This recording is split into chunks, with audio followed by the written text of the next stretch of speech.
Make her laugh and like bounce her spirits up a little bit more. Is everything working okay in the background for you to be able to set that up, Mom? Mama Bear? Yeah, should be good. Okay. Did you sleep okay? Yeah. Okay. We just need to keep you awake. That's all. Yeah. Maybe you need it. Do you nap? Do you ever nap during the day? Not really. I would like to, but I usually don't. Because either I can't get my brain to shut off to do Hold anything. on. I'll have to go deal with my um, Johnny Gobbles. Yeah, my son. I'll be right back. What? Hi, guys.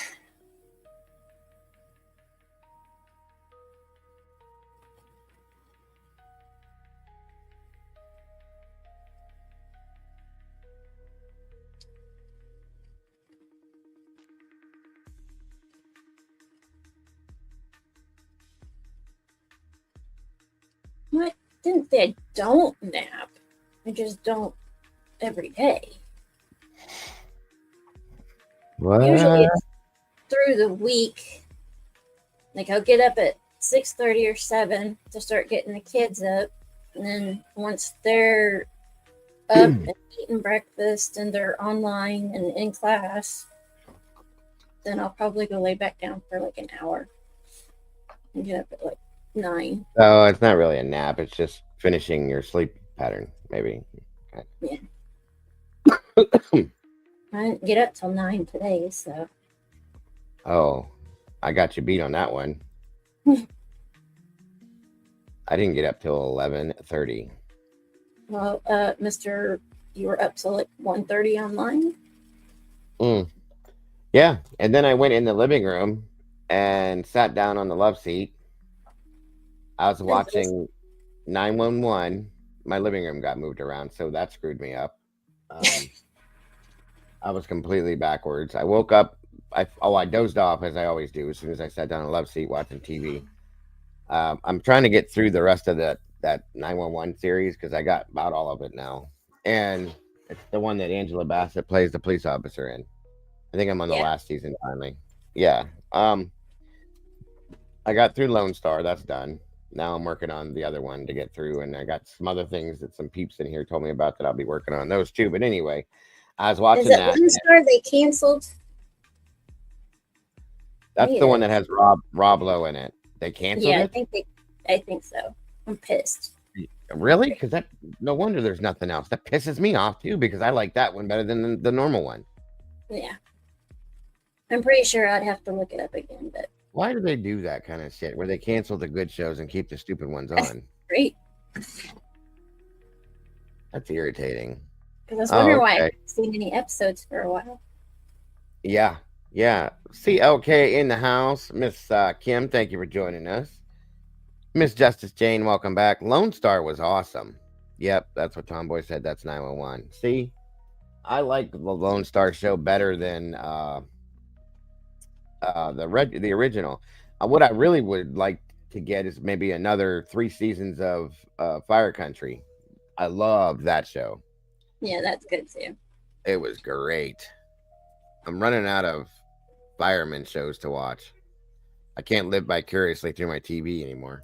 I mean, it was. I loved it, you guys, because it's like, oh, I remember doing that, and I did that, and this is real, and that's fake, and that's fake, and that's fake, and that's real. And what am I going to watch when they're all done? We need to come out with another. I don't like Chicago Fire. I can't get into that one. No, I like that one. I can't. Maybe I didn't give it a chance. When I run out of everything, I'll probably be in Chicago Fire. So, yes, that's one of the best movies ever made, my friend. As much of it is fake, but it's still a good movie. The Yeah, backdraft is real. A lot of the stuff they did in it's real, but a I watch lot all of the Chicago shows. Have you oh watched the Found yet? watched what Found? found Uh huh. found found. Oh boy, no, I don't It's a think it. good one. Hold on, let me check. Kaden, Have I watched Found? No, but I've been wanting you to watch it. Okay. Nope, I didn't. Oh goodness. Okay, I I wrote told that you about down. it. So did Mama Bear. Yeah, there's 5 of them I watch. Chicago Fire, Chicago Med, Chicago PD, Found. Oh, Law and Order SVU. Yeah, I haven't. I've been thinking about going back to Law and Order. I haven't watched it a lot since Elliot left, but I just watched the SVU. There's too many other ones. I'm just like, I'll just stick to this one. we used to watch SVU, Criminal Intent, the original, like plain old Law and Order, and then there was a third one I think we started watching that I didn't like.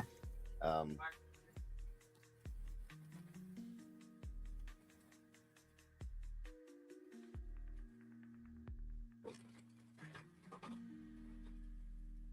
all right, guys, I'll be back in one quick second. I have to grab something and be right with.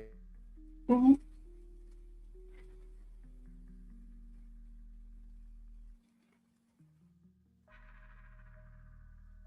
Yeah, I watched some of the one with Elliot in it, but then I haven't seen any more since then. Hello, Peggy. Good to see you, hon.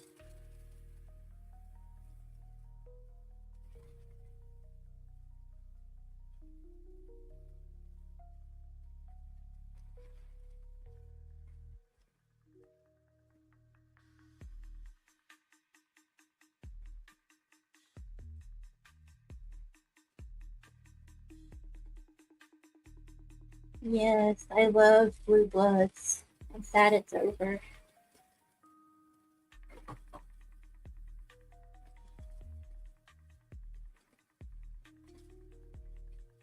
Yep, I watched Blue Bloods from the beginning to the end.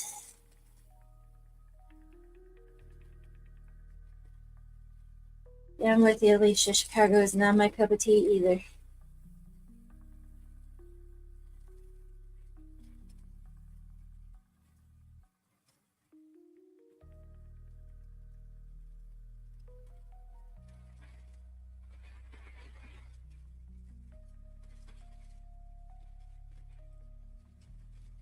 All right, sorry about that. My mother loves Blue Bloods. Yep, yep. I'm sad it's over.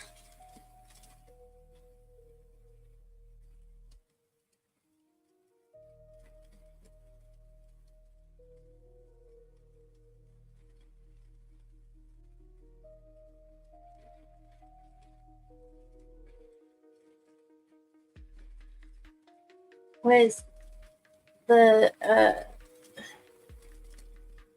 one with Elliot, his own show thing, wasn't it? Organized crime, Law and Order, organized crime, something like that. What'd you just say again? Organized crime? What? Law and Order, organized crime. Wasn't that the one that Elliot? It was his own show. I didn't even know about that. Never heard of that. Really? When did that come around? Yeah, Kim said something like that. I don't know, a year or two ago. I haven't seen anything from it for a while, so I don't know if he's still doing That's it or probably got canceled because he's not. probably because it was really good. Really? Yeah. Anything good gets canceled. Hi, Fifi. Peaky. Kim said it was a spinoff from Law and Order. Awesome. I'll have to go look through my old stuff and see if I can find it. I'll tell you one I really miss in a bad way is In the Heat of the Night. I really, really loved that show. And I never got into that.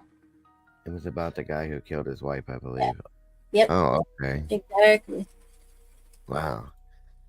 By the way, guys, can we drop Miss Kim CLK's link, please? And thank you. I really want you guys to go check out what Miss Kim's doing over on her channel, guys. She really makes some really cool stuff. The holidays are coming.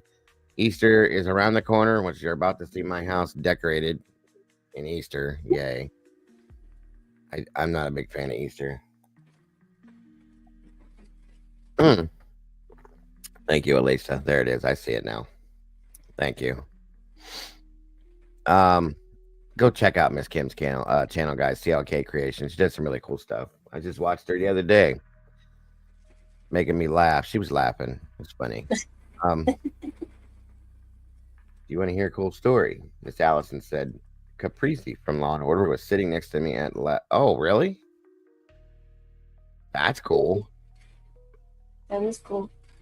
Yeah, I'm a fan of the SVU. That's my favorite show because Ice-T's on it, and well, Liv, of course. I was gonna say he does the hats for what's her face. Yeah, Mariska, whatever her name is. I always had a little thing for her. Josie and the Pussycats. Josie Joes. Good to see you, Josie. And we appreciate you, Miss Kim. We appreciate. Make sure, Miss Kim. Yeah, Hargitay. Thank you. I was trying to think how the hell to say her last name. Awesome.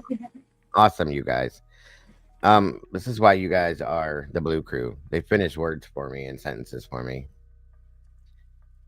Do you know who her mother was? I heard that her mother was somebody famous, and I don't know, like, right out of the gate who it is. Enlighten us, Miss Kim, please, and thank you.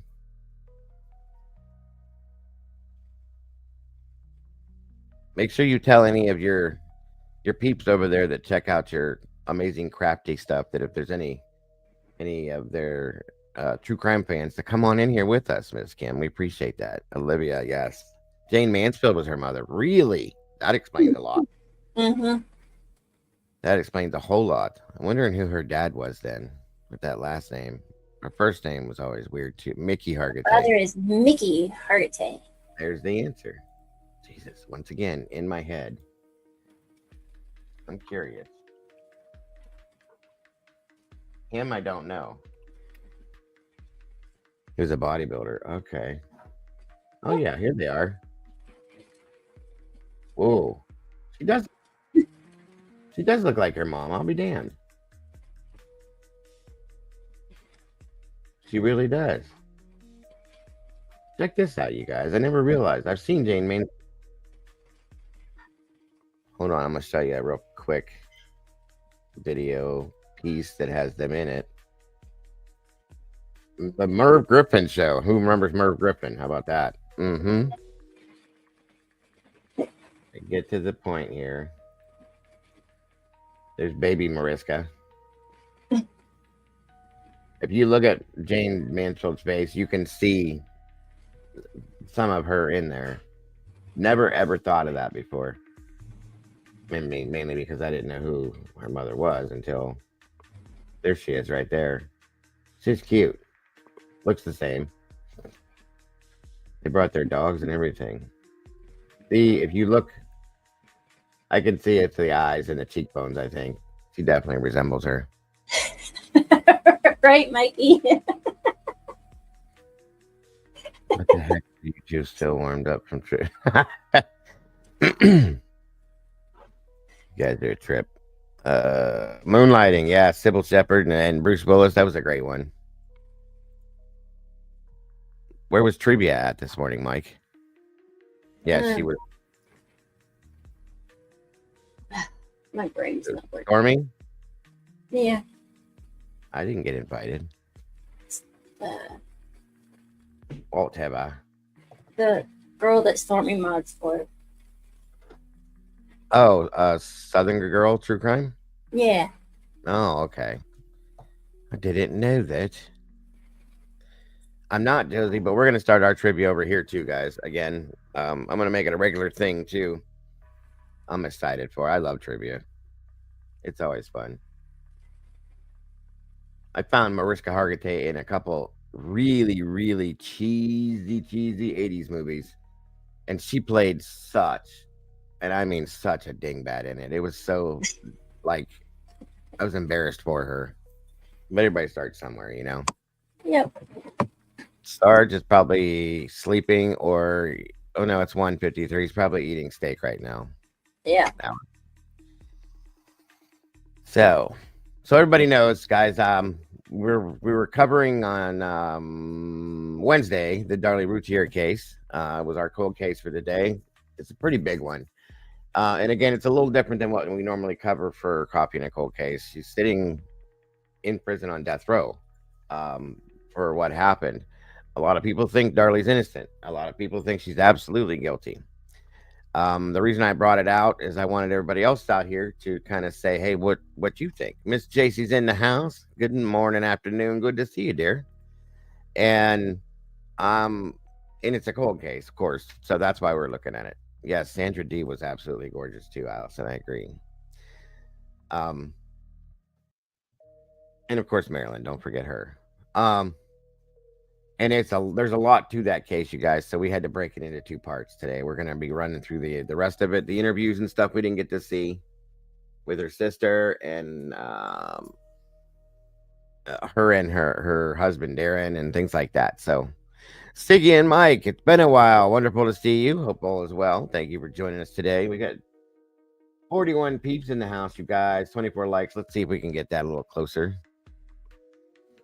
Josie says, you guys see the Karen Reed, the defense hired one of the last jurors. That is crazy.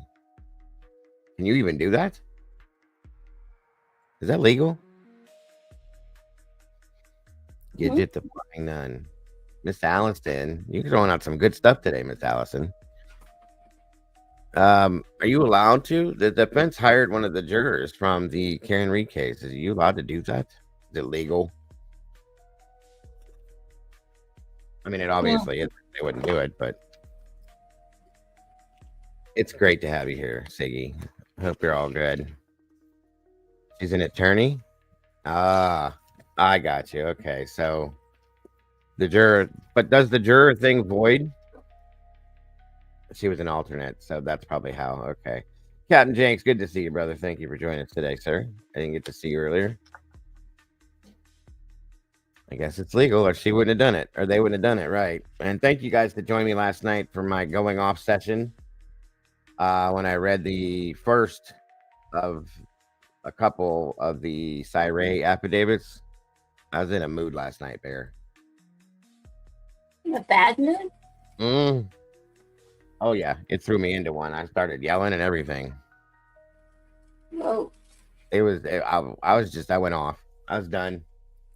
After reading that affidavit, if you'd have been here, you'd have understood. Yeah. I went off because Ashley Banfield and Coffin Gagger had a thing, and I watched it, and I was like, are you freaking kidding me? You two are stupid. Oh, well, we know that. And I went into tirade, and Lorelai's like, what are you going off about? It's like, you should have stayed out there, because then I unloaded on her. Yeah, those two are like, probably. I can't. It was about Idaho. Yeah. Oh God, I'm glad I didn't watch it then, because I probably would have went nuts. Those two are probably best friends. Probably. It was just ridiculous. It's about what the jurors would understand. That's why they brought her on board. You're talking about the Karen Reed thing. Gotcha. Yeah, I can't handle Coffingagger. And I started to follow her a little bit in Gabby's case, and that's where she ruined it for herself with me, and I was done. I was following her on Twitter. I was blocked immediately, and we have not been friends since. Just saying. She don't like me. But that's okay. She doesn't have to. I'll survive. I don't think she likes anybody. She's got a few friends. Well, I guess that's what she calls them. I can't handle her. They were talking about this 6-minute mile. Right. Ashley was like basically making it sound like that was impossible. So she asked Coffingagger about it. And she's like, well, in the FBI, to be in the top, you have to be able to run a 12-minute 2-mile. I'm like, that's a 6-minute mile, stupid. Right. Yeah, I'm sorry. I don't typically go at people, but they're both just not. I don't either, but Yeah, Jody, it really does. It really kills me that Jen doesn't like me. I don't know how I get I don't know how I get through my daily life knowing that she doesn't. You're right. You got me, Jody. Yeah. She's a mess, guys. I don't know when I realized or when we found out that she worked for the FBI, and I'm looking at her and thinking like, what did you do for them? Like, how? Whoa, that scared me. Just being honestly, or being honest, she was not. Good afternoon, Moonlight. Good to see you. Miss Dandy's in the house. Hope you're having a wonderful day as well. Oh, Cock and Dagger was a cow agent. Looked into the.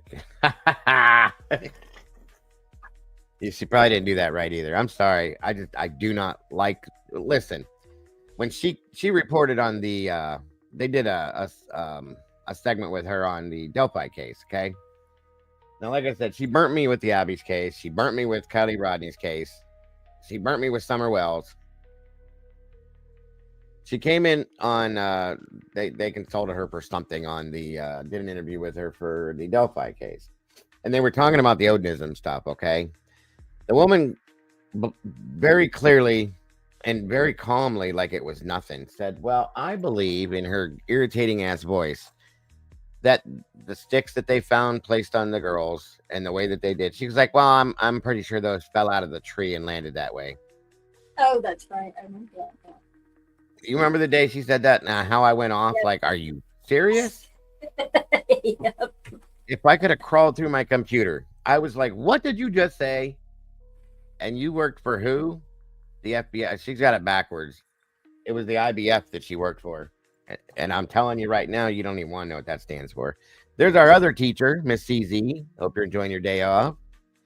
Welcome. Yeah, she's a mess. For just a mess.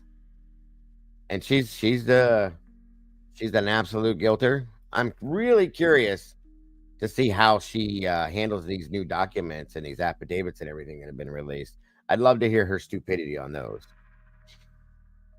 Mm. She was FBI front desk like DMB. She exactly, Josie. Exactly.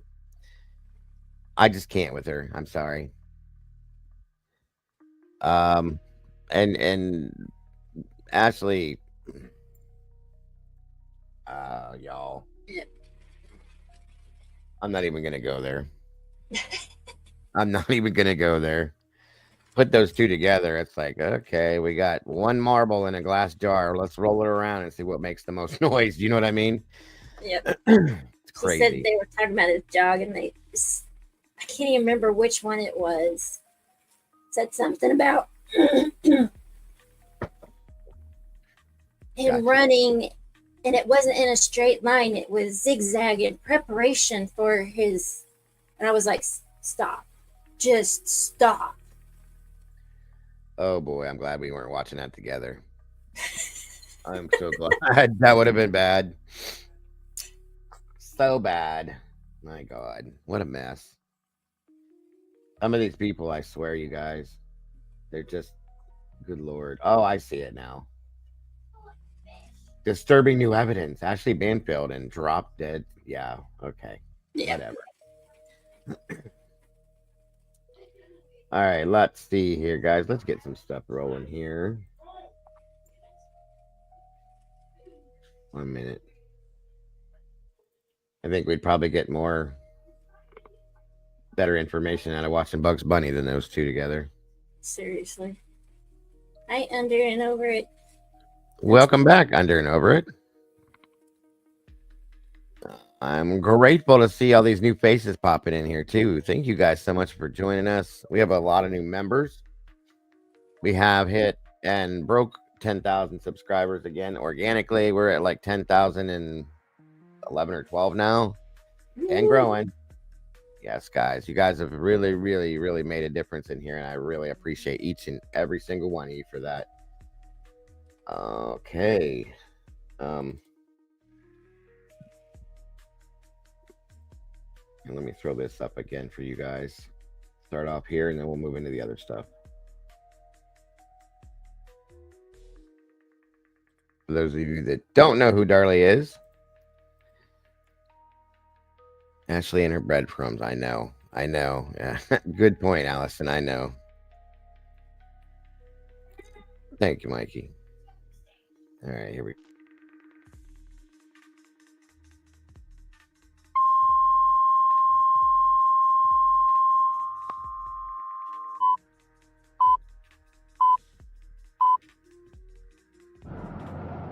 It was a gathering of grief-stricken parents and their children trying to cope with the brutal murders of little Devin and Damon Routier.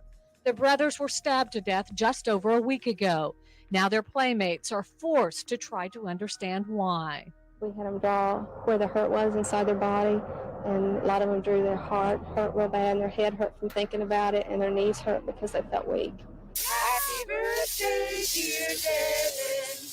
Happy birthday to you. Love you, Devin and Damon. Pain was not the focus Friday as family members celebrated at graveside what would have been Devin's 7th birthday. They're up in heaven, and they're up there having the biggest birthday party that we could ever imagine.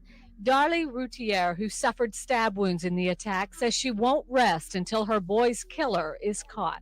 We don't know whether we're coming or going, you know? And he's free. He's free to do whatever he wants. But I know that he's not going to be free for long, and I feel it.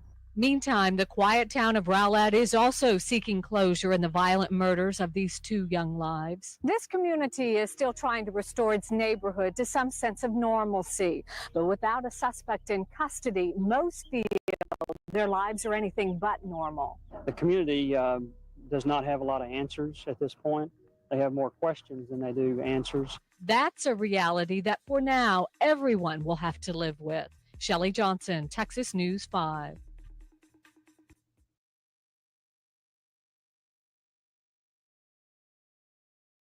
Oh, that's Darlie. I still don't know.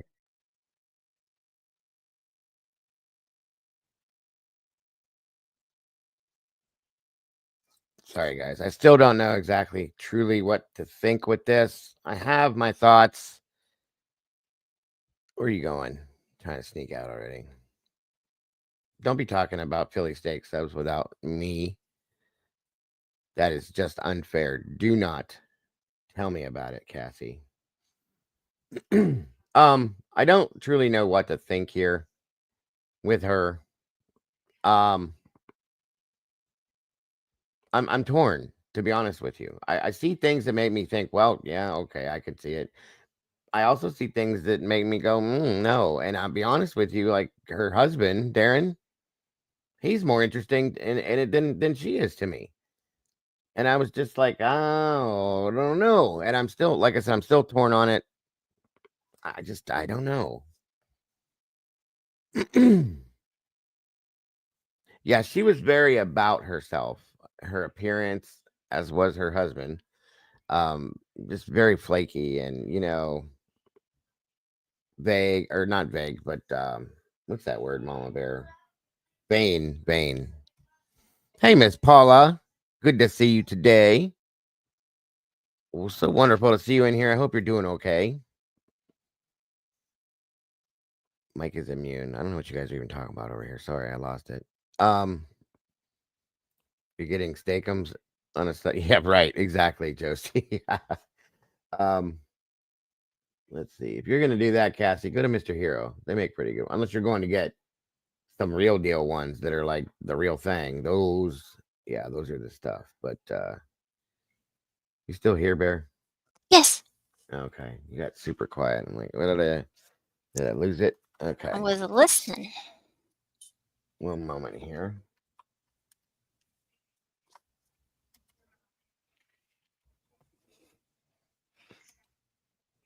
Hey, Paula. It's so good to see her back in here. What do you mean I haven't given you your special powers? Who? Alicia. Are you not a mod over here? She wants special powers. She wants to be able to get Cassie when Cassie puts things in, because Cassie can do it, but she can't. We'll fix it all, Alicia. No worries. Oh. Yeah, they've been going at each other a couple days back and forth. It's fun. SRB was in it too, but she must be being lazy today and sleeping. You know how she is. Yeah, it's the weekend. Yes, she gets to relax. All right, one moment here, guys. I'm going to give you another more recent updated news break on this, and then I'm going to jump to some interview stuff here. One moment.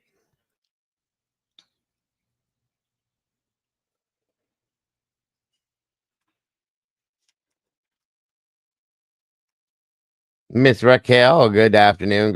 Good to see you. Thank you for joining us today.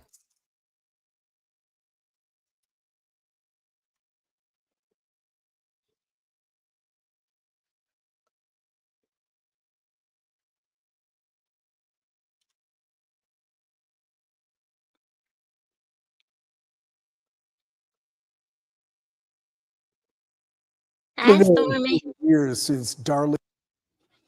What's the matter? I said hi, Stormy.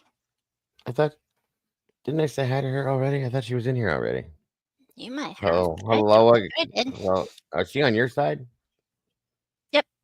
Oh, okay. Derp. Sorry. Guys, please make sure to pop on over to Mama Bear's side of things. It's pinned in the top of the chat. Her link is. And hit the like button over there, please. And thank you. I appreciate that so very much. All right. Darlie Routier called 911 claiming it's been nearly 30 years since Darlie Routier called 911 claiming someone stabbed her sons. But detectives say the young mother staged it and she's still sitting on death row right now. Senior crime and justice reporter Rebecca Lopez cracks open her notebook to take a second look. These are the stories that keep me up at night. The missing, the murdered, the mysteries that have gone unsolved in our own backyards. I've covered crime in North Welcome, Sunshine. Good to see you today. Texas for more than 25 years. And now I'm opening up my reporter's notebook to you, revisiting cold cases and crimes that made headlines. The case of Darlie Routier is probably one of the most talked about cases in DFW history because it happened in a quiet suburban neighborhood in Rowlett. Two little boys were brutally stabbed to death, and their killer was their own mother. This all started in June of 1996, and there was a 911 call. That call was made by Darlie Routier. Oh my God, my babies are dying. Somebody keep me alone. It's sleeping. Me and my little boys are sleeping downstairs. Came in. Stab my babies. Stab me. I woke up. My babies are dying. They're dead. Oh my God. The 911 tape is really hard to listen to because it is the mother describing the stabbing deaths of her two little boys, 6-year-old Devin and 5-year-old Damon. Darlie Routier says that an intruder came in and stabbed the boys and then slashed her throat. Toby Shook is one of the prosecutors who helped in this case. The children were attacked first with no reason. According to her, she woke up with a man on top of her. And the stab wounds were so inconsistent, the children were impaled, basically. Knives went all the way through, whereas hers was a superficial one across the neck. Trigger warning. Content may include sensitive or violent content not suitable for all viewers. Feel free to step out if needed. Police questioned her story. She says an intruder came into the home and attacked them for no reason. Oh my God. Oh my God. Why would they do this? She claimed that she was awakened by a man and that he then tried to stab her, that he had sliced her throat and that she just couldn't remember his face. He was right over her face, but she had amnesia when it came to what his face looked like. Police say nothing was taken from the home, and they believe that crime scene was staged. There was all types of watches, rings placed out in the kitchen on the counter that this supposed killer missed. If it was supposed to be burglary, nothing was taken. Not only that, police say that the murder weapon was found at the scene and it had her fingerprints on it. They left the knife laying in the... There's a knife. Don't touch anything. I already touched it. Picked it up. What was clear was the evidence. Circumstantially, at trial, we called 38 witnesses, methodically put on the crime scene, fake crime scene, how it was tampered with. Darlie was charged with capital murder days after this attack. This arrest is the result of the most intensive and exhaustive investigation ever conducted by the Rowlett Police Department. Welcome, Linda. We believe that the white male suspect, described by Darlie Routier as the man that attacked her and murdered her children, never existed. We also believe that the wounds present on Darlie Routier were self-inflicted. Her husband, Darren, was upstairs with their newborn baby. Darlie has maintained from the beginning that her husband had nothing to do with the deaths of these two boys. One of the first few questions I asked her, did your husband murder these children? She said, absolutely not. Darlie Routier took the stand and she really Very showed true, no very emotion. true, And Allie prosecutors say she was actually more concerned about the fact she hadn't had her hair done before the trial started. What kind of woman kills her children and stabs them in the middle of the night like that? Who does that? Well, someone that's deeply reserved, that self-centered, that doesn't have a conscience. Darlie was sentenced to death. Her husband stuck with her throughout the trial, but now they're divorced. Darlie and her family have filed multiple appeals saying that she's innocent. Darling, will you ever admit to having killed the boys? I'm innocent. I thought that it was important for people to hear me actually tell them that I did not murder my children. Welcome, Christy. Remember the overwhelming feelings all at one time, scared and angry, still feeling like it can't be real. I cannot actually believe they're doing this to me when I didn't do this. I did not kill Devin and Damon. The family says that there's DNA that will clear her, but prosecutors say they tested over 100 samples of DNA and they only came back to Darlie and the two boys. There's DNA testing going on right now. I don't know what DNA testing is going to move the needle one way or the other. Darlie sits on death row awaiting execution, and she declined our request for an interview.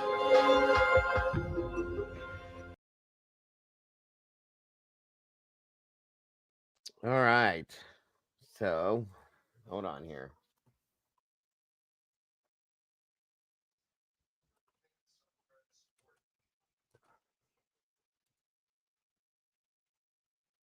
Do you have any thoughts on this case at all, Mama Bear? Did you ever follow it or know about it? I don't think so. Because none of Gotcha. it sounds familiar. Yeah, it's a wild one. That's for damn sure.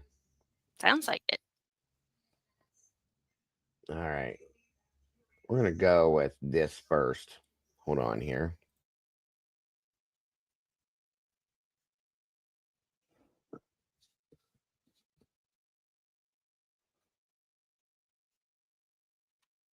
One moment.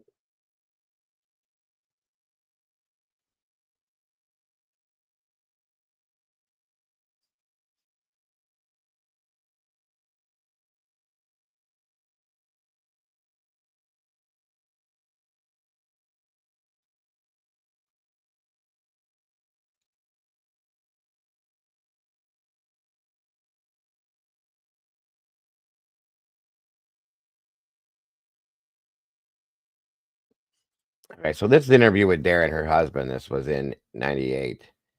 Belinda F3 had this and put the footage out. So thank you for that. We're going to be reviewing that through here. And I just want to show different, basically where we're at this point of the interviews with her sister, both of them, him, and so on and so forth to get some ideas out of that, guys. So here we go. Oh yeah, Kenny covered this big time, Allison.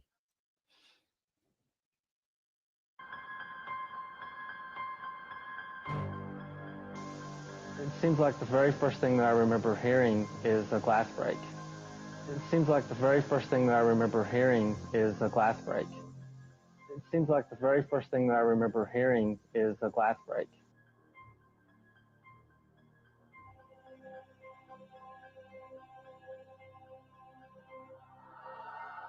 Yeah, see, and that's the thing is I have my questions with him. A lot of them. Truly.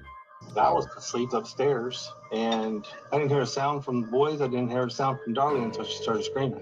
I was asleep upstairs, and I didn't hear a sound from the boys. I didn't hear a sound from Darlie until she started screaming.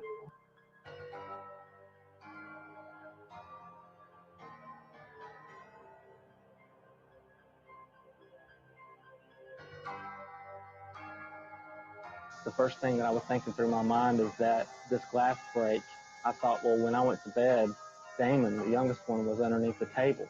And he must have popped the glass table up, and the glass table must have broke and hurt Devin.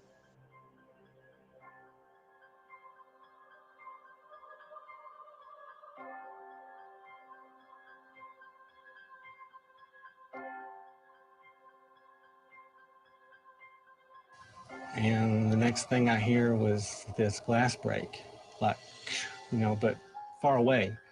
And the next thing I hear was this glass break, like, but far away.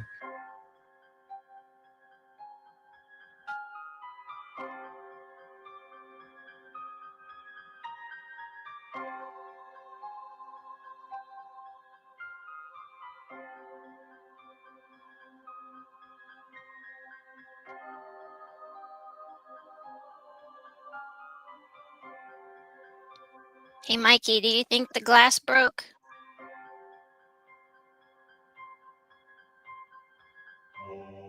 That's what I want to hear. I want to hear him give a true interview, in my opinion, because I have a lot of issues with him.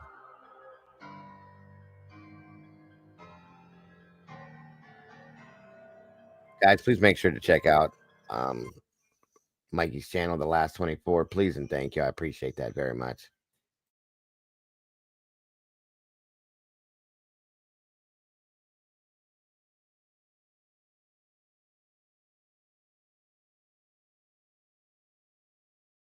All right, hang on.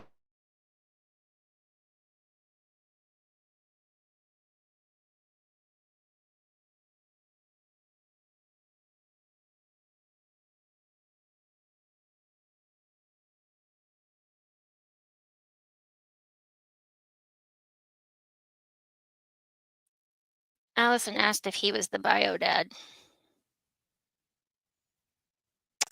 Darren, yeah, yes. From everything I know, yeah. That would be interesting if it wasn't, but yeah, from my understanding, definitely. Alicia and Paula said yes. Oh, 1 minute. Sorry. God, this thing, I hate, for whatever reason in the mornings, I hate when it does this. All right, here we go. 1 moment.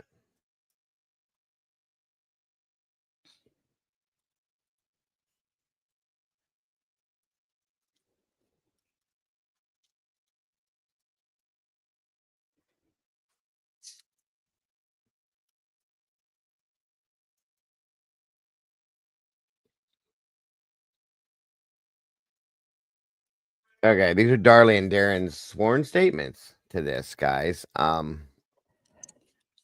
Interesting. I'll just put it that way.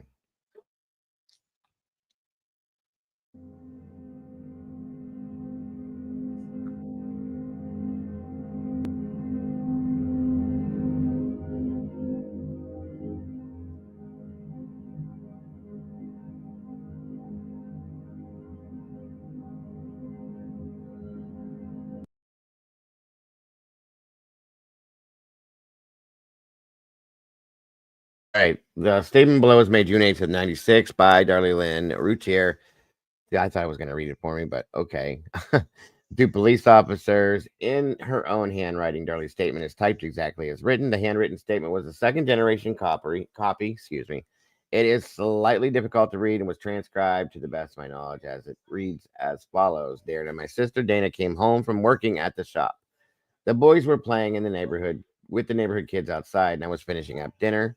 Damon came home. Devin called, and I told him to be home soon because we were going to eat.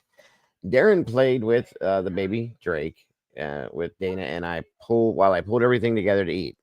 Devin came home and we all ate dinner together. After we ate, we cleared all the plates and I was changing Drake while Darren put everything in some containers for leftovers.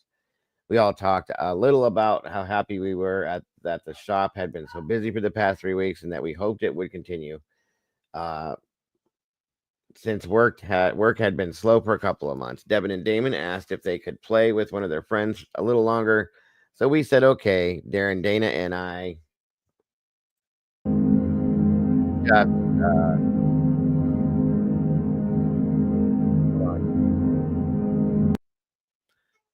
sorry guys, one moment here.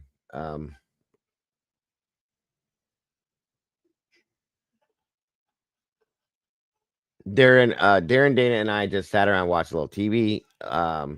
Later, I'm not sure of the exact time I asked Darren to drive Dana, my sister, home because I wasn't feeling too well. While Darren was gone, the boys brought down their blankets and pillows and asked if they could watch TV, and I said yes. They came downstairs and played on the floor in front of the TV with Drake while I made some popcorn. About 20 to 25 minutes later, Darren came in and sat down with us while we watched TV. Drake started to get fussy, so I made him a bottle. Soon after the boys fell asleep, Darren took the baby upstairs and put him in his crib and came back downstairs. We talked about a few problems we were having with the car and the boat and had a few words between us. Since I had the baby, I have been having some depression. I told Darren I was depressed because I hadn't been able to take the boys anywhere because we only had the one car. He told me he loved me and asked me if I wanted him to sleep downstairs with me because I wanted to stay up a little and watch TV. And I told him no because I didn't think he would be able to sleep on the couch and get any sleep. I had been sleeping on the couch the past week or so, off and on because the baby slept in our room and the crib, and when he moved, he woke me up. Darren and I laid together for a little while and then decided to go to sleep because he had work the next day. This was around 12:30, 1 o'clock. I'm not sure. He kissed me and said that he loved me, and I told him I loved him and I would see him in the morning. After a while, I started getting sleepy. The next thing, I wake up and feel pressure on me. I felt Damon press on my right shoulder and heard him cry. This made me really come awake and realize there was a man standing down at my feet, walking away from me. Excuse me. I walked after him and heard glass. Oh, no, damn it, Jim. Hold on. I walked after him and heard glass breaking. I got halfway through the kitchen and turned back around to run and turn on the light. I ran back towards the utility room and realized there was a big white handled knife laying on the floor. It was then that I realized I had blood all over me, and I grabbed the knife, thinking he was in the garage, so I thought he might still be in there, and I yelled for Darren. I ran back through the kitchen, realized the entire living area had blood all over everything. I put the knife on the counter and ran into the entrance, turned on a light, and started screaming. Hold on, guys. Sorry. Who did this? Who did this? And I started asking if my babies were dead. Darren was crying and said yes. After that, I just remember screaming and showing Darren my neck. Darren took me out to the front of the house, and then by then, Darren ran upstairs to make sure the baby was okay and then handed him to Karen, our neighbor. I remember them holding a towel on my neck and wrapping my arm, and then they put me in the ambulance. Darren got in, but they told him he needed to leave too. They could take care of me. I remember getting to the hospital and then them telling me that they were taking me to surgery. They took off my necklace and put me to sleep. I woke up, and minutes later, the detectives were there asking me all kinds of questions. It's signed Darlie Routier. Okay. So, hold on here. Okay, so this is as the statement below was made on June 8th of 96 by Darren to police officers, and in his own handwriting, Darren's statement is typed exactly as written. The handwritten statement was a second-generation copy. This is just like Darlie's was. It was June 6th of 96. We were watching TV in the Roman room, living room, southwest corner of the house. Watched MASH movie on HBO, satellite. Baby Drake had fallen asleep about 10:30. I took him up to bed in parents' room, put blanket on him, and turned out the lights. I went downstairs to talk to Darlie. We talked about the boys not being able to start baseball yet because we were so busy with the baby right now. We talked about the business, bills, and how Darlie was having a hard time with taking care of the babies all today. Darlie said she wanted to sleep on the couch because she would sleep better because the baby would keep her awake. The boys were face up in front of the TV, and Damon was asleep between couch and coffee table. By the couch, Mom was. So I went upstairs to get her a blanket and a pillow and came back. Hold on here. Came back downstairs to cover her up. We talked a little bit more about her going to Cancun with some friends across the street. I gave her a kiss goodnight, told her to dream about me, and went upstairs around 1 a.m. I went and turned on the TV in our room and watched for about 10-15 minutes. Couldn't sleep with it on, so I turned over and took my eyeglasses off, turned the TV off. I couldn't go to sleep for a while, but finally fell asleep. Unconsciously sick. I heard a noise when... Hold on. Sorry, guys. And then Darlie screaming loud. She was yelling, Devin, Devin, or my God, Devin.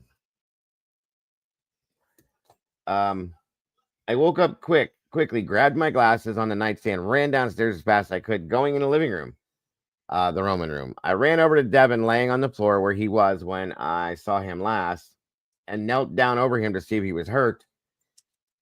Excuse me. And then looked at the coffee table to see it tipped over on him. When I looked again at his chest, there were 2 holes in his chest with blood and muscle piercing out. I slapped his face to get him to say or look at me. No response. I started CPR. When I blew into his mouth, air came out of his chest. Trigger warning, guys. Sorry about that. I blew 5 or 6 times and held my hand over the holes in his chest. Then when that didn't work, I blew into one of the holes in his chest. Oh, Jesus. I looked over at Darlie, and she was on the phone calling 911. I ran over to Damon, laying on the floor in the hallway between the wall. Hold on, you guys. This is going to drive me bonkers. 1 second, just in case. I'll leave that trigger warning running. Hi, Wisdom. Hope you're doing okay. Hello. Good to... well, she's over there. Hello, Miss Wisdom. I hope you're feeling better. So she's ready to go home. I'm sure she is. She doesn't like being there. Nope. I ran over to Damon, laying on the floor in the hallway between the wall and the side of the couch near the bathroom. He had no pulse, but I could not see any injuries. 2 police came in, and I told them that my babies were stabbed, and she told them that he went out the garage. I ran upstairs to put my pants on. I looked on, and Drake was crying, and I felt relieved that he was okay. I noticed my wallet hitting the floor, and all I could think of to do was to go to Karen's house for help.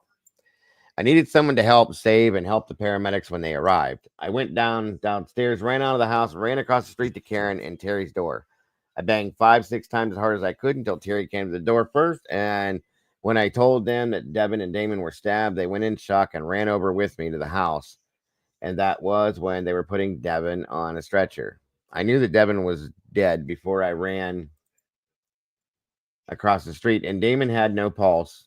Oh, guys, hold on. It overlapped. 1 second. 1 second. Well, Josie, you must have missed it because there for a little bit, I was driving everybody crazy with my typing. And Hold on. Here we go. Okay. And then Devin and Damon were standing. They were putting Damon on a stretcher. I knew that Devin was dead before I ran across the street, and Damon had no pulse, but the paramedics carried him out in a blanket out the front. When I ran out yelling that we had to find who did this, and Karen told me that... Sorry, guys. The way this overlaps is crazy. I don't understand how that does that. 1 second.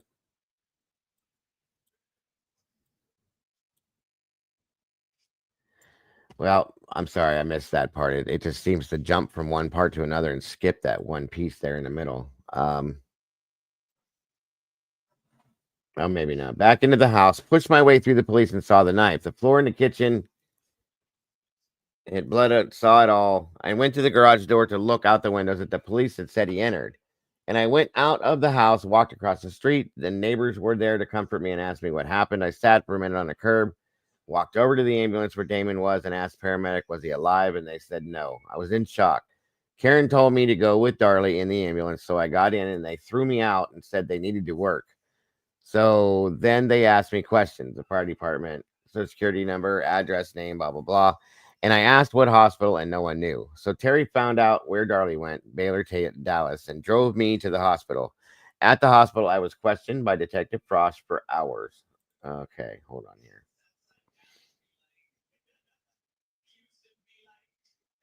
And that was signed Darren. All right. So those are their statements that they gave the night of, you guys. Of course, we heard about the glass again.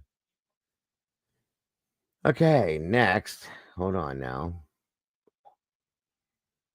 Let's see here. Get back to the other stuff I have.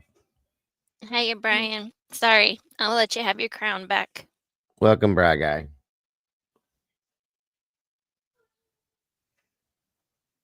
All right. One moment here.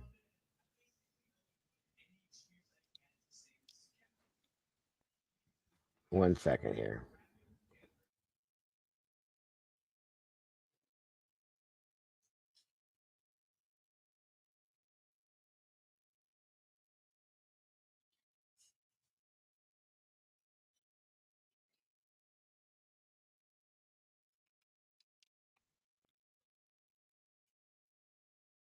All right. So this next is I believe it's the first prison interview with Darlie after she went and was convicted and all that. Hang on. Virginia Wolf, good to see you, brother.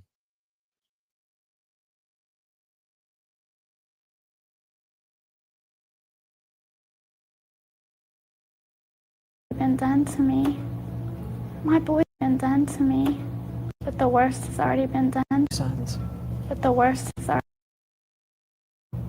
For these crimes, the murder of your two sons.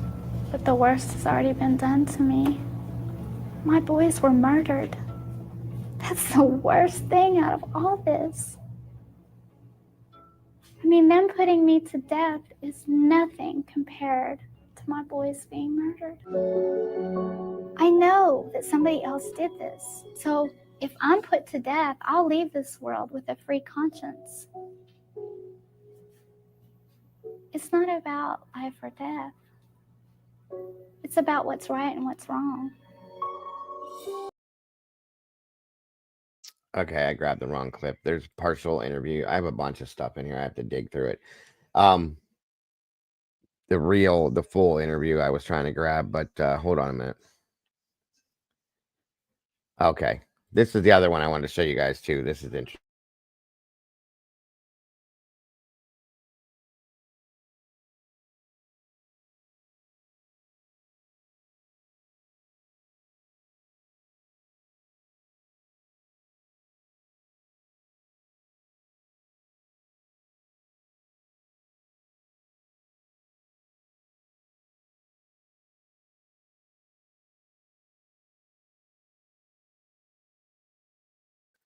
Okay, so this is a segment that was done from a group that's called Free Darlie Routier. I was trying to show you guys all the angles to this. CJ Sky, good to see you.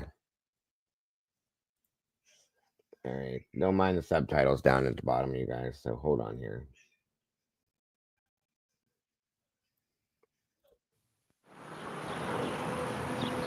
Yeah, it all happened here. It's a hard memory. All the good times that she had here are all covered up by tragedy. Ma'am? What? Who's it? Hang on. Somebody keep me alone. Sleeping me, my little boys are sleeping downstairs.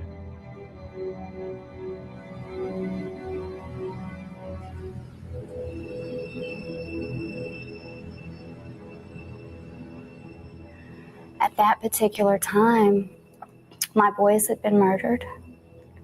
I was being accused of their murders. I was being held in jail. Actually, for the first 3 days, they had kept me in a cell where I was completely nude. It was Very, well, it was a horror. I knew that Devin was dead from the minute I got downstairs. I don't think Devin lived a couple minutes. I mean, I was down the steps too fast. So he pretty much died instantly. Damon, died a little bit later. Well, when the verdict came back, and of course they had found me guilty, I just was in disbelief, overwhelming feeling of disbelief. I could not believe that they had found me guilty. The shock. Happy birthday, dear Damon. And about 2:30, the first thing that I remember is hearing a real light glass break, just almost like a wine glass or something real light. And I don't remember the amount of time that it took for me to hear the first scream. But the first thing that I heard was Darlie screaming, "Devin, Devin, Devin, Devin, Devin." I mean, she was just going over and over and over again. And when I get over to Devin, he's laying on the floor face up, and he has these huge 2 gashes in the top of his chest. And I see the coffee table bent over. He has no life in his face. And I'm hearing what's happened, and she's screaming into the phone, "Oh my God, my babies have been killed. Get here. I need an ambulance. And I'm just hearing this hysterical, going on, this hysteria just happening. And I'm sitting here thinking, oh my God, I've got to get air into this baby's body.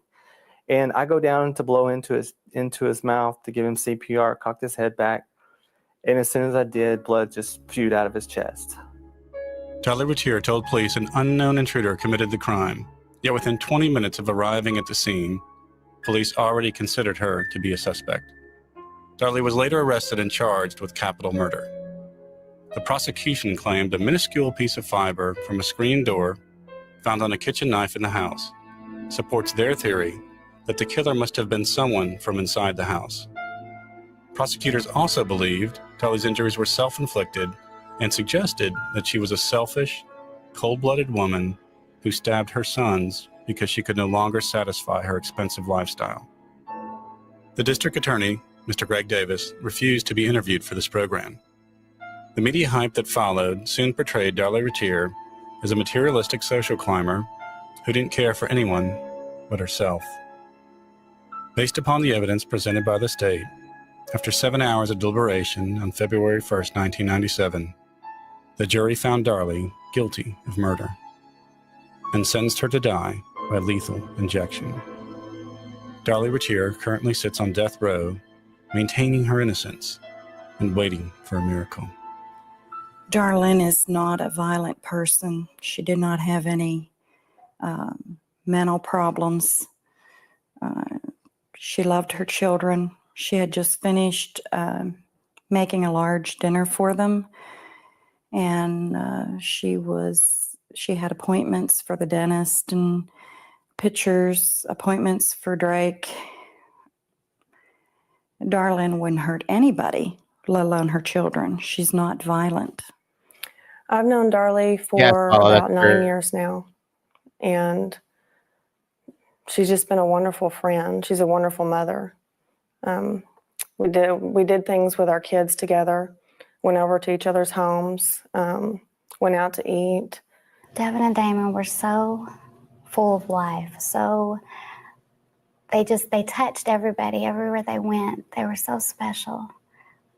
They always cared about other little children.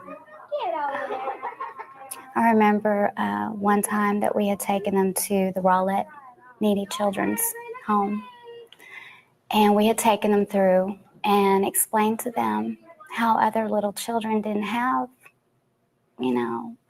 toys or food or a safe, warm home. And when we came back to the house, they had started putting all their toys and stuff in a bag. And I was like, what are you guys doing? And they wanted to take those toys for the other little children. They were just, Devin was always full of laughter, always making everybody laugh, always wanting to be silly.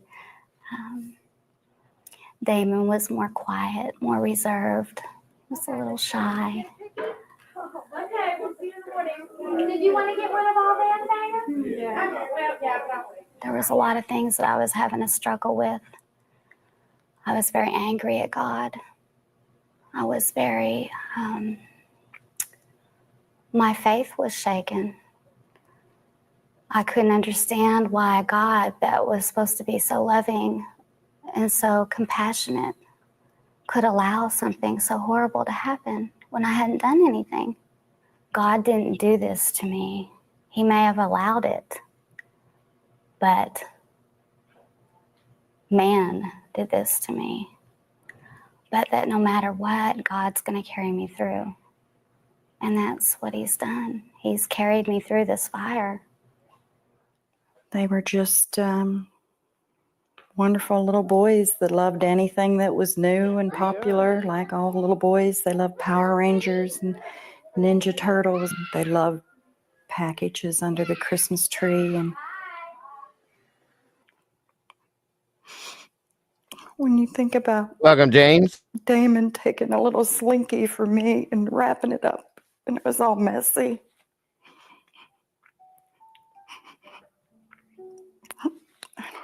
I'd just give anything to have that kind of Christmas again.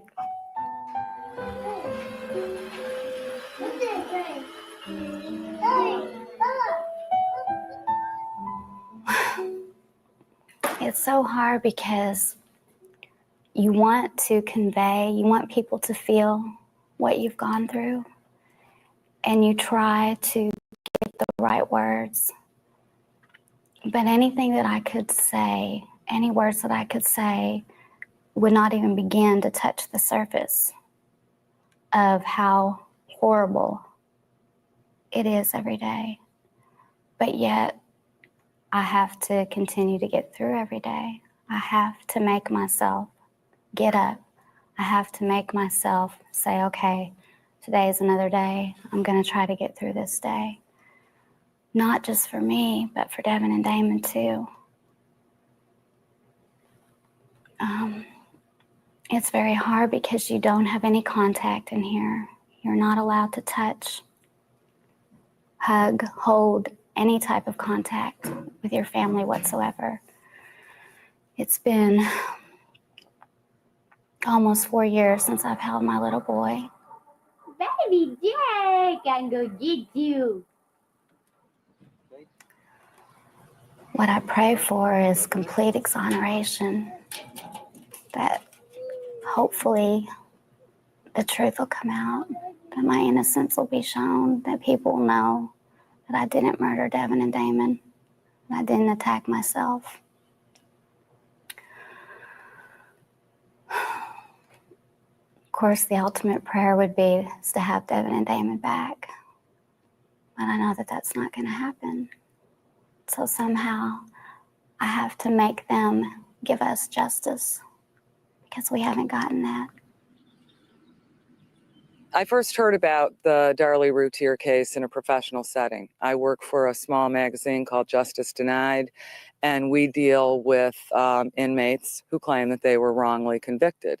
We dig a little bit deeper into it. We profile their stories, and that's where I first learned about it. When I first read about the case, it was troubling to me, and as it progressed, as I got more and more involved in the information and the evidence, it is unbelievable to me the magnitude of what has happened to this woman.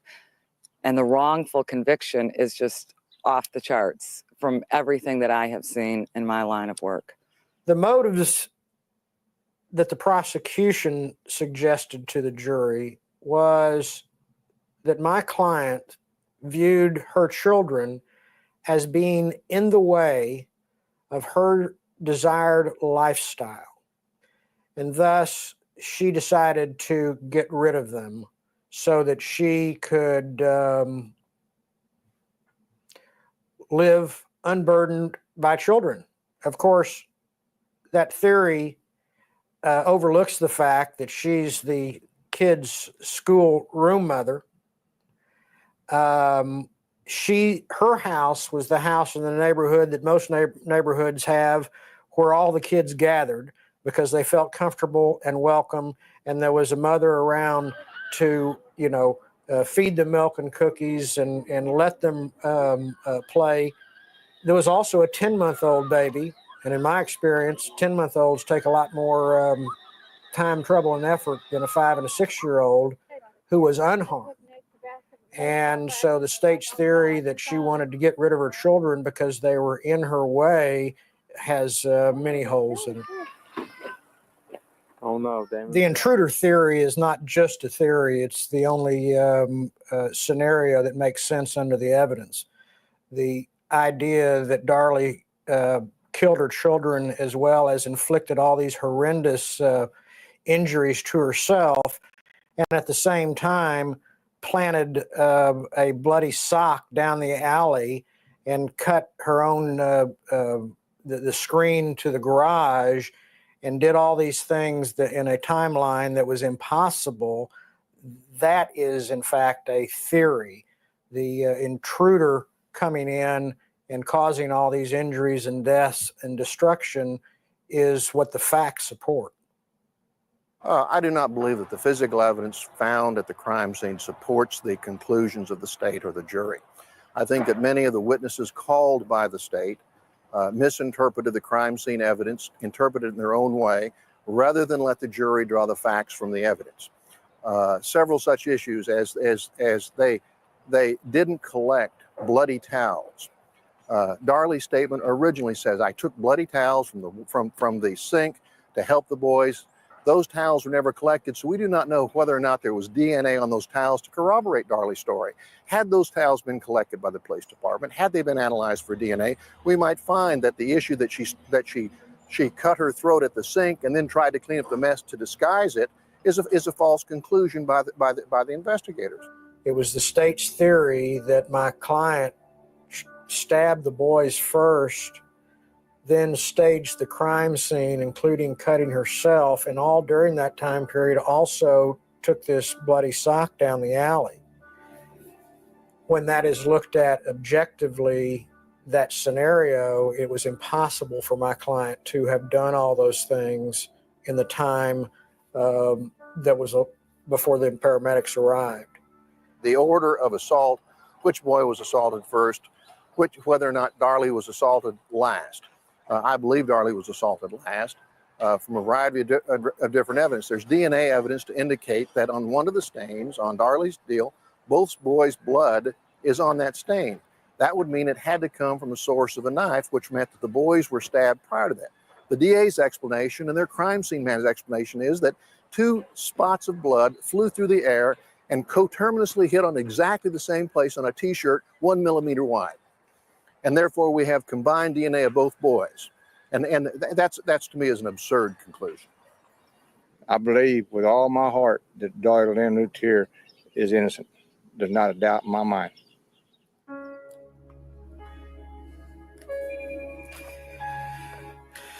This is a partial picture of what Darlie looked like at the hospital. But after I saw the pictures that made me know that she wasn't guilty, all the ones that we didn't see during the trial, after I saw those. Oh no, Kim, don't worry about talking. That's what it's about, guys. I don't know. I know I'm not comfortable with Darren. Truly, I'm not at all. There's something about him that just, it bugs me. It picks at me. You know what I mean? So I can't give you a true feeling on that yet. But it could be. It could be. There's something about him I'm not comfortable with, something about him I don't trust. I'll just say that. But it is a possibility. Anything is, you know what I mean? Hey, Michelle, good to see you, dear. Yeah, I I don't know. I don't know. I have a lot of issues with Darren that I can't let go of. Oh, he absolutely caused her to be vain. He's the one that wanted to do the breast implants and wanted to talk about her figure and her shape in this all the time, so on and so forth. Dude, get over yourself. You know what I mean? Like, come on. as a mother, your children, you know, support her in any way she looks, forcing her to look a certain type of way for your own well-being. You know, I mean, these are the kind of guys I can't stand. So anyway, that's a whole different topic, but yeah, there's something about him I'm not good with, comfortable with, nor do I trust at all. More than I have issues with her, truly. So there's that. Pictures, then that just made me feel more so that she's not guilty. Bingo, Alicia, telling her that she needed to lose weight all while she was writing suicide. You don't, that's not love. That's not love at all. Okay. You know, I think what he should be doing is telling her how beautiful she is right after she has the babies. That there's nothing about her that needs to be changed. Everything about her is perfect, so on and so forth, because that's true. That's true. That's just how that is. Not telling her you want her to look like a flipping Barbie doll, so on and so. I mean, this dude's, you know what I mean? It's just, it makes me sick to my stomach thinking about people like that. I don't like it. I never have. So I don't know. I don't know. I got some things I've been pushing around with it. Guilty. That she did not do it to herself. She did not cut herself, and that she put up a heck of a fight to protect her own self. Here's another picture showing the bruising on her arms that supposedly she inflicted on herself, at least according to the prosecution. This neck wound is in clear view there. You need to understand, she's right-handed, and even the state admits that this was a cut made with a left-hand motion. It came within 1 centimeter of her carotid artery, which would have caused her death in a matter of minutes. This is what she looked like the first day at the hospital.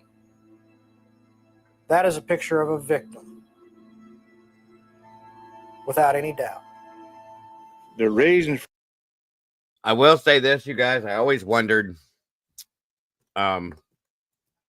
especially with Darren and his stupid statements and stuff, the way she was sleeping, that if he did this to her and the boys possibly, and staged all the everything to look a certain type of way. That's where I've kind of leaned on this a lot. But we'll talk about that. For coming forward is after a few months of thinking about it and what I should have done and what I didn't do is follow my heart. And back when I was growing up, well, my parents always told me if I did something that's not right, well, make it right. I don't think things will ever be the same the way that they were. First of all, Devin and Damon are gone. Devin and Damon were my life. My boys were my life. They were my source of joy and happiness. They are gone forever.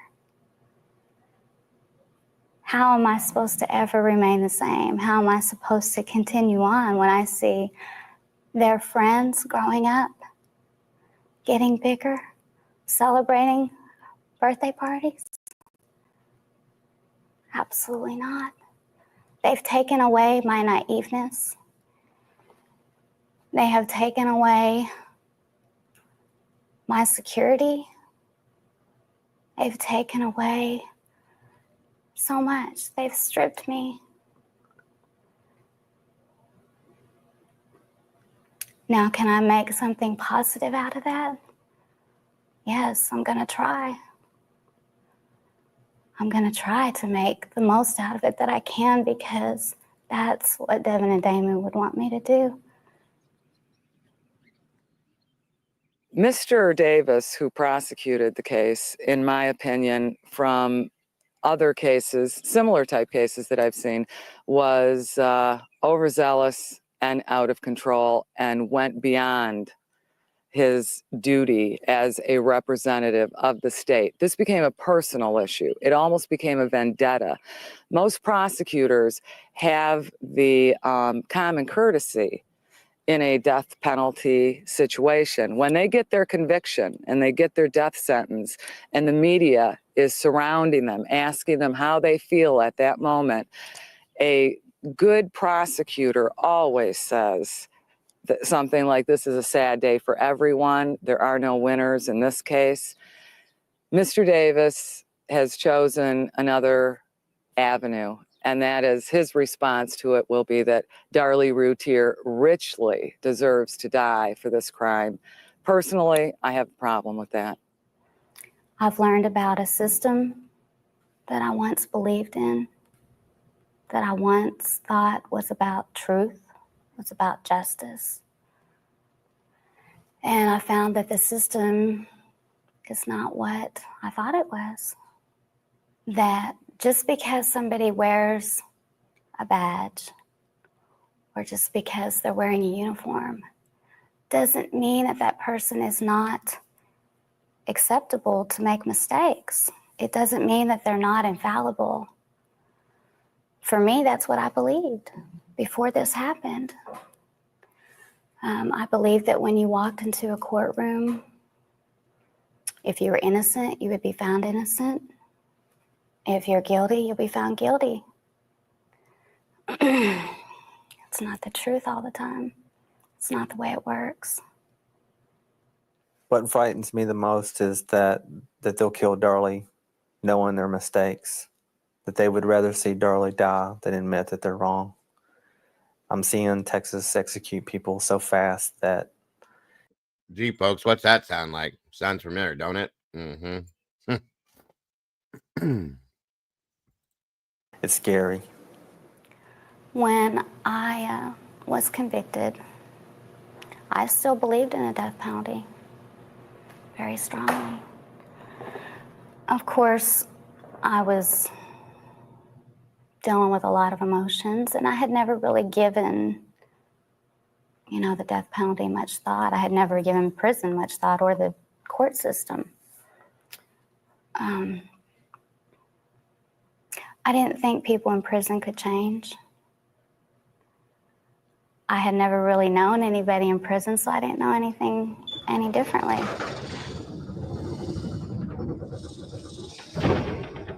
And it just made me realize that, people in prison can change, that they're not expendable. Their lives are of worth value.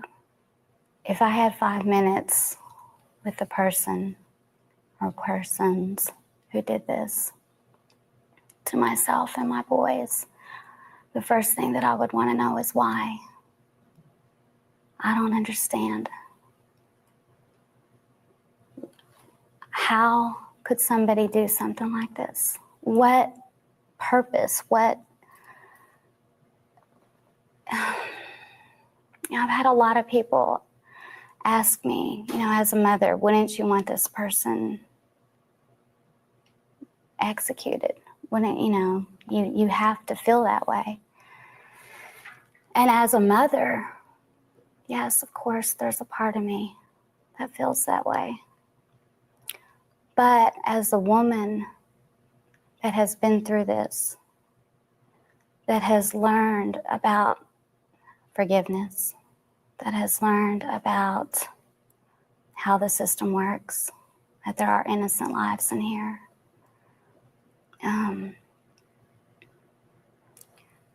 I think people have this idea that the death penalty is going to bring a sense of peace, a sense of healing. And what I've learned as a victim is that peace, that healing, it all has to come from inside you. I mean, personally, I couldn't sit and watch another human being gasp his last breath, electrocuted, whatever the method is, and walk out of there and feel a sense of goodness about that, of peace about that. To me, it would just be another, I mean, they can't give me Devin and Damon back. Yeah, yeah, looks like we made it. Look how far we've come, my baby. I'm glad we didn't listen. Look at what we would be missing. They said, I bet they'll never make it. But just look at us go and home.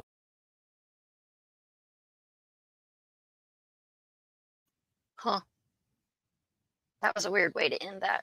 Yeah, I agree with you on that one. Okay, give me a minute. I was like, what?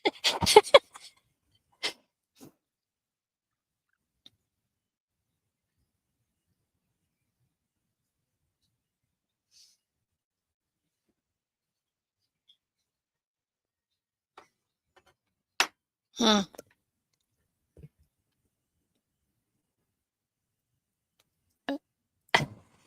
right, I'm going to show you guys something else here. I'm always curious what these guys think of anybody that's been accused or convicted or anything. So it's interesting to hear what they have to say. Hold on a minute here. These comments are killing me. Yeah, that was strange. I'll say that, Drew.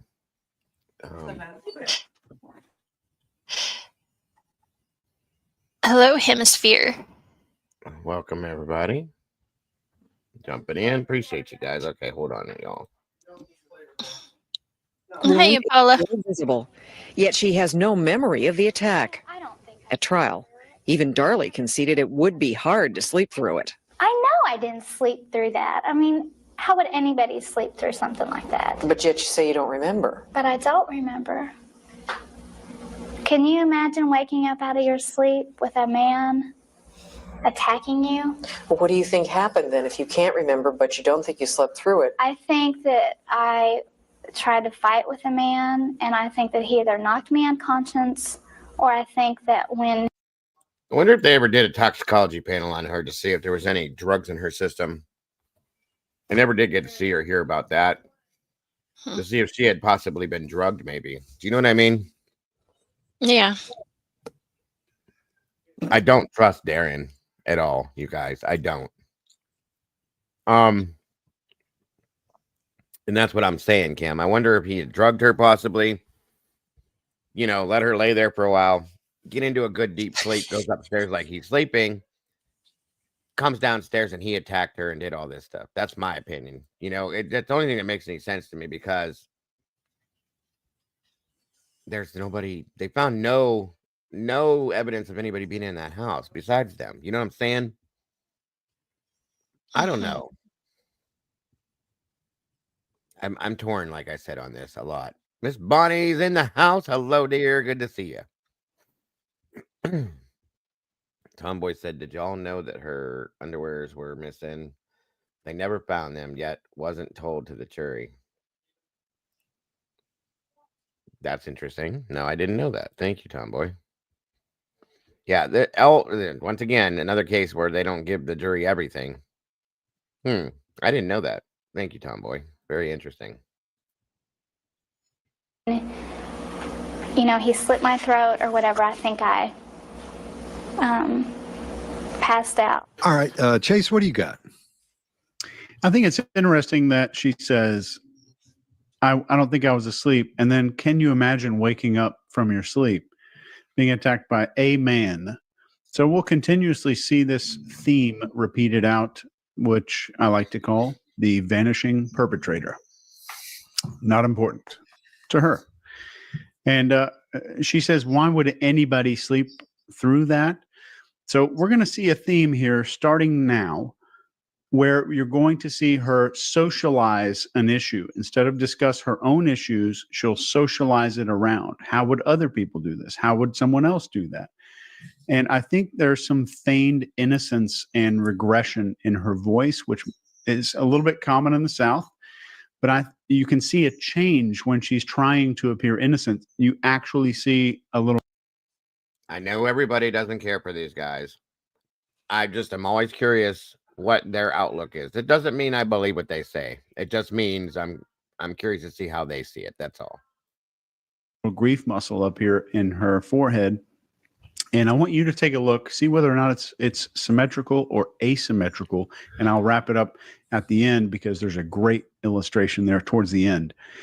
And she says, "A man," and she's unable to broadcast any emotion with this. This is just relying on illustrations here. And as she's answering, her eyes move, and I'm going to read this out here. Her eyes go from 7, these are o'clock positions, 7 to 2 to 12 to 10 to 9 to 2 to 5 during this one answer. And in this moment of brief silence, you can see tiny eye movement. So I want you to watch in this little pause when this video plays again, watch these little jerky eye movements. Melissa. And this is what's called a transderivational search in psychology, when somebody is recruiting all the little file clerks to go back and search all the file cabinets possible to get the best answer to the question that's coming out. And I think she says, when he slit my throat or whatever. So there's two distancing things here. And we see a little bit of Mark Bowden's famous lemon drop, which let's all just call it the lemon drop from now on. This is called the behavior panel, Kim. They break down many, many cases we've covered, and they give their expert opinions on as to what the body language that people exert is, what it means, and what they believe in it. Like I said, I'm just always curious what they think, but there's been many a times I've disagreed with them wholeheartedly. That's fact. So. And with that, I'll pass it to you, Mark. Yeah, absolutely. Let me pick up on that one, because you're right. Sour taste on slit my throat. So, interesting. What does that tell us? Well, I don't know what it tells us, but certainly I would want to ask a little more around that, get a little bit more detail around that, because, that sour taste happens around there. Is it sourness at her own story around that? Is it sourness about the event? You could be pretty sour about having your throat slit. Too. So, And not sure about that, but it is very, very notable. She moves in this whole piece for me from certainty to uncertainty and confusion to confrontation, and then the idea of possibility. That's quite a move through quite a small idea. So I just get a little bit worried that there isn't one theme to this. Simple question, but it goes through a number of themes: certainty, uncertainty and confusion, confrontation, possibility, and a very low blink rate on this, really would like to hear their given take on him. the nature of the story being talked about there. I might expect just a little bit more action in the blink rate around that. So certainly as a first video for me, it kind of raises some, I guess, little flags around, what's going on here? This is a little bit different, a little bit odd. Scott, what do you got? All right. Well, I'll start off with 3 of the big things that little red flags for me. She does that eye lock when she's answering, which a lot of people do, but not like that. That's what Greg and I call the romancer, where she's like all locked in and up in her face and trying to move forward and get closer to her. Even though she's got her hand up as a barrier on the table, she still moves forward. And her voice goes high on "I know." When she says no, it goes real high. That could be, it couldn't be, or, couldn't denote or indicate deception, but quite often it does. I'm not going to give that 100% on that. And then we have fading facts. As she goes along, it gets quieter and quieter and quieter, which is something that happens quite often when someone's not telling the truth, or they're being deceptive. And when she says, but I don't remember, that's when Chase, earlier we were talking with Greg about the culturally in the South, how you'll hear some women have a high childlike voice. In the old days, anyway, that was very popular. And in this case, I think she's actually, like you said, Chase, she's regressing here. And I think I think to a large degree, because it's almost childlike. It's 7 or 8 year old tone and deliver on that. The vernacular, or not, maybe not the vernacular, but the way but her delivery, it sure sounds like a little kid. And when the interviewer pauses, that's when she adds her qualifier. When she says, what did she say? Oh, that's when she says, but I don't remember. Yeah. Then when she asks her what she thinks happened, she says, think 4 times. You don't say, I think this happened, then I think this happened, then I think it's one event. I think this happened, la, la, la, la, which means she's gone back and thought about it, and she's in defense mode of that. She's not just letting it flow. She's not loping. Everything stops on think. When she says, I think this happened, I think that happened, where it should be, I think what happened was this. Somebody came in and this is, you don't have to keep saying, I think for every event that you've created there, if it actually happened. I respect what you think, Paula, because that's what I think. Just saying. So that to me suggests she's focused on the defense of it as she goes through that. Greg, what do you got? So for me, I always say successful organisms do what made them successful. This is not accidental. This childlike regression, in my opinion, from watching her, is not something specific to this. It's the ploy, it's the process that made her successful, whatever successful meant in her life. It's who she is. She's got all these tools at her disposal. It's whatever makes her feel like she can argue or answer questions. I've seen this personality type. I've dealt with a lot of this kind of behavior. I would say feelers, not thinkers. She's going to throw feelings out there and a lot of gushy, hey, this is how, and that's how.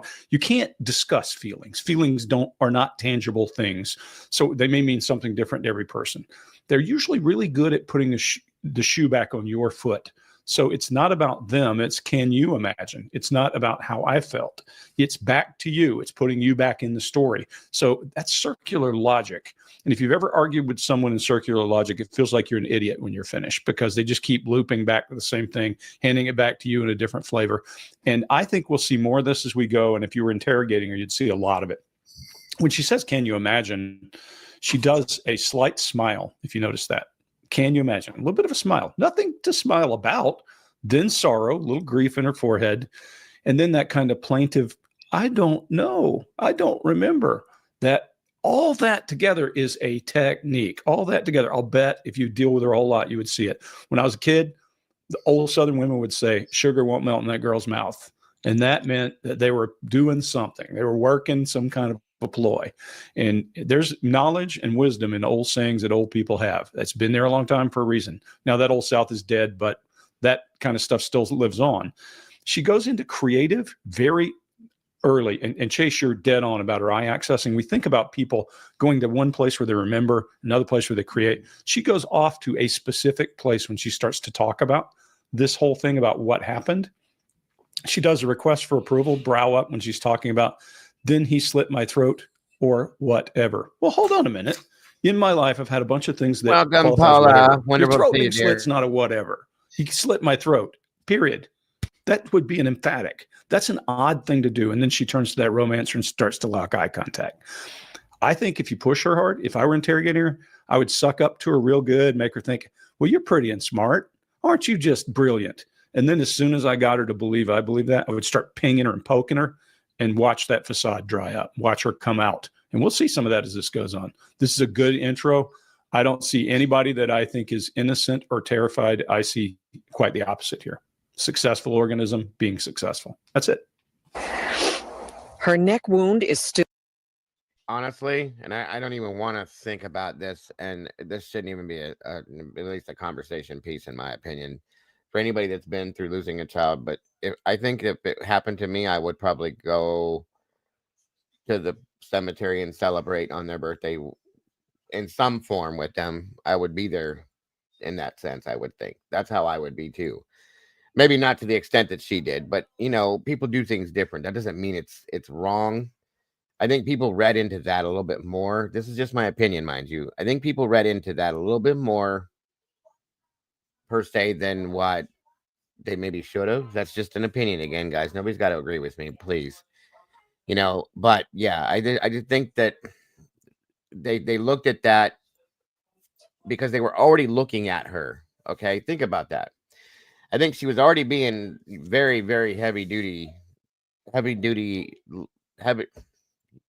very much being looked into. Okay, at that point. So seeing what they saw, your mind processes things the way you perceive things, if that makes sense to you. Okay. So if they weren't looking at her in a detrimental way or in a negative way already, people probably wouldn't have saw anything wrong with that. Do you see what I'm saying? It's a psychological thing I'm saying. That's just in my opinion, of course. That's all I'm saying. Still visible, yet she has no memory of the attack. At trial, even Darlie conceded it would be hard to sleep through it. I know I didn't sleep through that. I mean, how would anybody sleep through something like that? But yet you say you don't remember. But I don't remember. Can you imagine waking up out of your sleep with a man attacking you? Well, what do you think happened then if you can't remember, but you don't think you slept through it? I think that I tried to fight with a man, and I think that he either knocked me unconscious, or I think that when, he slit my throat or whatever, I think I passed out. The prosecution made much of Darlie's inappropriate behavior. For instance, the first policeman on the scene testified Darlie didn't seem concerned about. Kim, I really feel that way too. I mean, think about this. Somebody cutting your throat is going to wake you straight the hell up into a situation. You know what I mean? You're going to be into that situation immediately, unless your body is slow to respond because of possibly being drugged. And that was something I thought, that something could have been put in a drink or whatever it could have been, in my opinion. Hey, Trish, good to see you. I just wondered if that was possible. That would make this make more sense to me too. So that's why I'm probably leaning in that direction, that could have happened. And like I said, I don't trust Darren. I don't. I'm sorry, I just don't. There's a lot of people that think he was absolutely innocent of everything. He had nothing to do with anything, so on and so forth. But I do not feel that way with him. So that's me.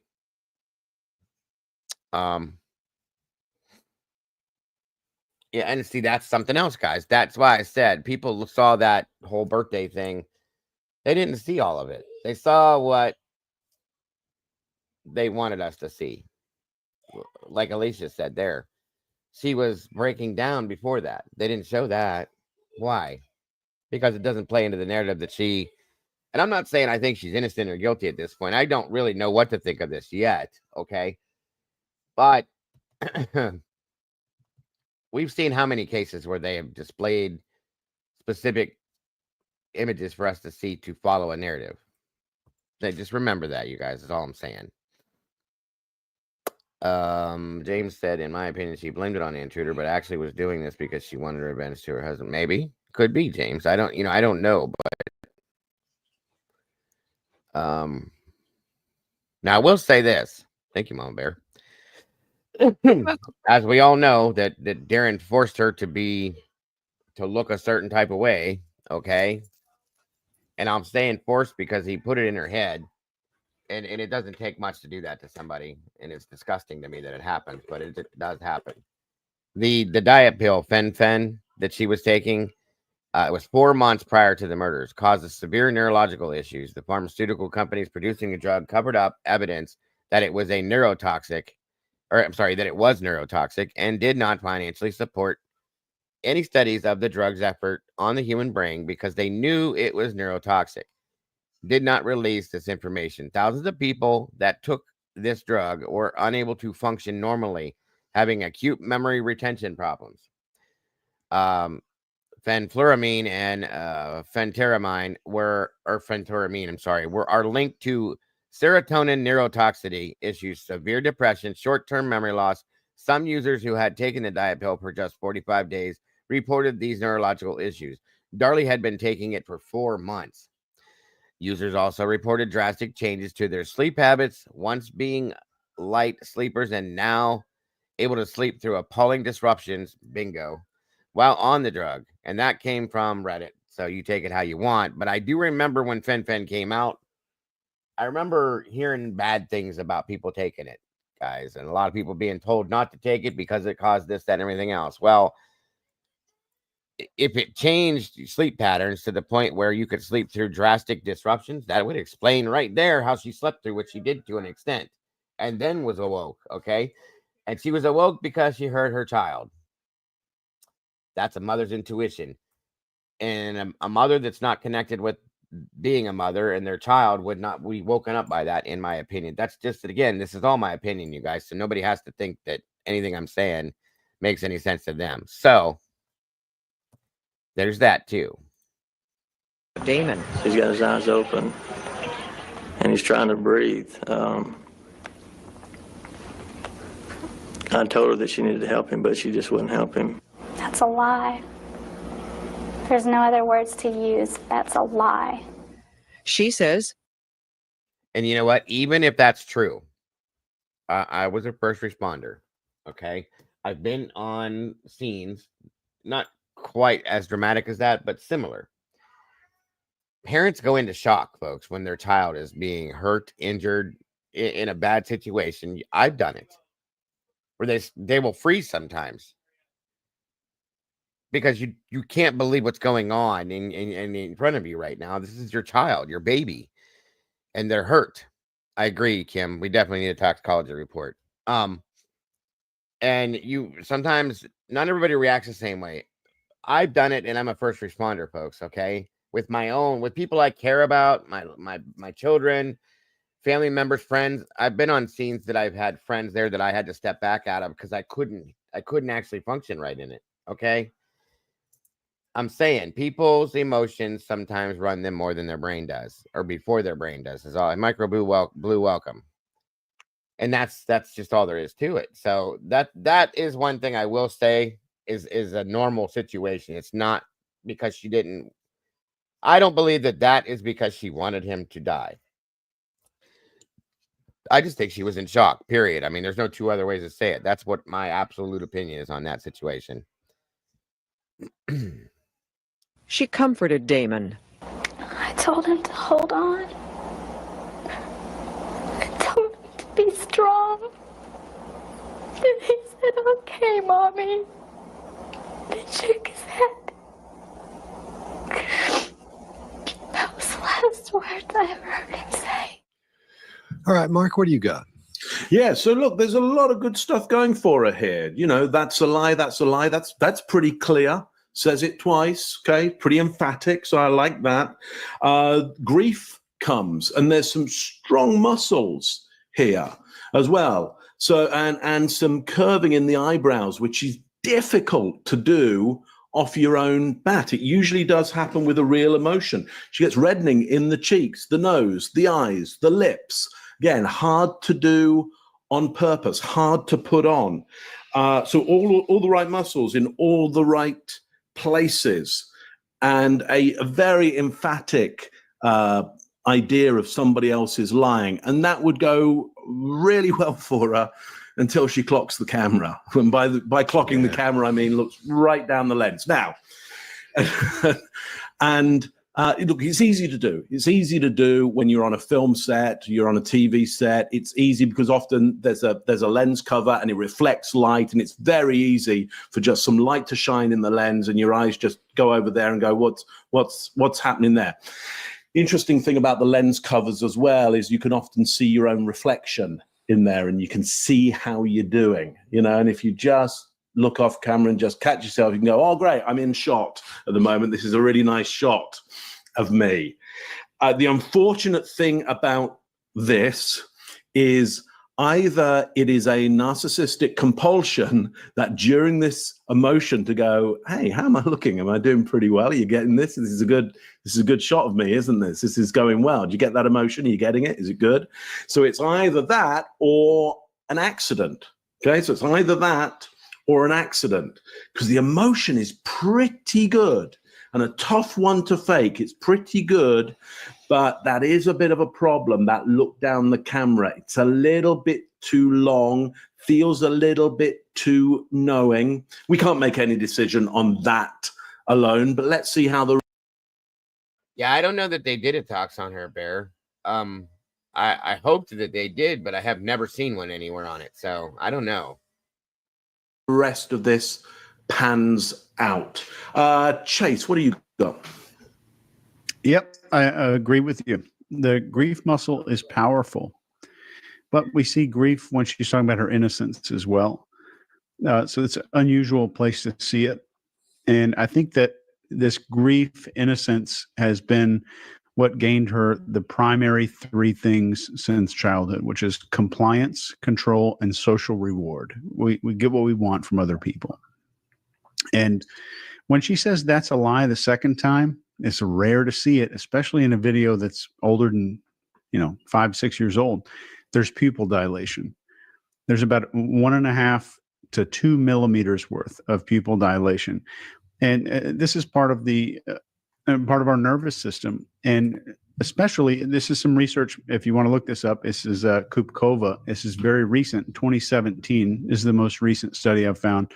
That pupil dilation is directly associated with high levels of stress and deception. And there's no emotion as she initially recalls the first thing she said to her child. None.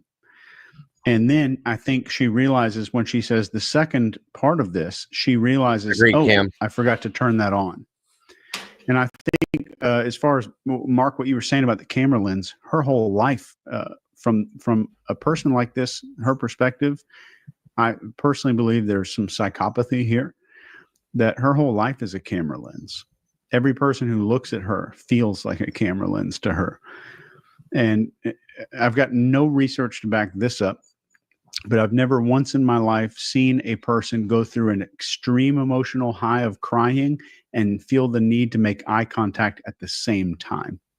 Because those two things don't match up. The high emotion and the drive for social connection are different, especially in this kind of environment. So I obviously didn't poll the guys here, but I would say when someone's freaking out, they don't care whether or not you're looking at them. They don't care what you think. They don't care what you feel. They're going through their own stuff. And there's no vocal tremors towards the end. When there's high emotion, there's high crying. This is another autonomic nervous system response for stress, grief, and crying. There's none. So listen to how smooth and perfect it is. Even with the tears and everything, I want you to hear how smooth it is, which is another high indicator of deception. Greg, what do you got up there? I agree with all that. If you look through, if you watch everything she does, the pupil dilation is one of the best. This video. By the way, I'm not going to run this whole thing. I'm going to skip through certain parts here, guys. And we're getting ready to jump through it here in a minute. So. Video has all of these videos. You can see where pupils dilate, which is a good indicator, by the way, of stress, that something's happening, and typically negative stress. There's actually a study, and I'll have to find the name and I'll put it down in the comments. There's a study recently about psychopaths and pupil dilation. And it says that their pupils dilate to pleasant things like everybody else does, but they don't dilate to negative things. There's no pupil movement to negative things. Chicken. Love it. The prosecution made much of Darlie's inappropriate behavior. For instance, the first policeman on the scene testified Darlie didn't seem concerned about Damon. He's got his eyes open, and he's trying to breathe. I told her that she needed to help him, but she just wouldn't help him. That's a lie. There's no other words to use. That's a lie. She says she comforted Damon. I told him to hold on. I told him to be strong. And he said, okay, Mommy. He shook his head. That was the last words I ever heard him say. The prosecutor says, here is a woman who was depressed, gained weight, postpartum depression, behind in the mortgage, financially strapped. I was a normal person just like anybody else. A normal mother that has normal, just normal like everybody else, doesn't go to sleep, and all of a sudden just snap and become a psychotic maniac killer. All right, Greg, what do you got? So I'm going to keep this one simple. Normal, normal, normal, normal. I don't know how many times she said it. About 14, I think. I'm making that number up, by the way, so don't try to count and correct me. But normal, normal, normal. What I would do is lean over. If I were you and I'm talking to somebody who says normal, normal, normal that much, I'd lean over and say, Darlie, what's normal to you? I want to know what her baseline for normal is, because I certainly don't see it. She goes down that path, and this is classic chaff and redirect. Welcome, Eddie. Good to see you, bro. Out there until you bite. And if you don't hear it the first time, you'll hear it the 14th time.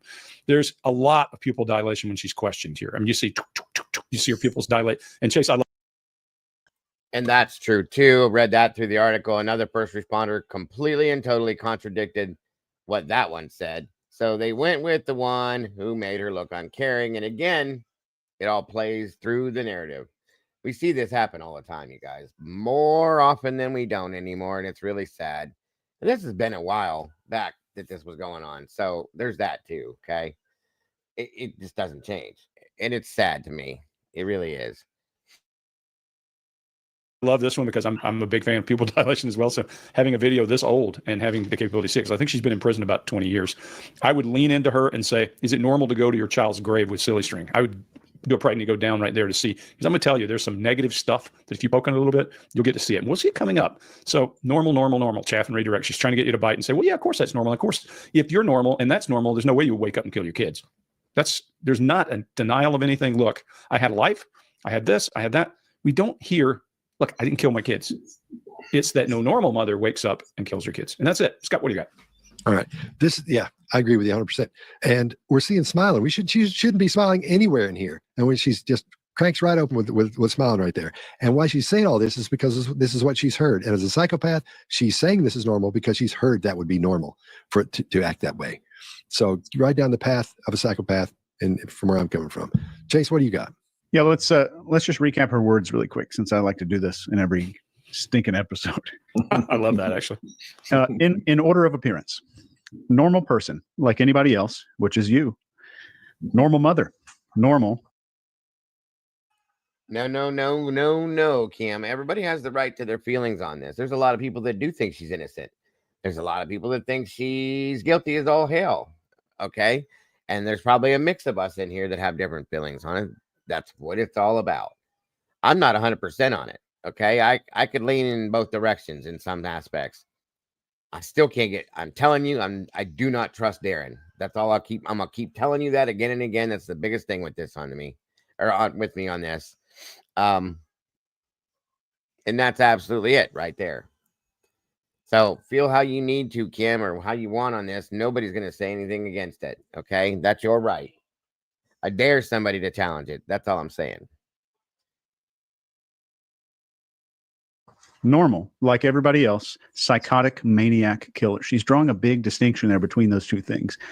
And I think there's two reasons that she's using the word normal. Number one, advice of counsel. Exactly. And this is him not saying you need to hammer on the word normal. It's him saying you need, because the lawyer knows. I think the lawyer knows that there's something very different about this human being. And he's given her advice. You need to come across as a normal person that can relate to anybody. You're just like anybody else. So she took the words literally and fed them back. The second reason, I think she's using this because she's unknowingly be careful. Ashamed or trying to cover up some psychopathy in this moment here. So she's not telling normal. She is selling normal in this Good point, instance. Paul. And I think that's really what we're seeing. We're seeing all this normal stuff followed by this drastic thing that she does not identify with. I mean, all of us have talked to killers. They don't identify as killers. If you're you're watching this now, imagine you just did something you probably shouldn't have done, but you know that you're not a killer. You're not going to go kill a bunch of other people. It was just a one-time mistake, and that's what we're going through this rationalization process as a criminal does. I don't belong in jail. I'm not a bad person. This was a one-time thing. I lost control. I had too much to drink, et cetera, et cetera. So I don't think she identifies with this at all, but I think that there's some Jungian shadow stuff that we definitely don't have time to get into. Scott? Mark? Yeah, I do have time for the Jungian psycho. No, I don't have time for that. But look, here's what's interesting for me. Though there's a lot of cutting in this interview, which is a bit annoying, and there's a cut in this that could go against what I'm saying right now. But essentially, her language doesn't differentiate enough for me between the accusation and the denial. It all kind of mashes into one, so that the net of it is her denial sounds very much like a confession. Now, it could be some of the cutting in that there could have been a re-representation of the question. So it could be about that, and we could say that. And it could be that just her language skill is very, very low, which goes back to the earlier question I had for everybody, I think maybe off camera, which is, do we have any understanding of what her mental age is diagnosed as? And then we had a little bit of this discussion about this cultural idea from her particular locality of presenting yourself in quite an infantile or juvenile way. Okay, so yeah, we could put it down to that. Will you culturally develop a low-level language style in order to fit in and present yourself in such a way, or is that your mental age right now, or the possibility that there is almost a Freudian slip of the tongue, which causes your denial to actually be a confession. And it sounds very much like that to me. Go back and listen to what she says, and it feels very much like she's actually saying that she did this rather than not did it. Anyway, and then there is this idea of well, we get a lot of theme coming up of the possibility of acute psychosis, which is when stuff happens and you just don't know that it happened. Acute psychosis, you're right, people's eyes will go pretty wide like that when acute psychosis happens. And they're like, oh, I don't know what happened.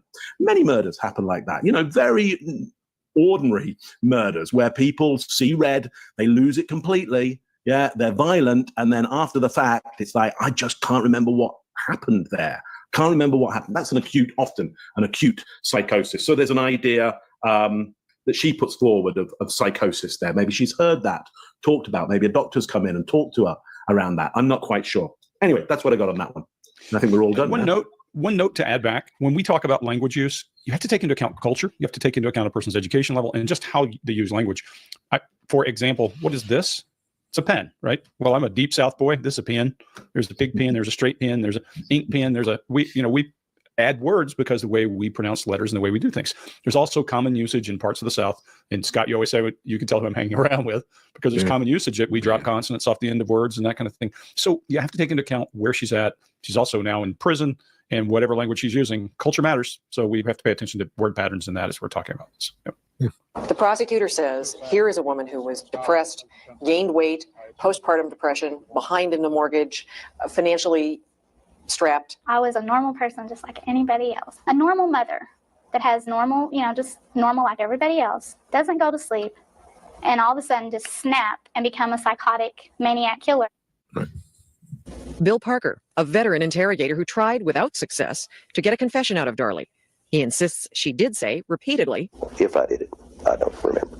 You did apparently say during that interview with the policeman that if I did it, I can't remember. No, I did not. I never said that. All right, Mark, what do you got? Yeah, so look, in this one, I haven't got much to say on this because it's he said, she said, and then she said she didn't say it. So, and it's like, okay, well, where's the recording? Like, all you need is a recording. If there was an interrogation, it's like, you press record. What, did you not have recorders at that point? So, I'm not really enjoying this one particularly, other than she says, well, if I did, I don't remember. So there's a possibility then. There is a possibility. Okay, there's a nice opening of possibility around that, and I don't remember, and so we're back there to a potential, either that's a lie, I do remember, and I did do it, or it is an acute psychosis. It's like, I just don't remember. It could have happened, and I blacked out at that point. It can happen, though that might be, I don't know the system that she's in, but that might be actually quite a good defense for not getting a death penalty. I don't know. Scott, what do you got on this one? All right. We're not seeing any anger, not seeing any disgust, no contempt, nothing like that. And she's not contracting. Now, you don't contract your words every time. By that means she says, I did not. She may say, no, I didn't. No, I did not. You might say that I did not later in the second half of that, but you wouldn't say it right out of the gate. I don't think, because that should come with an emotion with that. And she's not showing the right emotion with that. She should come across and say, no, I didn't. No, I did not. I did this, this, and this. And it should be a little bit faster, and she should be revved up about that. That's one of the things that in an interrogation, when you go in and you start poking on somebody, as Greg says, you get them to that level. She's not coming to that level. That's a poking right there, man. And she didn't. It's not she didn't take the bait, but she should have come back with no, I didn't either. It wasn't me. A lot of times you'll hear that. That's why I always say it. No, I didn't. I didn't either. That wasn't me. So she contracts where she shouldn't contract. A lot of times you'll see in these famous cases from O.J. Simpson and other ones where they say, they'll say, I did not, or I did not do this. Did you do that? No, I did not. Because you can watch in the monitors. If you watch someone in the room waiting on you, you can hear them on there, and they know you're going to say, did you take this? You can hear them say, no, I did not. No, I did not. You can hear them rehearsing it. Not every time, but every now and then you'll catch one of those. So Chase, what do you got? I did not have sexual relations with that woman. Bingo. Great example. So I'll give you a piece of ammunition you can use against people like us. One of the worst things, and I can't tell you the other ones. I won't tell you the other ones. But one of the worst things you can say to an interrogator is, I don't remember. So sorry to hear that, Cam. There's very little an interrogator can do. That's one of the hardest things for people like us to overcome. We can't say, oh, well, yeah, you do. You have to be, and it's very hard to prove. So people who come in with that I don't remember, I blanked out, because if If I have a memory problem, that's the best way. It's either I rehearse this elaborate story, set up a bunch of evidence, or I just have some amnesia. That really helps. It really helps guilty people.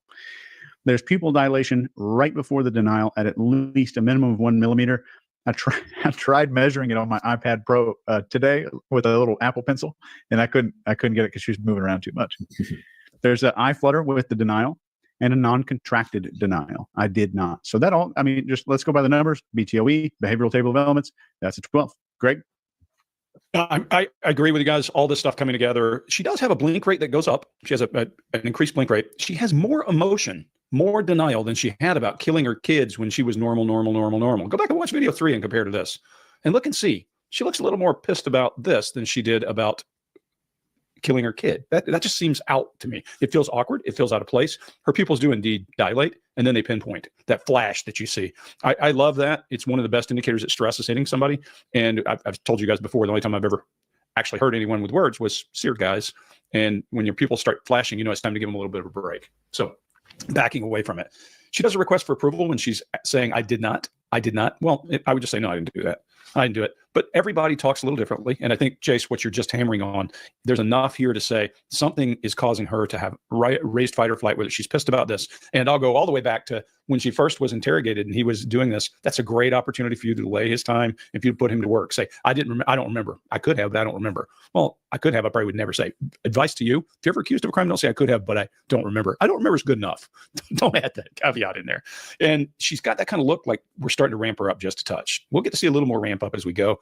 But here, I just see, not enough denial earlier. She's going out of her way to deny this a lot more. Maybe she perceives this as the threat versus not being normal or whatever it was she's talking about in video 3. But video 3 is about stabbing your children, not about how you behaved in interrogation. I might say, yeah, I don't know what I said in interrogation. I would probably, in fact, say that because that was a stressful moment. I don't know where I was going. And Chase, like you, I'm not going to give any more details than that. We'll keep it there.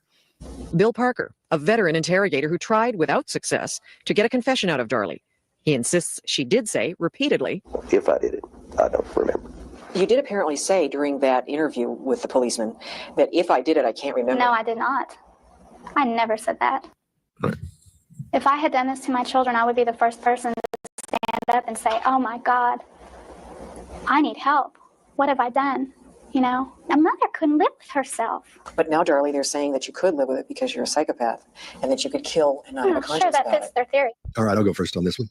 What we're seeing here, and this is one of my favorite things, is when you go in with someone, when you go and talking to someone, you'll say, who's suspected of, let's say, stealing money or something, you'll say, what do you think should happen? Because they're worried about their job, they're worried about everything. You say, what do you think should happen to somebody that did something like this? And they'll say, they need help. They really do. They never say, fire them. They should get rid of them, man. Get them out of here. We don't need that. They're a thief. They always say things. Quite often they'll say, they need help and they need good talking to. Sit down and talk to them. Go over all their, because if they did it, they don't want to say kill them. Stick them, hang them, shock them. Whatever you're going to do, get them out of here. Let's get rid of them. Never do that. That's classic right there. And at the end, you can see her getting all fired up. I won't leave that to Greg because I know you've got that covered. She removes herself from all this by saying a mother wouldn't. She doesn't say, I would never do something like that. Those are my kids. She doesn't involve herself in this. She's putting it on somebody else, this other, a mother.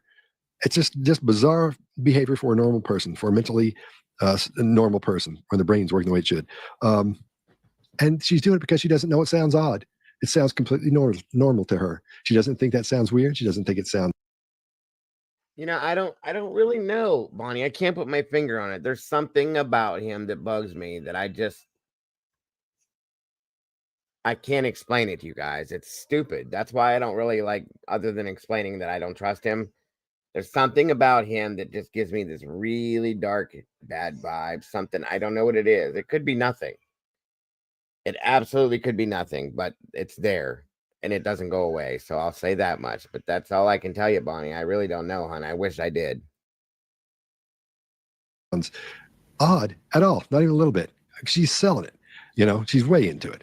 So I don't have a lot to say on this because we're dealing with a psychopath, and what are you going to do? These are classic behaviors of a psychopath. Greg, what do you got?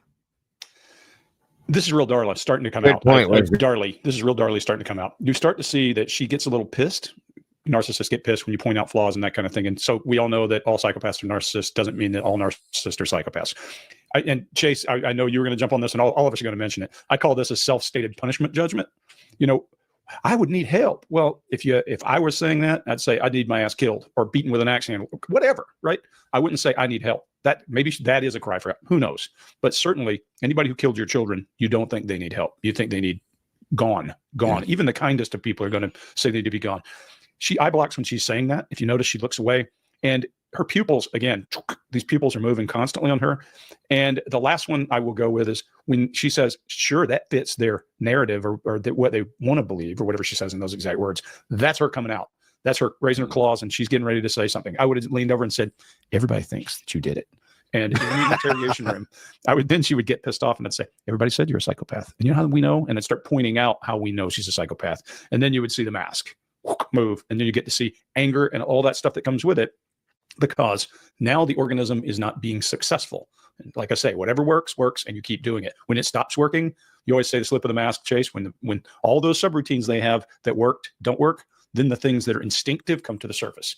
It's why Chase and I spend our lives learning where to put your fingers and not thinking about that when the time comes. You know, when you're in a military unit, the best thing I ever learned from SEALs that I take into business meetings every day is it's not how you shoot, it's if you shoot. Don't spend time thinking about how you shoot. Everything needs to be muscle memory.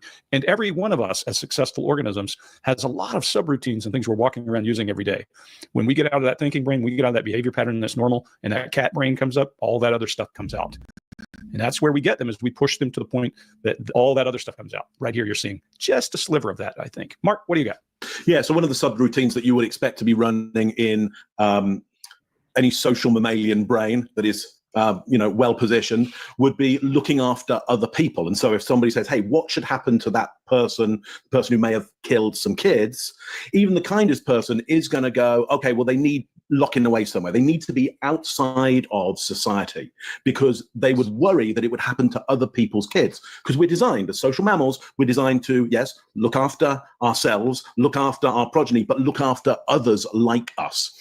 She's not executing that subroutine at the moment, which is kind of interesting. So that starts to point towards the social part of her brain isn't quite functioning as we might hope or expect. Now, look, if I had done this to my children, I would be the first person to stand up. So that idea of being, I'd be the first person to admit to this, usually is best when there's a potential group blame. Okay, when there's a bunch of people that, and it's like, no, I would bring myself right forward. I would be the most to blame. Well, hang on. In this case of a mother murdering children, if you put your hand up for that, you would be the only person. So why do you use a group-based idea around this? Well, because you're trying to distance yourself and push blame around. So then we get it again in a mother couldn't live with herself. So again, this is distancing. It's attaching yourself to the idea of the mother, but you're not saying, I as a mother couldn't live with myself, or I'm a mother, I couldn't live with myself. It's going a mother. So distancing and projecting out towards others. And then when she's put forward this idea of a psychopathic theory, then we start to see the anger. We see the eyes lock. We see the tightening of the upper lip there. Anger starts to be produced because she's been putting out the option, I believe, of an acute psychosis theory that I could have done it. I just don't remember. And there's all kinds of good reasons for that. But you could come down to, okay, acute psychosis, let's reduce the sentence. She doesn't like the psychopath idea. She's not going for that one, which makes me feel like she understands potentially what that diagnosis means. What that diagnosis tends to mean at this level is a reduction in your status, which means you are no longer at human social level. When we say, hey, you're a psychopath, we're trying to reduce you to a subhuman level. People who are psychopathic really don't like that. They don't like being reduced to a subhuman level, because they also have a belief that they are bigger and grander and better than others. They've got more, they're bigger, they're grander, they're smarter. And so that reduction makes them really, really upset in my experience. Who we got next? Chase, what do you got? Yeah, I absolutely agree with all of you guys. And to Scott, to your point, you hear that all the time. Well, they definitely need help. Definitely they should issue an apology to the victim's family, of course. Thank you so much, brother, for the super chat. God bless, bro. I appreciate that so very much. And thanks for being here again, Cap. Appreciate you so very much, sir. Very generous. like a written apology, a formal apology. We hear that all the time. And I think this is one of the most ridiculous statements I've ever heard in an interrogation. If you watch this really closely, she smiles at the suggestion of psychopath. I had to watch it, admittedly, 3 or 4 times. I had to hold my finger down on that little slider button this morning. Well, we all upload these videos into a folder the morning that we record these. But you can see a smile at the psychopath remark. And the blink rate goes up the moment that she starts to correct that. She smiles and then realizes, I need to fix this. And Greg, to your point, one of the best quotes that I remember from my training is, when the crap hits the fan, you will default to whatever you have done 1,000 times or more. And like, our night vision is really complex. It's got some stupid little buttons on it when they should be giant buttons. It's hard to work. In the daytime, when you're looking in a mirror, it's still hard to work. It's harder to work when it's 115 degrees. It's 2 a.m. There is no moonlight, and you're wearing gloves, and you're in trouble. So I mean, it's not just a weapon. You've got to run all kinds of stuff, and you've got to do that for hours and hours. So she's defaulting to what worked for her in childhood, and that's where we're forming all of these things. We're forming our personality. So this kept me alive. This got me results, and this made me suffer. So that's 1,000 hour, 10, 15, 20,000 hours that she's been practicing some of these things here. And that's all I got. Cool. If I had done this to my children, I would be the first person to stand up and say, oh my God, I need help. What have I done?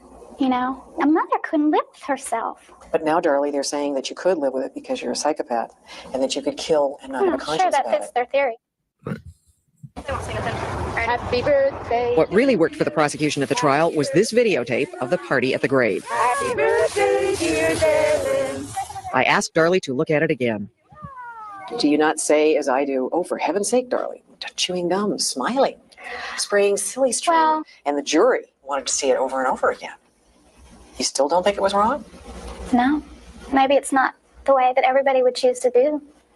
But I can guarantee you the last thing a guilty person would do was to do that. That's the best. Who's the dude? Who's the dude on the side with his hands in his? That's her the husband. Yeah. And he's like uncomfortable too, man. He's like, I don't know about this. I don't know about silly string at a funeral of anybody's, much less your own kids. That's 8 days after the kids died. 8 days. Yeah, he's not happy. God. He's not happy. Yeah. Lord. All right, Mark, what do you got? Yeah, so I don't know whether you're going to include that bit that we were just talking there. So let's bring it up. Yeah, the dude there who I now understand is the husband, who is not liking it at all. Hands in pockets, uptight. I mean, anything's possible, James.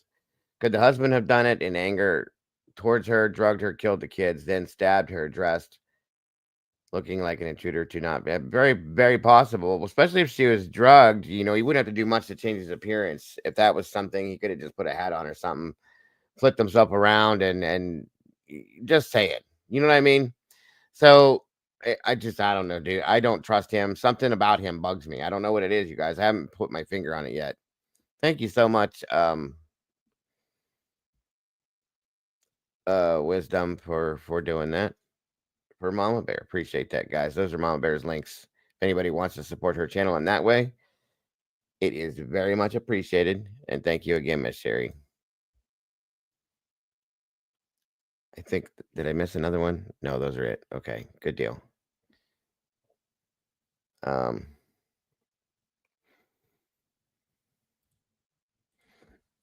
It would be impossible to not be emotional or not emotional enough to satisfy. Yeah, it seems to be. Like I said, I don't always agree with everything they say. One of them I do like more than the other 3. I'll say that much. So, head down, like he doesn't think it should be going down this way. Now, look, having said that, husbands, wives, partnerships grieve in very different ways, and losing a child can be one of the things that will split you up. If you've lost a child and you stay together, that's really hard work. A lot of blame goes in all kinds of directions around this. So it's tough to keep that together. Okay. So we could expect some kind of, fractioning there, and we don't know how she's going to respond to grief. So, there is a possibility. I can quite see it myself. Well, let's have a birthday party like the kid would have had a birthday party. There are some reasonable reasons for the video that we see. So I'm not going to look into that, because it depends on your bias as to how you could look at that. The gum chewing, the smiling. If you bring grief into it, alone, Understand completely, it's a Bonnie. tough one to look at. However, the last thing a guilty person would do, and so we've got, again, this idea of thinking about what would a guilty person do, what wouldn't they do, and the idea of I'm being judged, the knowing that I'm being judged all the time, and I need to project the right image of what somebody, would do or wouldn't do in this situation. Or the silly string.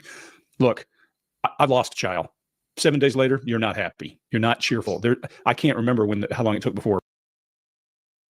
Oh, for heaven's sake, Darlie. Chewing gum, smiling, spraying silly string. And the jury wanted to see it over and over again. You still don't think it was wrong? No. Maybe it's not the way that everybody would choose to do. But I can guarantee you the last thing a guilty person would do was to do that.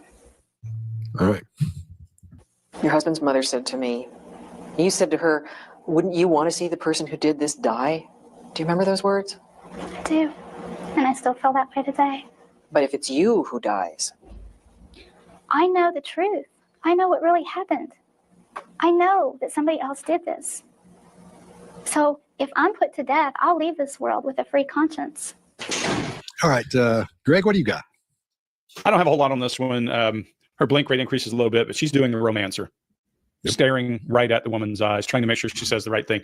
And okay.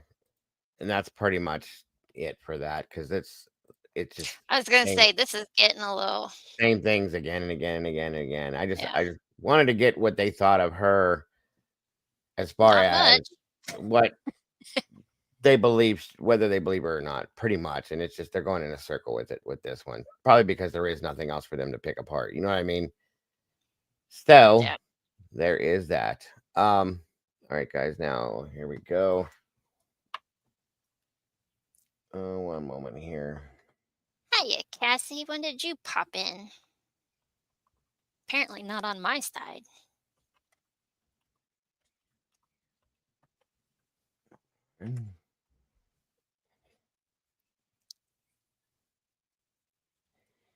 Make sure you guys, if you haven't yet, make sure to hit the like button over there, guys. Okay, here's the one interview I wanted you guys to hear too. Hold on here.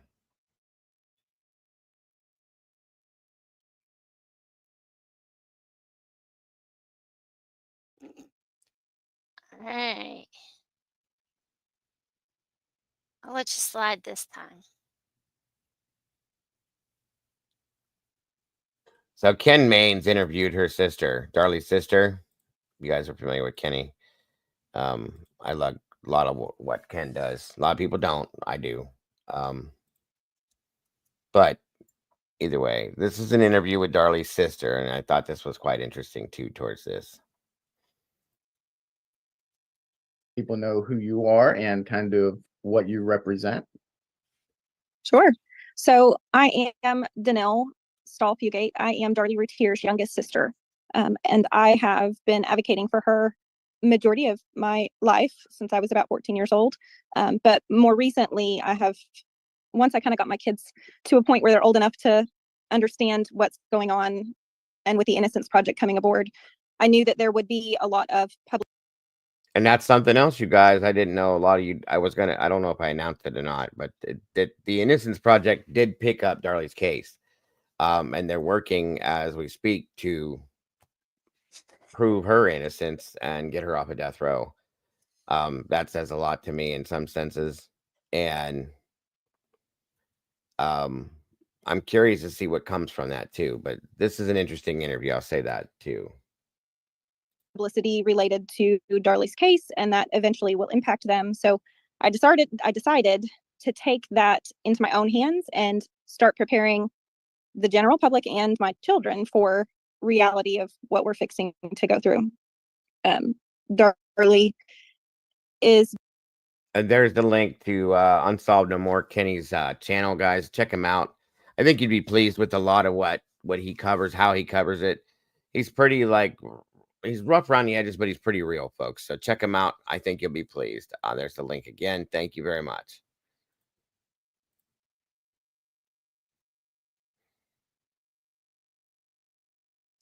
hopefully going to be exonerated soon. And, with that will come a ton of media attention and skeptics and stories and articles and all kinds of stuff. And so if I can kind of get the head start and get everybody acclimated to what that was like for us 27 years ago, then they'll be more prepared. At least that was my thought process.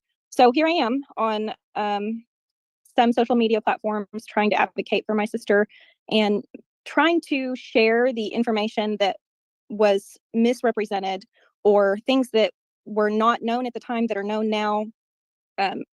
Just trying to clear up some of the misconceptions involved with her case, because the media just absolutely destroyed our family in the general public. And that was really hard to get past. It was almost impossible for my mother to ever get past. So I just wanted to have kind of the head start on it and write it the way I wanted it to be read instead of somebody else writing it for me. So here we are.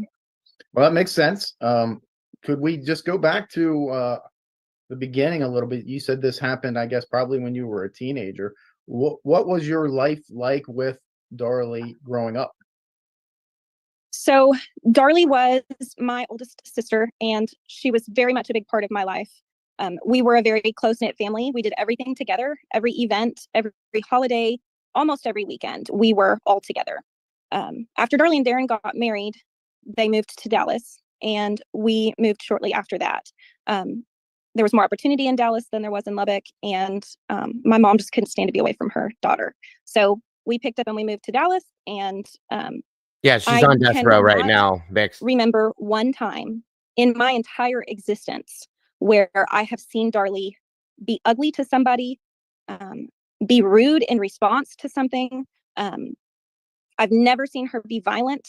I honestly cannot remember her ever even spanking her boys. It's just, personality was very mild, very happy-go-lucky, bubbly, sweet, sincere, genuine. There was a lot of bad about Darlie. Like, really, that you could consider to be a negative connotation to Darlie would be that she was vain. But aren't we to some degree? I mean, we all want to be looked at and thought to be attractive. And so she definitely wanted to be pretty and wanted to look nice. Yeah, what was the age gap between you guys? Darlie is 12 years older than me. So she very much was like a second mother to me. She was always taking care of us and, helping around the house and toting us around. She was not just my sister, but she was my person. Understood. So it's really hard to see people. I was not going to cry. It's hard to see people believe such erroneous things about somebody that you love. Yeah. That deserves so much better. And that's the hardest part, because I know her and my family knows her and we understand who she was and who she still is.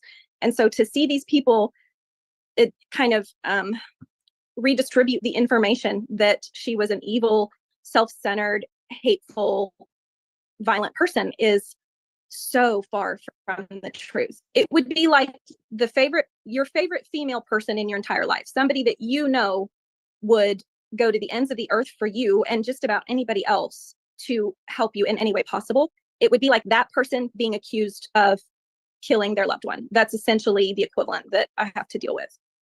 Sure. And you were saying about the people redistributing the information that they got and how hurtful that is. And I am sure that I am part of that. And I'm sure that that's one of the reasons you originally reached out to me. And you did it very, lack of a better word, kindly. But I could tell your sternness as well. And I understood that.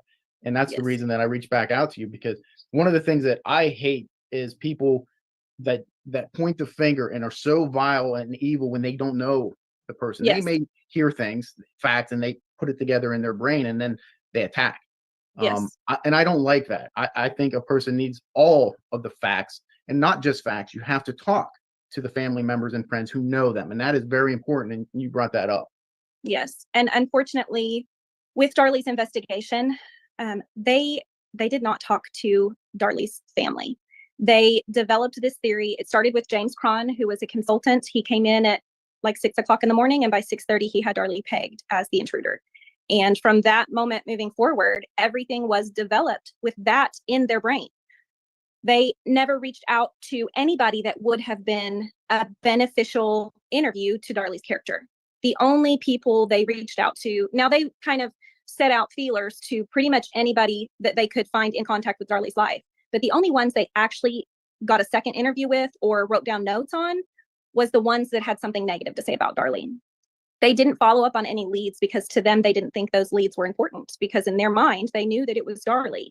And that is how they got this misrepresentation of who Darlie was as a person. And that's really what allowed them to believe that she was capable of doing this, because there was a handful, I'm going to say less than what I could count on my fingers, of people that had anything negative to say about Darlie. And I mean, that should speak volumes, because when you're 26 years old, you're infallible and you do nothing wrong. And typically you're going to have more haters at 26 years old than you would at any other time. You've met a ton of people and you've made enemies along the way, and that's just how it is. Darlie did not have a ton of haters. Darlie's entire family supported her. There's not been one single family member that has said, oh, I don't know, maybe she did it. Not one. There's none. And that also speaks volumes to me as well. There was a lot done in that first 48 hours that was done blindly. They didn't even have a written statement from Darlie at that time. They had the initial comment that she made to Officer Waddell saying that she had been attacked, the description of the man. They had the 911 call. They had what she had told Officer Wallings, who was the second officer. Basically, it was just a description of what she remembered. And that was it. That was basically what they had. And when they tried to reconstruct and do a crime scene analysis, they really had some of those details wrong, and it really impacted how they processed everything else moving forward. And that's kind of why we are where we are right now. Okay. If you remember back, I'm sure, because you're saying that people got things wrong during the assessments and stuff. You kind of watched at least a little bit of what I had to say, and you had brought up that I had gotten some things wrong. Do you remember what those things are off the top of your head? Some of them. Okay. I had written a whole list of notes, and it's on my counter at the house. I know that one of the things that was brought to me, which made me first watch your coverage on Darlie's case, was the couch. And you were under the impression that there was not blood on the couch. And that was mentioned by Mr. James Cron. And I think that the reason that that is important is because there was a couple different details that were not included in his assessment. First of all, I think he may have been under the impression that she was on a completely separate couch. I don't know that he has ever verified which couch he originally thought she was on, but she was actually on the wall, on the couch that was parallel with that back wall and the glass sliding door.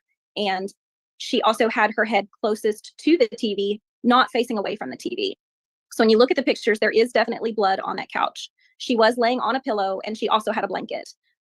Her nightgown shows that the blood traveled over her left shoulder.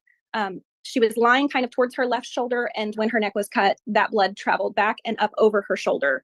To me, that kind of supports and nullifies the idea that she cut her throat at the sink, because your blood doesn't run up and back over your shoulder. That would defy gravity.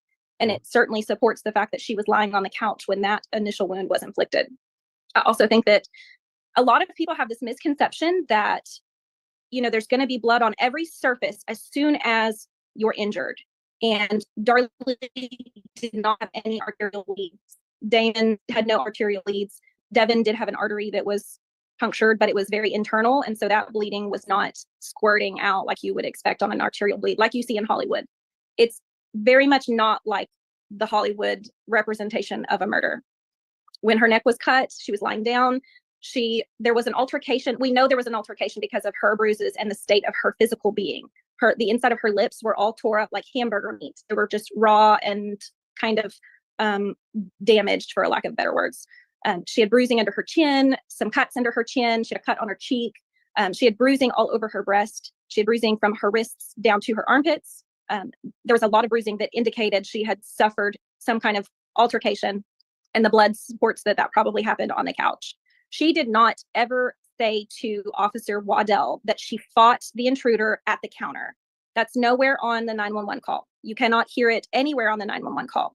She does say that she was frightened or fighting. It depends on how you hear that comment. But even if it is, she was fighting.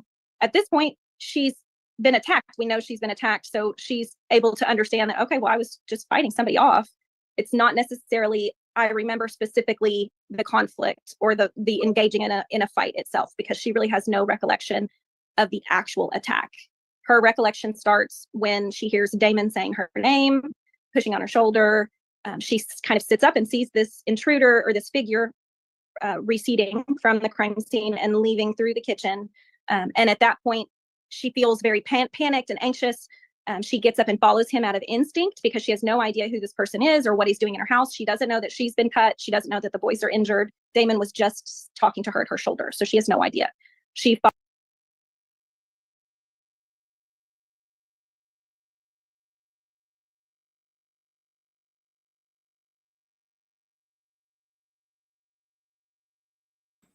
You're muted, dude. Sorry. Dick Wolf is the producer, director, whatever, that created the Law and Order series, Special Victims Unit and stuff like that we were talking about earlier, Bix. If you're not familiar, I don't know if they show those over there or not, but I thought they did. But that's who that is. And he has some other stuff he's produced as well. He's really good. But that's who that is, Bix. follows this intruder. He goes out, drops the knife in the laundry room as he's leaving. She follows, picks up the knife out of instinct. When you have kids, you're always thinking to keep your kids safe first. And she did have a toddler. An infant. Drake was only 7 months old at the time. So that is kind of where things started for her. That's her memory of the actual attack itself. From that point moving forward, she comes back and puts the knife on the counter, turns on the light switch, calls 911, and yells for Darren. I think she had yelled for Darren as she was getting the phone, and there's kind of, before she dials, she has Darren already coming downstairs. Darren comes downstairs and starts assessing the situation. He does CPR on Devin. He tells her to get towels. What happened? Oh my gosh. He doesn't realize Damon has been hurt at this point. Darlie is on the 911 call. She's already provided towels to Darren. She is not medically trained, and she has never had any kind of first aid training. Instinctually to her, she wet towels, which actually could have been beneficial considering they were lung wounds. You want to occlude the air from getting in, but that was not intentional on her part. She wet them because she thought she needed to wet them. She gave them to Darren. She laid one over Damon after he had laid down. She told him, it's okay, baby. It's okay. Hold on, baby. Hold on. He is stopped in between the entry way into the living room and the living room, kind of right there at the corner. He laid down. She put a towel over his back. She's back and forth to the kitchen, to the bar, and to Devin. Darren does say in one of his interviews, it may be actually in the testimony, that he is doing CPR trying. Content may include sensitive or violent content not suitable for all viewers. Feel free to step out if needed. Trying to on Devin, and when he blows into his mouth, blood comes up and is everywhere. And he also says that Darlie was helping him at one point with the CPR and tried to hold Devin's wounds closed, thinking it would help get him breathing again. But they had no idea he had actually bled to death, and there was nothing they could have done at any point. So there's CPR being performed, and she is there in touching distance to Devin, which could very logically explain the one little drop that's on her back. There's a couple other drops on her chest. I think there was a drop on maybe her left shoulder. I'd have to get my notes to tell you exactly all of those details, but you also have to remember that some of that blood that is the boys' transfer stains, because she was touching and handling the boys after they were bleeding. So there was the cast off that Mr. Bevel was so adamant about. If you watch the video, that's not a realistic posture for how somebody would stab somebody else. It's very exaggerated. He lifts the knife back all the way over his head, which is not realistic either. And he also, the way that blood drop falls, she would almost have to be completely parallel to the children when she stabbed them. Also, to go back to that Darlie called 911 while Damon was still alive. If she had done these things, would she have woken up Darren and called 911 while her victim is still alive?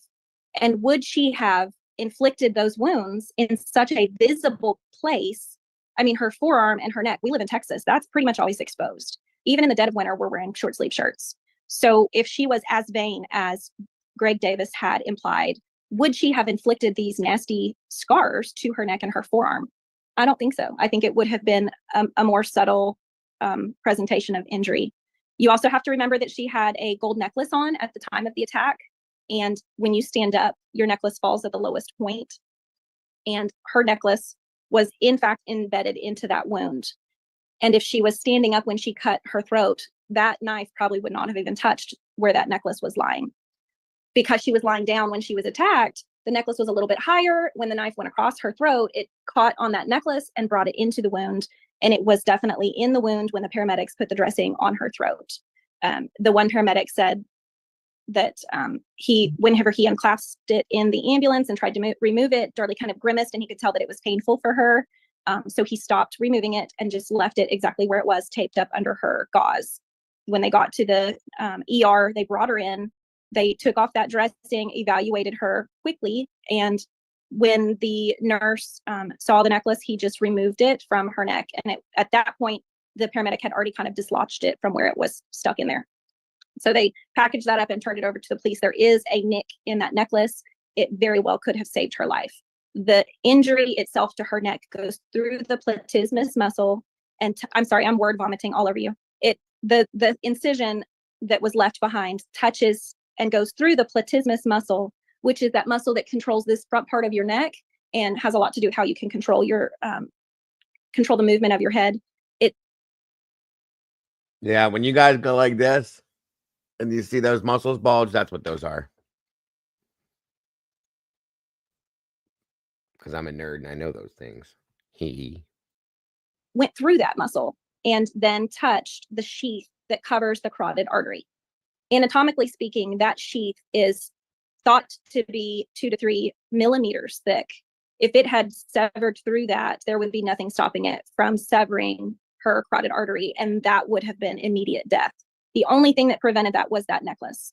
And that necklace shows the nick where it was definitely damaged in the attack.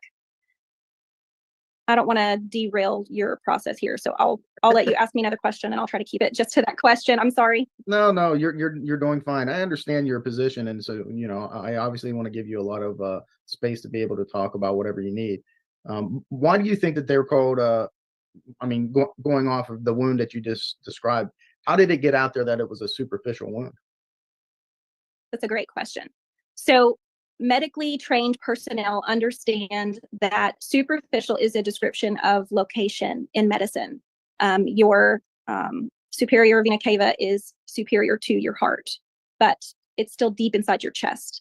So it is used in the doctor's note, which I also have to point out was dictated after Darlie was arrested. But the note itself is dictated to reflect the word that the injury is superficial to the strapnoid muscle, which is a deeper muscle that lies kind of parallel with the jugular vein, the carotid artery, and that vagus nerve that goes through there. So that is the only place in any documentation in her medical record that uses the word superficial. The idea that these wounds were superficial kind of stems from that documentation. They were close to the surface. In most cases, I mean, this one to her shoulder was not superficial. It actually was a deeper stab wound. This one to her neck, actually, according to Dr. DeMaio, who is a world-renowned forensic pathologist, he says it appears as if it is a stab wound that was kind of a continuation. So it was not attempted as, a traditional cutting of your throat, but it was actually attempted as a stab wound. And Darlie, at that point, was trying to fight off this stab wound. So instinctually, she was defending herself. Which means what happened, more than likely happened, and I've seen this before. Like, she was stabbed inward. She probably moved away and pulled herself, which is what pulled it, okay? Trying to defend or get away, per se, which makes a lot of sense. You see that happening a lot, actually. Welcome back, Alicia. Thank you for coming back. Appreciate you. So, in that context, superficial just means above, right? The other one was pretty deep. And I think the only reason why this became so superficial is only because he didn't get to do more damage because she moved. If she'd have laid still more, he'd have probably could have clearly almost decapitated her, guys, cutting through. Okay. and jugular would have been completely separated. She'd have bled to death and all that. But she started moving and defending and fighting her back against it. Excuse me. In turn, he didn't get to complete the task he was trying to perform, or she, or whoever did it. Okay, I'm just saying. So that's why it was so superficial. It wasn't because there was care taken when cutting. Okay, that was a very close call, and there was a lot of luck behind that. She got lucky, thank God, that it didn't do what it did. We'll just say that. Right, yeah, she woke up and fought back, and that's what stopped that situation from happening. And as she pushed him away, that stab wound was kind of drug across her neck, and that's what left the slash. And then the continuation could be from that shoulder stab wound, could be a continuation of this. It's kind of in a line. So it could very well be a continuation of that one motion. The forearm incision that they called an incision, an incised wound just means that it is longer than it is deeper, or it's wider than it is deeper. It depends on what verbiage you want to use there. But the incision itself was a little bit wider than what the depth of the wound was. And that arm was in motion when she was stabbed. So that would explain why it's a little bit wider, but it did in fact go to the bone, and it is on the outside of her forearm. So if you look at your forearm, it would be just like this. If I'm holding my arm up defending myself, it would be right there in that visible area. And for her to have done that herself, she would have had to use her non-dominant hand and turn her arm almost like, see my hands like this. She would have almost had to turn her arm like this and inflicted that incision if she were to do it herself. The wound on the neck is in zone 2. This is medical stuff. It's in zone 2. And zone 2, the definition of a deep wound is any puncture that penetrates through the platysmus muscle. According to the medical definition of a deep wound in zone 2 of your neck, that was a deep wound. That is the medical definition. That is just a fact. That is not anybody's opinion. That is fact. The other wounds, you can call them superficial if you're going to be measuring them in regards to other anatomical structures, but they're still stab wounds. The knife wound on her forearm would not have stopped had it not been for the bone. That essentially is where the idea that they were superficial came from. Toby Shook met with Santos, who was the doctor that was in charge of the surgery. Dr. Dillon was a resident that was in there. They did have some bleeding in the emergency room that required Dr. Santos to hold pressure on her neck. In that specific open wound, he held pressure until they could get everything scrubbed and ready to repair. If you know any medical professionals that know trauma surgeons, they will agree with me that that is well below what a trauma surgeon typically does. They are not going to hold pressure on a superficial wound if it is not life-threatening. You're talking about a trauma surgeon. They're not going to do that just for shits and giggles. Like that means that it was actually a serious wound. Dr. Toby Shook, when he spoke with them, he kind of planted those seeds that we think she's guilty. The police had already been up at the hospital and had been talking with some of the medical professionals, interviewing them while Darlie was still in the hospital. And so those seeds of doubt were already planted. Dr. Santos wrote up his report, but all of his information, including those initial notes that he wrote, handwritten notes, do indicate that it was a serious injury and that she was hysterical, and that all of the things that he testified to on the stand were kind of the opposite of what his notes reflect. The legal standard is your medical records, not the opinion that you say after the fact, because we are so suggestible as human beings. If I think somebody is guilty of something, I'm going to look at it, their behavior, what they did before, how they acted. I'm going to look at it very differently. If I think that they're innocent, then I'm going to look at it very differently. Kind of like whenever you're in an argument with somebody, most of the time you listen to defend yourself. You're not listening to try to understand things. In our brains, when we hear certain things, we're listening to try to justify our opinions, try to find supporting facts for our opinions. And we're not listening to understand really what we have been presented. So I think that's kind of where that came from. It is absolutely not superficial wounds according to medical definition. Superficial was only used in relationship to it being above the strapnoid muscle. That's it. Yeah, I always find it very fascinating in my 20 years, 30 years of doing this, is that how you can get experts to look at a piece of evidence and they see completely different things. Now, sometimes they see completely different things because of the old mighty dollar. It depends on who they're getting paid by. Absolutely. You know, I've been approached before about testifying for a defense. You know, hey, could you just say, you know, that it looks like this? You're not lying because you said it kind of, but you believe this. Well, no, I'm not going to do that. My integrity is worth more than that. But I see it all the time, especially in high-profile cases. You know, I looked at cases where Cyril Weck, you know, a great forensic pathologist, and Dr. Warner Spitz, who I feel is one of the best as well, and they'll look at the same evidence and they disagree. And it always boggles my mind because they're experts. They're not lay people who you would expect to disagree. Hell, we can't agree what color the sky is half the time, but you're experts. Yes. And it's almost like you overthink it to produce your qualifications or whatever it is to boost your ego, that you can't agree on what it is. Yes, it's very much you. So two things I want to point out there. In Texas, anybody that has more information about a subject than the general public could be considered an expert witness. That's how it is here too. Yes, it's a little different now. You do have to have more to support your claim to be an expert, but back then it was not like that at all. Also, an expert witness is testifying to their opinions on the matter, what they think happened based on the information they received. And all of our opinions are going to be different based on what we've been through in life, what we've experienced, what we've seen, what we've researched.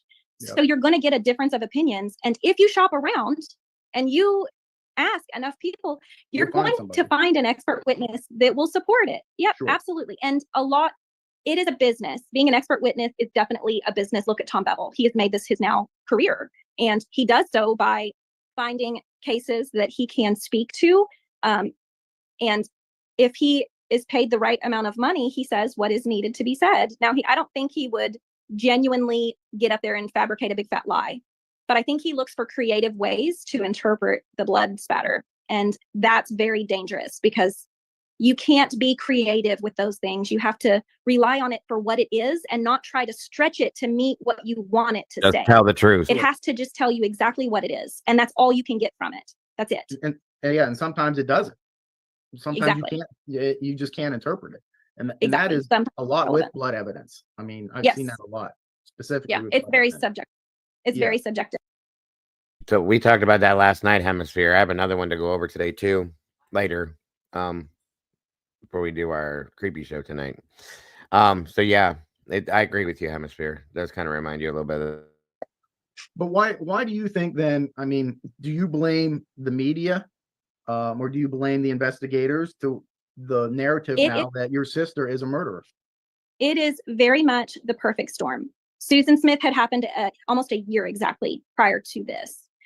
There was the media's conception that, you know, it was so salacious that a mother would kill her children that they had really jumped in on that and thought, you know, everybody wants to hear about the story because it is so tragic and it is so polarizing.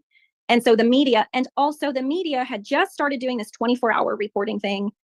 Crime stories were really kind of on the top of the production list. Like everybody was kind of jumping in on that side of things. And so this 24-hour reporting really fed into how people saw the case. Her sister, you guys, is really impressive to me. She's very smart and seems to be very good at what she's doing. She's absolutely right. This Susan Smith had happened not too long before this. So the fact that how this went down and for them to be able to, everybody had finally accepted Susan Smith killed her children. And it was just like, oh my God, in the beginning, how does that happen? Nobody does that, blah, blah, blah, blah, blah. You know what I mean? So this case, everybody went back to it and said, oh, here we are again. And it's happening again and all that kind of stuff. You know what I mean? So yeah, I mean, I'm glad that her sister is kind of working for her because she does have a lot of, if Darlie's innocent, this is very helpful to her because she's very smart, a lot of insight. She's looked into all the stuff she needs to and is learning more from it to be able to do what she's doing. So yeah, she's on point with a lot of this and she's given really good details that you didn't get in a lot of other stuff. Do you know what I mean? And help to understand some of what the narrative was made to be and how everybody could see things the way they're seeing it, you know? Very, very much so, Eddie. I agree. Very strong conversational powers, and she knows how to carry and lead. Like Ken Maines is a very dominant person. Okay, for lack of better terms, he's a very dominant person. She's had control of this. That's odd for him. If you watch any of his interviews, typically he carries and leads the entire thing. She's had control of this almost the whole time. Whether he gave her that control or she just took it, I can't tell you. Maybe a little bit of both, but she's very strong with this. And I really liked this interview. That's why I want you guys to see this, because it's definitely helpful in leading us to understand a little bit more about the situation based on what we already know. Take what she's saying, put it together, and you got a story, guys, that makes some sense. So, and I can see it on both sides. You know, I could see it, and I see the innocent side a little bit more as her sister's explaining this too. So there's that, and that's very helpful. So just to give it to you. Why not all three? Like, and that's, yeah, I know, you know, that was always my biggest question, is why didn't they go after the baby? I don't know if it was because the baby was upstairs and that would take more time per se. You know, if the intruder did this, why didn't that happen that way? Because I for a long, I don't know, I'm still questioning it that Darren was involved in it. Maybe it was easier to take care of one baby as compared to three. Okay. You know, that feeling too. So I don't know. There's a lot of what ifs in this too. That need answered in my opinion, but you know, maybe they will be. Dago, I missed your stream last night. I caught right when you went off for the night. I had to go truth. Oh yeah. Miss Lana had a show last night. Pretty good. I heard. Got excited over it. I think a lot of us are getting excited. I got excited last night too, Hemisphere. If you go back and watch it, I was kind of going off a little myself. So, yeah, he does, Allison. He seems to, this is Kenny Maynes, mind you. He's his own guy, but he's showing a lot of respect for her. I agree with that too. Once these women are awake to bad men, they'll avoid it. What's the spot? Agreed. Thank you, Vix. We were placed under a gag order almost immediately after Darlie was arrested, so we couldn't tell our side of things. We also were trusting the cops that they were doing exactly what they were telling us they were doing, which was investigating the case. And in fact, they were not investigating the case, they were investigating Darlie. And because they put their energy and their focus into Darlie, they very well could have missed some significant things. Like, things could have been completely overlooked because they didn't look for it. Gee, sounds familiar once again, doesn't it? Like, you know, we have one person. This is the person. Nothing else matters. You can show me whatever you want. It's not going to matter. That seems to be what they did here in this case again, which we've seen very recently again. So there's that. They sprayed the sink with luminol, but they didn't check for footprints anywhere in the house because they didn't think there was anybody else but Darlie. But do you so understand, they weren't really. I'm sorry. Do you understand why they thought that? I understand that James Cron planted that seed, and then they started to develop things that fit that theory. Officer Waddell has said before that in interviews that when he entered that scene, initially he thought Darlie was innocent. Based on her behavior, based on what he walked in on, he felt like she was innocent. The next day he comes back. He's told that they're pinning it on Darlie. They think Darlie's responsible for all of this. Now, there it is. I'm glad she said that, because that's all it takes, you guys. Think about that. And once again, we see it. When he first came onto the scene, he thought she was innocent based on her reactions and how she was acting. Okay. A seed was planted by one specific individual, and it was spread throughout and got bigger and bigger and bigger. And the next day, guess what? Darlie did it. Sounds familiar once again. Once again, sounds familiar. I'm just saying. Keep that thought in mind. Then he comes back and he writes a supplemental report to include the fact that he told her to get down and help your babies, and she never did. That is absolutely not on the 911 call, and he did not speak to her after the 911 call. So did he fabricate that, or did he misremember that? Absolutely, because it is not in the 911 call. It's not anywhere in the 911 call. But that comment that he made, along with the comment that James Cron made that, well, there's no intruder here, along with Mr. Charlie Lynch coming in saying, well, that sink looks awfully clean. Those things together kind of laid the groundwork for a wrongful conviction. Mr. Cron saying that. And rather than law enforcement investigator situation, they're going to take what a coworker says, another law enforcement officer said, well, this looks that way. This looks that way. This looks this way. I think this. Oh, okay. Well, that's easier. We don't have to investigate now. Come on. Come on, guys. We see it all the time. Here we are again. Could Darren be an informant and someone wanted to shut him up? It could be. There could have been that they had money to an extent, and there was money issues to an extent, and it could be that money was owed to somebody. Okay. I've always thought that was a possibility. It could have been what you just said, Kim. There's a couple could be's here that really do make some sense. I just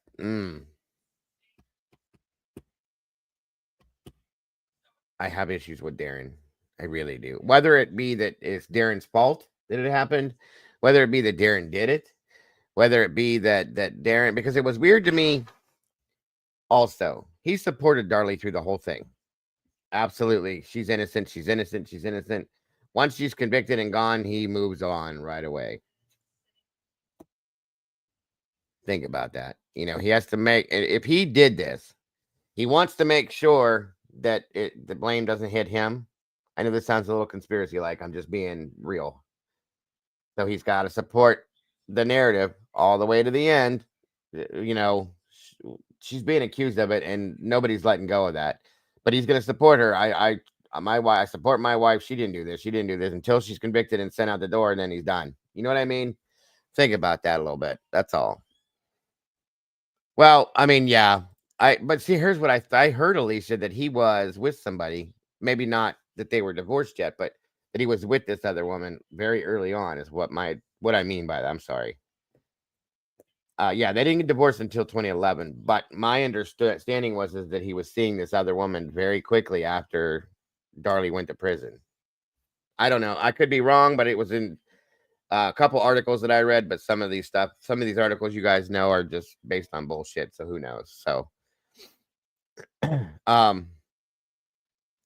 he stood by her, I'll say that, through the whole everybody at the trial. So I don't know.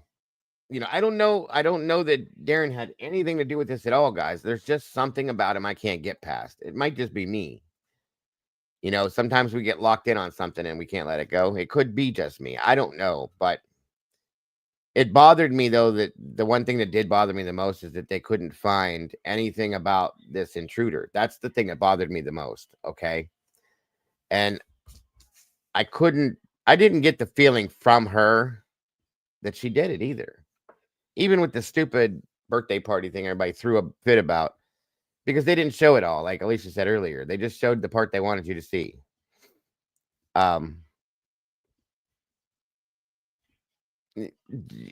Yeah. So there's something I can't quite put my finger on yet, but it's there. I'll just say that.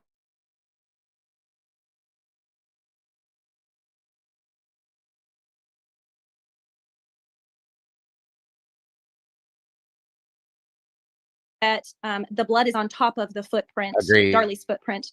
Well, that shows that this was a staged crime scene. Let's not take into account that there was 9 people in and out of that house within the first 15 minutes of the crime. 9 people at least. Then there was 4 people that showed up early in the morning and walked through that crime scene. Mr. James Cron himself says that he took a hold of that wine rack and shook the wine rack to see if those wine glasses would fall off, and none of them fell off. Did he maybe dislodge some glass when he did that? I don't know. I mean, it's very possible. Did somebody walking through kick some glass? I don't know. It's very possible. Officer Waddell says that he tiptoed around the glass when he went to look at that door. But then they raised hell because Darlie's feet didn't have cuts on them, but he could tiptoe across the glass, but she couldn't have. She couldn't have walked around it. Also, there was no blood on that glass that was on top of Darlie's bloody footprint. Well, if you think about what that means, if you have fresh, wet blood on the ground, and in a matter of, if Damon died in a 9-minute time frame, that blood would not have been dried in 9 minutes. And she had supposedly broken the wine glass while that blood was still wet. If that blood had landed on top of her bloody footprint, there would be transfer blood on that glass. That blood would have been on that glass. No doubt about it. There was no blood on that glass. And that's documented and photographed. So that's not something that I'm making up. But it is very much supportive of the fact that that glass was kicked there during the investigation at some point after it had dried. And according to the CDC, blood takes about 60 minutes to completely dry. A drop of blood takes about 60 minutes for it to completely dry. There would have been blood on that glass, and there was no blood. And I'm not saying that they purposely contaminated the crime scene. It happens in every single crime scene, especially when there's a live victim still. Paramedics come in, they move stuff around to get where they need to be to provide first aid.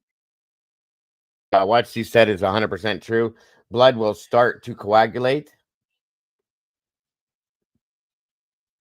Yeah, it'll start to coagulate within a 5-minute period of time, depending on how much there is, but will dry completely. It takes at least, if it's more than a couple drops, at least an hour, because it's a very dense liquid, okay? So yeah, there's no way in hell it would dry within 9 minutes. No. It didn't go in our favor because it didn't save anybody, and it just kind of convoluted the crime scene. And what they used against Darlie pretty much all could be linked back to contamination of the crime scene. Also, I want to go back to the glass real fast. There was glass on top of the wine rack. So in the wine rack, there was a ice bucket that had tongs sitting on top of it. James Cron talks about it a little bit in his testimony. Doug Mulder asks him, is it possible for that glass to have jumped up and landed on top of that wine rack? And Mr. Cron can't even see the glass in the picture. He has to get his glasses out to look at it. Yet we're supposed to trust that he can identify fingerprints and see evidence clearly, all of that with his bad eyesight. There was definitely glass on top of that wine rack. And Darlie and Darren both say that there was glasses displayed on the top of the wine rack by that ice bucket. There was some like little glass tumblers, and then there was a wine glass. It was kind of just for display. It was kind of like a, you know, when you go into a furniture store and they have something set up to make it look like home. That's kind of what she did, just for show. That wine glass, when the intruder left and bumped into that wine rack, there was a rug right there that he could have tripped over. When he bumped into that wine rack, it knocked over that glass. That glass broke on top of the wine rack, and then the stem rolled off onto the floor where the rest of it kind of dissipated. But that's the only way that glass could have gotten on top of the shelf of the wine rack. There's no other way. Okay, I want to go back to Officer Waddell and a statement that you made. So I'm going to say that this is probably in support of that officer, because you said that initially when he went in there, he thought that Darlie was innocent and then later changed his mind. Well, that's not uncommon. I mean, you go in and you look at things and you have a gut instinct, but you're trying to assess the situation, what you see. But then when you go back and you start looking at evidence and you're looking at facts, it certainly could change your mind. And it doesn't mean that anything nefarious was taking place. Now it could, you know, but in support of him, I would say that, hey, that is not uncommon. Now I don't know him as a person or anything like that. And if police mess up or they do a bad job, I pull it out. You know, I don't support that at all. The worst enemy of a cop is a bad cop. But I just wanted to point that out. Yes. And I do want to say in his defense, I don't think any of these individuals are bad people. I want to make that very clear. I think they all were just doing a job, and they thought they were doing the best thing in that moment. They thought they were doing good. But because it was tainted from the very beginning, every decision after that will be linked back to James Cron saying that she did it. And the suggestion that this mother is guilty has now been planted in anybody that heard him say that. And those individuals that heard him say that were the individuals responsible for collecting evidence, processing the crime scene, all of that stuff. Before they even touched anything, Cron had told them he thought Darlie was responsible. Actually, he does not name Darlie within the first 30 minutes. He names an inside perpetrator. There was no intruder here, is what he said. Well, that leaves Darlie and Darren was upstairs with the baby. So take that for whatever you will. Well, wasn't there some indication of a bread knife or something being used from the inside to slice a screen? Can you tell me about that? Yes.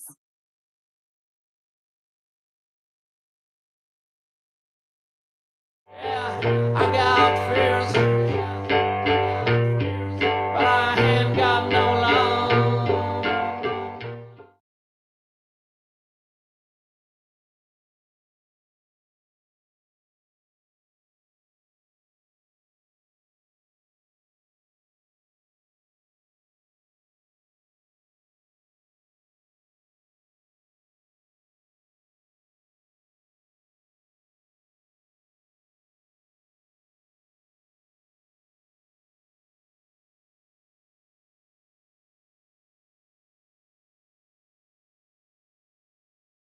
All right, there we go. Damn, mouse was stuck again. Sorry. That was a good interview. All right, where are we at now? 3:25. Okay.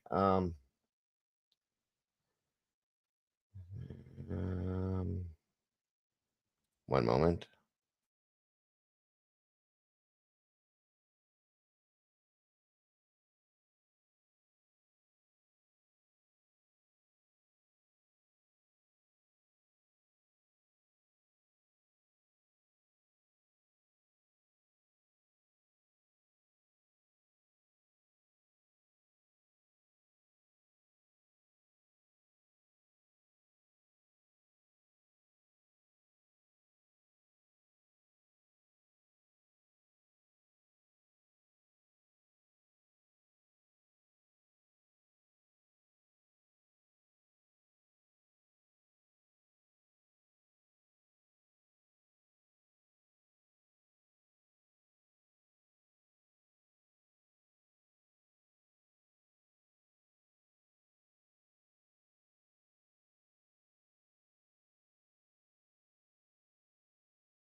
Sorry, I've been talking this whole time muted.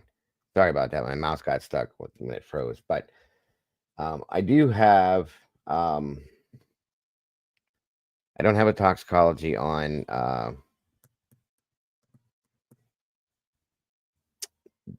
Darlie. I do have autopsies on the boys, but I don't know that I want to review those. It's really hard to go over an autopsy on a child, guys. It really is. Sorry about the muting thing, folks. One moment here.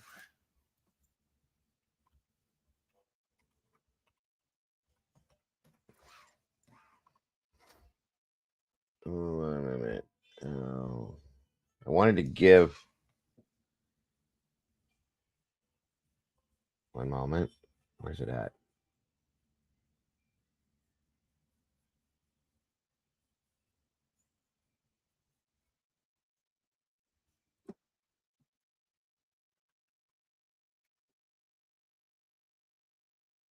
Can you guys hear me now? Yes.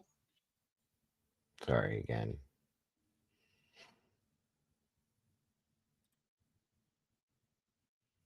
Okay.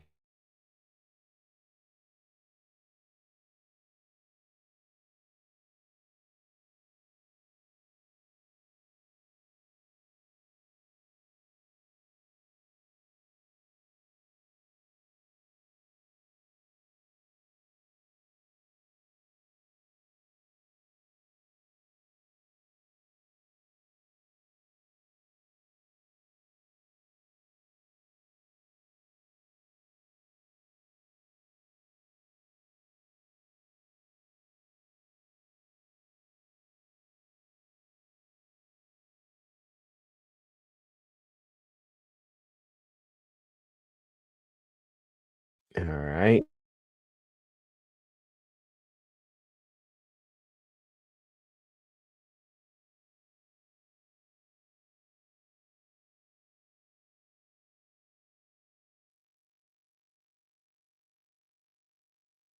What are you doing? Can you get it? Well, hello, SRBBBBBB. We always loved to go all out for the holidays, and Christmas was one of the favorites. I loved seeing them get excited like we were and having that joy.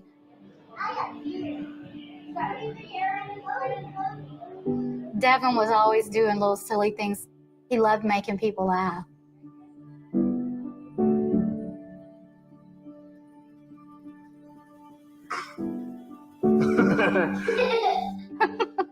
Yeah, so they were so cute because they would have their little outfits for Halloween and stuff, but they would wear them all the time.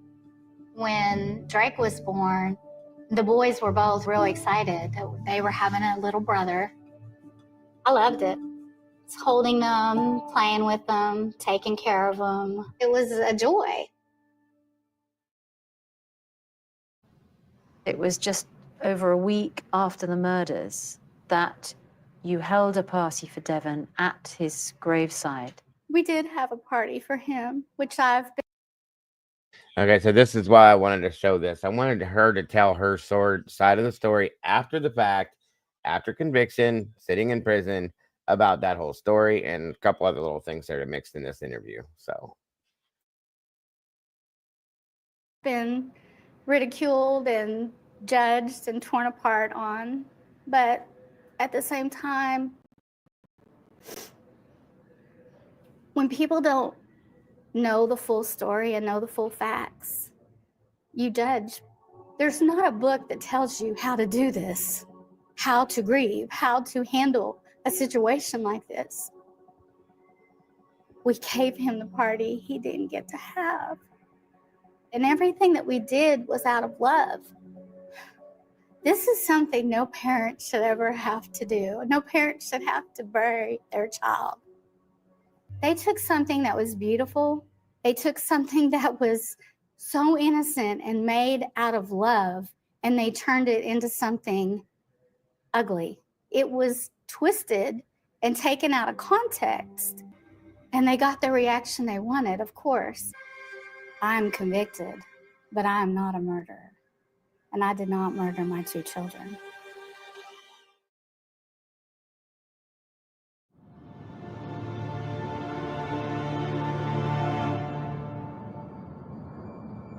I remember my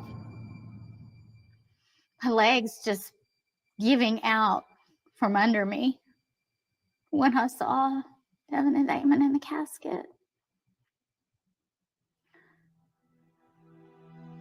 They looked like they were sleeping, but they were so cold. And I remember just touching them and kissing them and talking to them. It just didn't seem real. It just seemed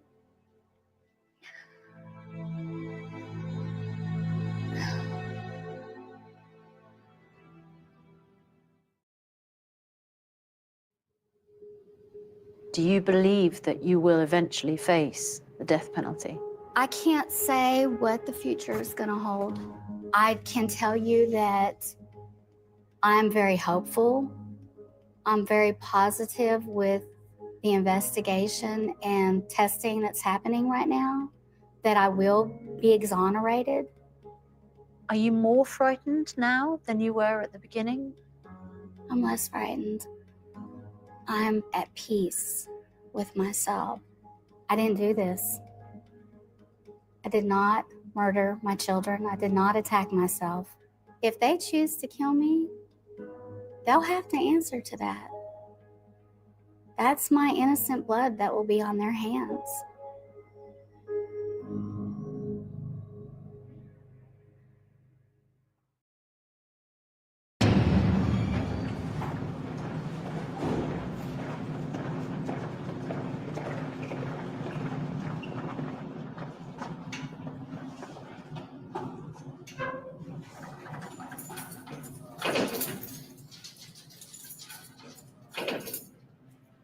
When they were telling me that I had done this, I was in shock. I was completely blindsided. I couldn't even grasp what they were telling me, that they were saying I was under arrest for murdering my children.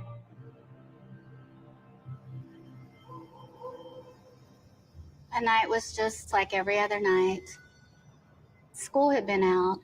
The boys had been playing in the house and outside. And the boys wanted to sleep downstairs. You know, they had their little blankets and pillows, like a little camp out. I had decided I was gonna sleep downstairs with the boys. The next thing, I feel Damon pushing on my shoulder. And I hear him say, "Mommy, Mommy." When I woke up, I'm a little bit disoriented. but I could see like the outline of a man. Now, another reason we're watching this again. This is again after obviously conviction and everything. She says that she feels Damon pushing on her shoulder, and she's sleeping still. Tells me that she was in a pretty deep sleep, folks, because when she wakes up, she sees somebody walking away, but doesn't re-mention Damon again. And she can hear him saying "mommy, mommy," which again, I still think that's mother instinct hearing their child's voice. But well, she has to be because she's on death row, Allison. There's usually they're all usually in segregation per se. Yeah, it's interesting. I'll say that. What's up, Kim? You said wait. So I wondered something after hearing that, and it took me a while to catch it. Was that what she felt on her shoulder? Was it the baby doing it, or was it something else doing it? And she just heard him off in the distance. You know what I'm saying? I had to think about that because we don't know. She doesn't know. That's what made me wonder if she was drugged. Not to mention what Mama Bear had said about the diet pills she was on. Okay. Could have been those too. But it made me wonder, was it the child doing that? And you just put the two together because you heard him in the distance maybe and felt that, you know what I'm saying? In its sleep, you're groggy. You don't quite put things together. She's out of it. Thank you. So I'm curious, you know what I'm saying? How that actually went down. She didn't actually see, and I know I'm going down a road with this. She didn't actually see who she saw walking away per se. Maybe it was Darren. I can't let it go. I'm sorry, you guys. I can't let it go. Something about him bugs the hell out of me. And that's what I'm thinking. She seemed to be very disoriented. Felt the man stabbing her. She was stabbed in the shoulder, but heard her son calling for her. Right.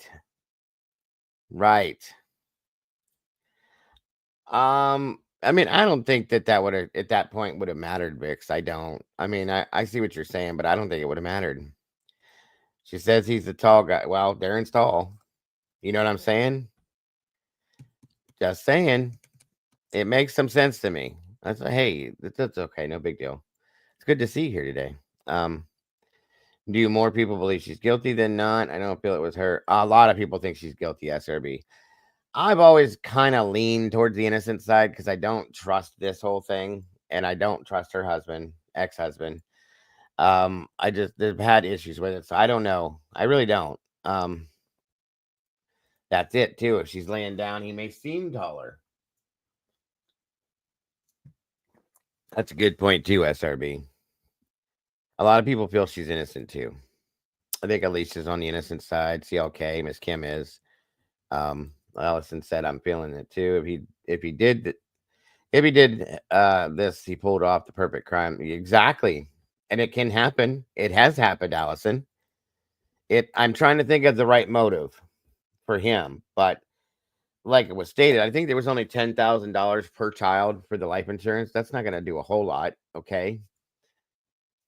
It's really not. It's not going to help fix a whole lot, in my opinion, but it still could be a motive. Okay. It's not a lot, but it could work. But then at the same time, like Alicia said, that, Darren stuck by her for a while. They didn't divorce till 2011. I don't know, but there was 50,000 on her. Yeah. And I don't think that, like I said, when she was stabbed in the neck, she moved and fought back. I think she scared the person away because she did fight back. I think they thought she was going to sleep through it. That's what made me wonder if she was drugged. Okay. I didn't think they felt that she was going to stand up, move, fight, or anything, that they were just going to be able to do what they were going to do and be done, and she was never going to move. Maybe, and that's what made me look at him that way, because maybe he loved her, but was doing what he had to do to get things handled in his mind, money-wise, probably. I don't know, guys. That's one of my theories. The other theory is that they may have owed somebody some money and somebody actually did come in. The problem is they've never been able to prove that there was an intruder in that house. That's always bothered me a lot. So And that's true. Things were different then, guys. $20,000 then is a lot different than what it is now. That's very, very true, SRB. So we don't know. We don't know. Allison said it could all have been, yeah, very true. Very true. We don't know. That was going through the end of the living area into the kitchen. There was a sound of glass breaking. I stood up and I started to walk to the kitchen. And there was a knife laying down on the ground right outside the utility room. I picked it up. It was just like an instinct. The man, I guess he had gone out through the utility room into the garage. And at that time, Yes, neighbors did say that there was a strange vehicle in the neighborhood. So that's why I always said, okay, that's a possibility then. You know what I mean? So who knows? But this case is crazy, you guys. It's crazy. Really, really is. could see Devin laying face up. And I flipped on the lights and I remember screaming and screaming for Darren.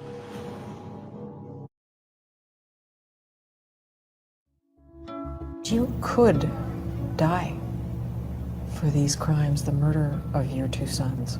But the worst has already been done to me. My boys were murdered.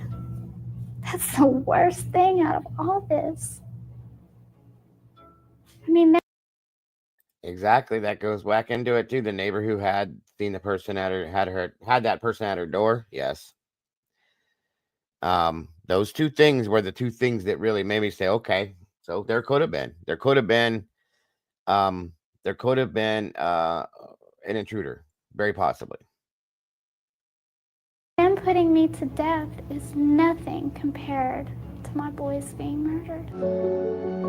I know that somebody else did this. So if I'm put to death, I'll leave this world with a free conscience. It's not about life or death. It's about what's right and what's wrong. And yes, her voice irritates me like it does many other people. I will have to say that, and I can't lie about that. That's fact. It drives me nuts. But that doesn't mean she's a murderer because she's got an irritating voice. So they were too busy trying to pin it on her to investigate anything else. That's absolutely true, in my opinion, Alicia. That's exactly what happened there.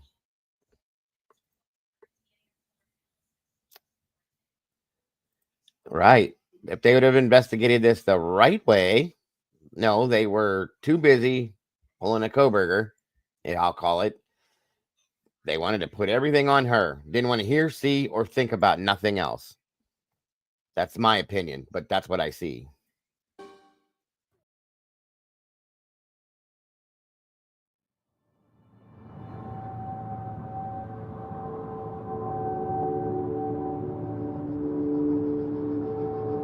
The cell is 6 by 12. Everything is steel and concrete.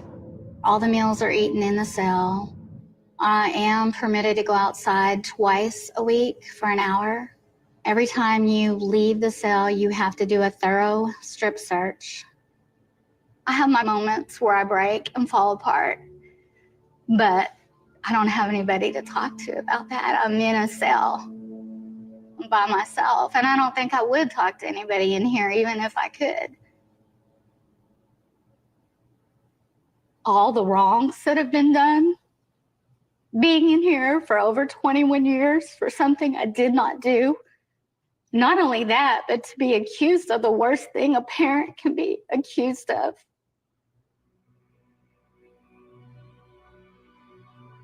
I miss my babies. I'm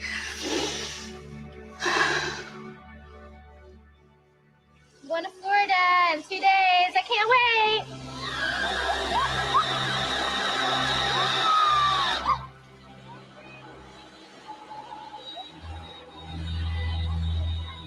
I have to focus on what the fight is about, finding who did this to Devin and Damon.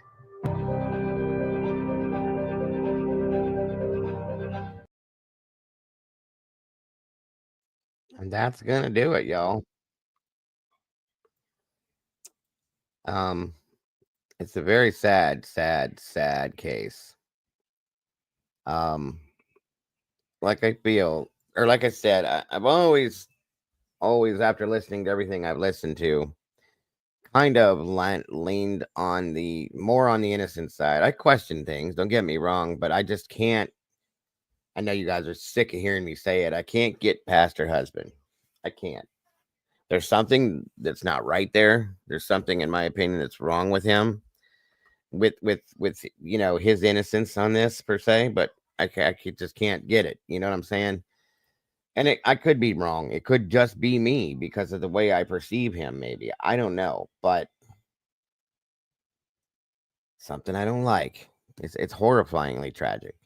It really is. These two little guys should be grown up and living their lives at this point, and they're not, guys. It's sad. And I watch her interviews. I've watched her interviews before. I've read stuff that she's written and articles and stuff.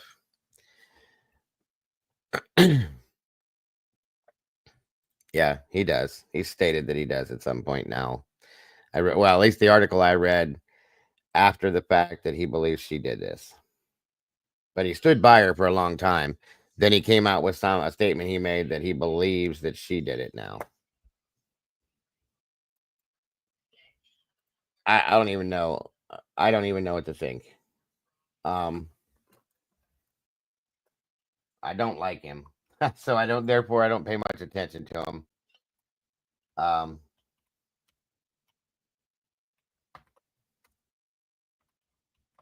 on a minute here. I will show you this. I forgot. I was going to throw this in earlier and I didn't get a chance to. 1 minute here.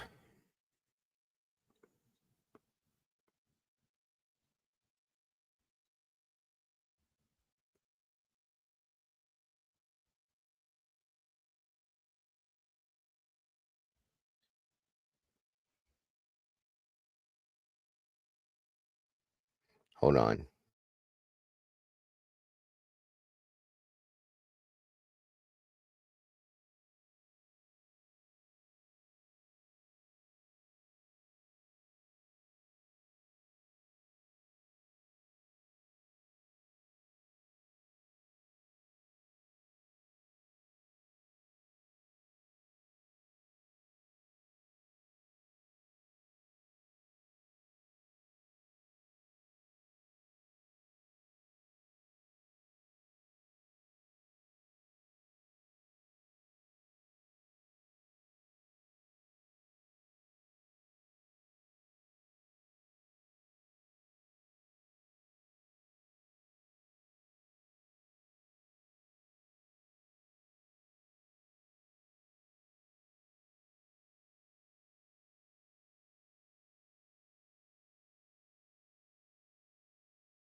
You having issues, dude?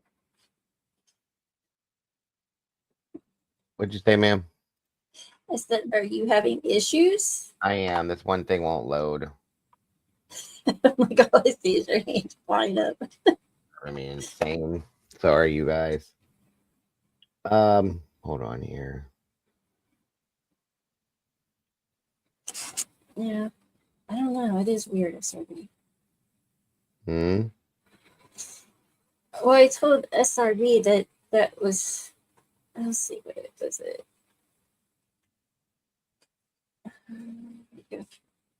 She said, well, it doesn't surprise me that he would feel that way after he divorced her. And I said, right. It's like, that's kind of why I was asking, if he thought she was guilty. And she said, I wonder why he stuck by her for so long, then decided not to and believe she was guilty. It's just kind of weird. All right, hold on.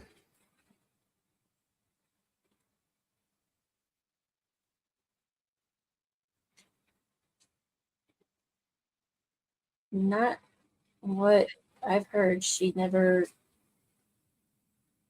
mentioned or made a comment towards her believing it was him. That I heard anyway.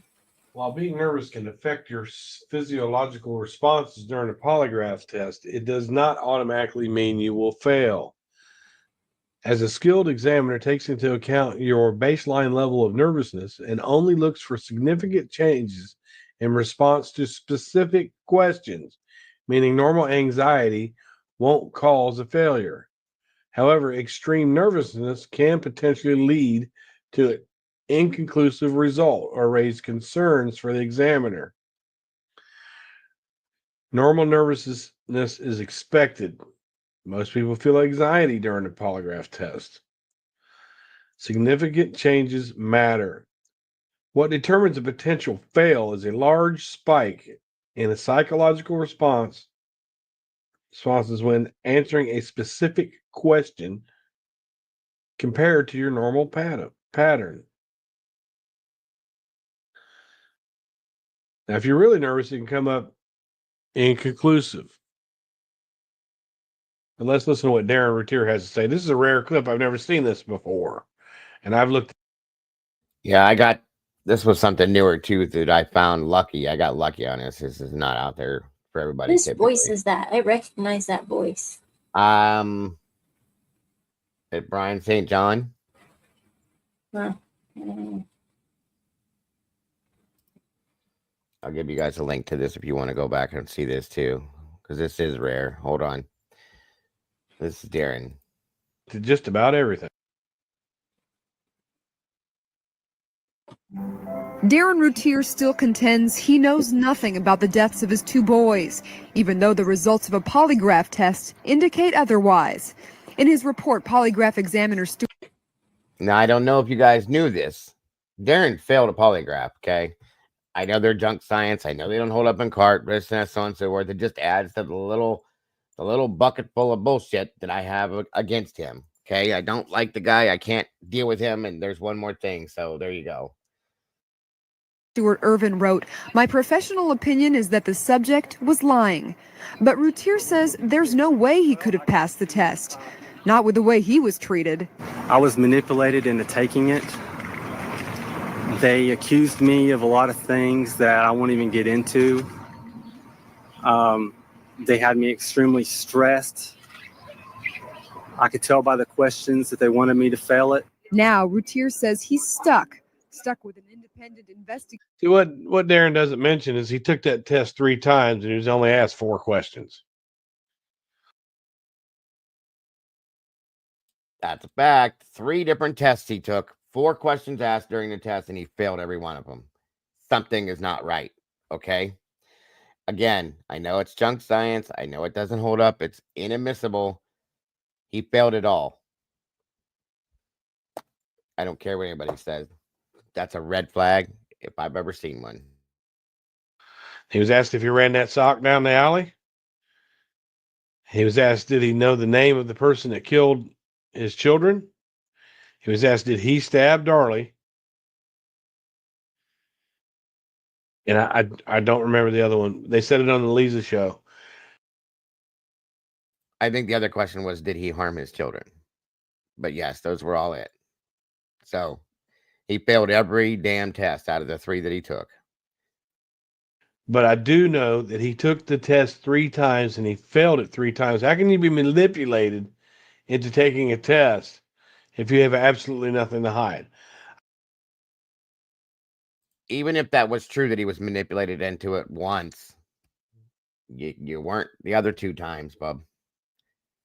I feel that he's lying about a lot. Okay, this is why I don't like him. I'm not tooting my own horn. I'm usually with these people. I usually call when we cover these cases somebody for who they are. I can usually read them fairly well. There's something dirty about this guy, folks. I don't care what anybody says to me. You're not gonna make me believe I'm wrong. I can't. I've tried to make myself believe I'm wrong. Like, you're just crazy. You just don't want to see this or this or that and anything. Y'all, something is not right with this guy. He's dark. There's some kind of a aura about him or something. I just don't like him. So I think he failed on. Do you know the name of the person that killed your children? I don't think he knew, that he didn't fail on did you stab. I think he knew Darlie did it. Or he believed it.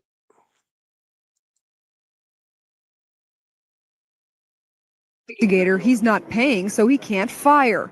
Ironically, it's the same investigator he asked for help in the first place. About Texas millionaire Brian Pardo, who, if you look him up, Texas millionaire Brian Pardo, look him up. He had some problems of his own. He owned LifeLock.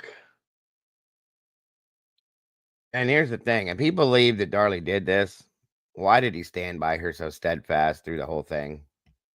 And then after, that's what bothers me. If this was between me and the creature per se, okay, and I knew or thought she did it, you bet your ass I'm gonna go and testify against her. These are my kids, okay? They come before anything, and I'm not gonna stand by it unless I'm trying to, like I said earlier, drive a narrative home until everything quiets down and I can move forward with my life the way I want to. I know that sounds like conspiracy shit, folks, but I'm just saying it bugs the hell out of me. It really does. He owned a big company, and he had to pay out $66 million for defrauding his customers. If he's going to go with these allegations in this direction and go against the truth, then we have no reason to use him for for the purposes. We are in this for the truth. So why, you might ask, did Routier agree to a polygraph test he didn't believe would get at the truth? He says he had no choice. It's a no-win situation. I mean, you accept and take the test, whatever the results are, or you don't take the test and then you're not telling the truth. If you don't take the test, you do look like you have something to hide. But if you do take the test 3 times and you fail it, it wasn't inconclusive. He failed it 3 times. And that's the difference, folks. Inconclusive and failing, a lot of people like it's the same thing. No, this was something to think about there. It's a blatant, straight out fail, not an inconclusive result, period. So some ain't right. And again, I don't like the guy because I think that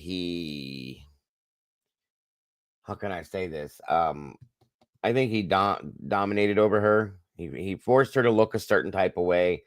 He whether she wanted to have it done or not, went and paid for her to have a breast augmentation. And the woman that he's with, the new woman, he did the same thing for her. Okay. I mean, this guy's, it's just, I don't like him. He's dirty. He's dirty. Just saying. I think they did them all within a week, SRB. I think. I'll have to look that up for sure, but I thought it was all within a week, within a few days. They waited a day, then stopped, then did it again, then waited a day, and then did it again. I think that's how it works. Yeah, it says if he majorly defrauded customers, he's established himself as having no integrity and seems like a massive liar. Thank you. Maybe that's it too. Eddie says sociopath, and I won't put that past you, bud. I don't know. I don't like him.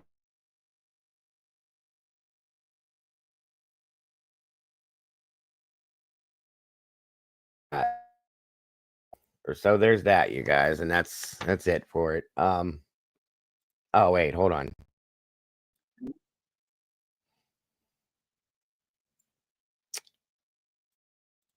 Forgot this was the clip that came right after from the same guy. Hold on. Sorry. This will be the last, I promise. Jeez. So unorganized today.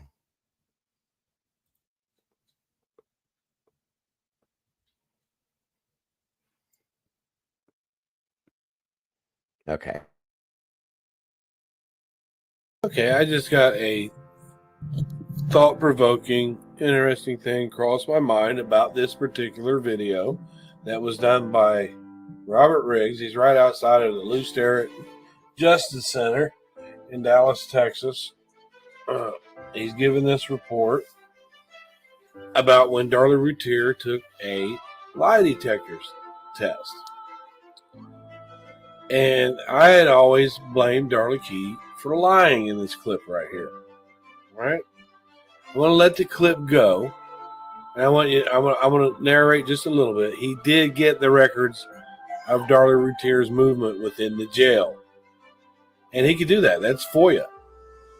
So he goes down and he gets the records of her movement and find out that they transported her over here for a polygraph test. And somehow he got his hands on the records of how much the polygraph test cost and everything. He verified that a polygraph test happened.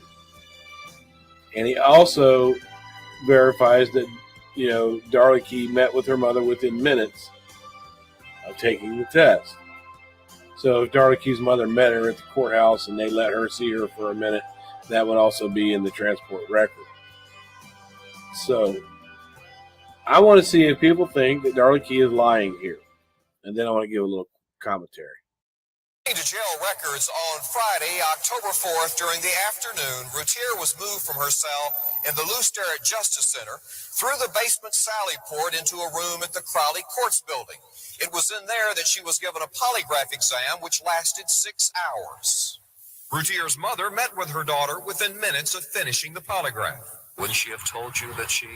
I believe she would have, yes.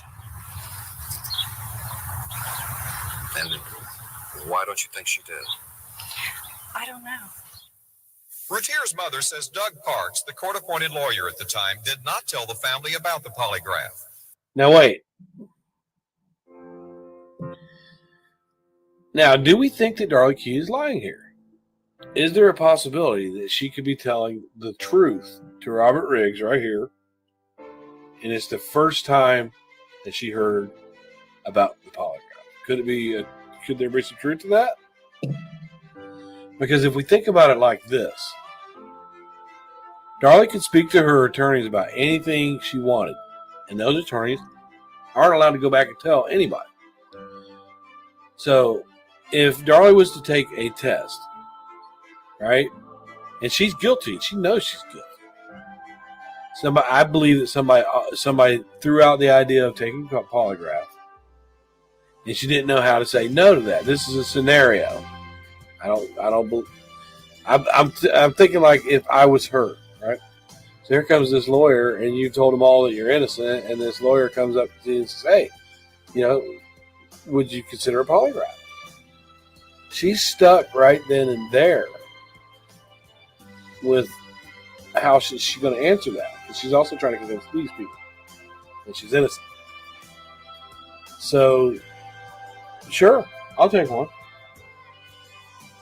Right?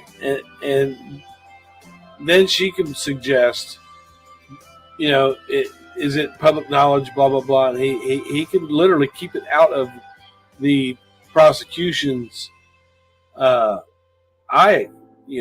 could submit to the court, and they don't have to tell the prosecution, which I don't really understand how it would get around in the courthouse because they all know each other.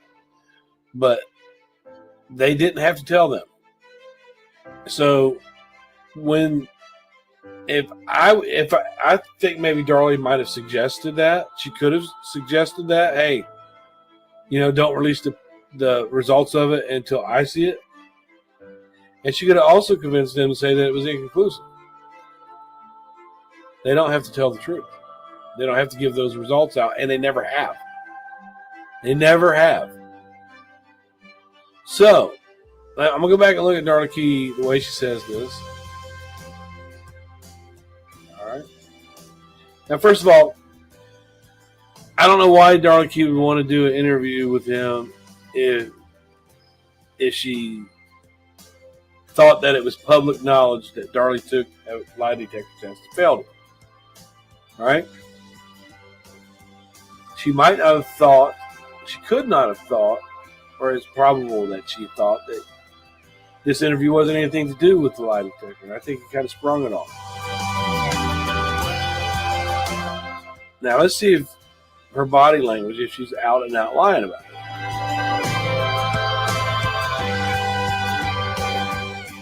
Crowley Courts building. It was in there that she was given a polygraph exam, which lasted 6 hours. Now they say that he says they met within minutes of the test. The results on a polygraph test, you don't have to wait weeks for them. It's right there. Darlie knew whether or not she passed or not right away. So if she's coming out of there crying and hugging and whatever, she could possibly tell her mother. She doesn't have to tell her mother she took a test. Why are you upset? But it's odd that she just happens to be there within minutes of it. But let's see if we think she's lying here. Routier's mother met with her daughter within minutes of finishing the polygraph. Would she have told you that she tried this? She would have. See, real quick,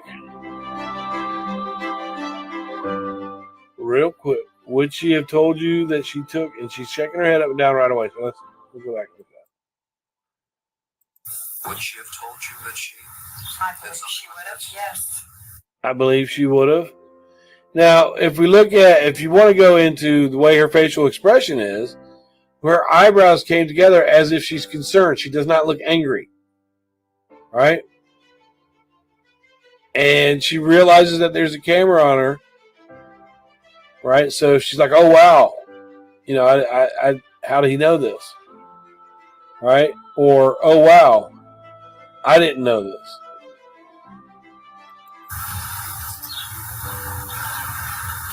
She just doesn't look, she's like, wow.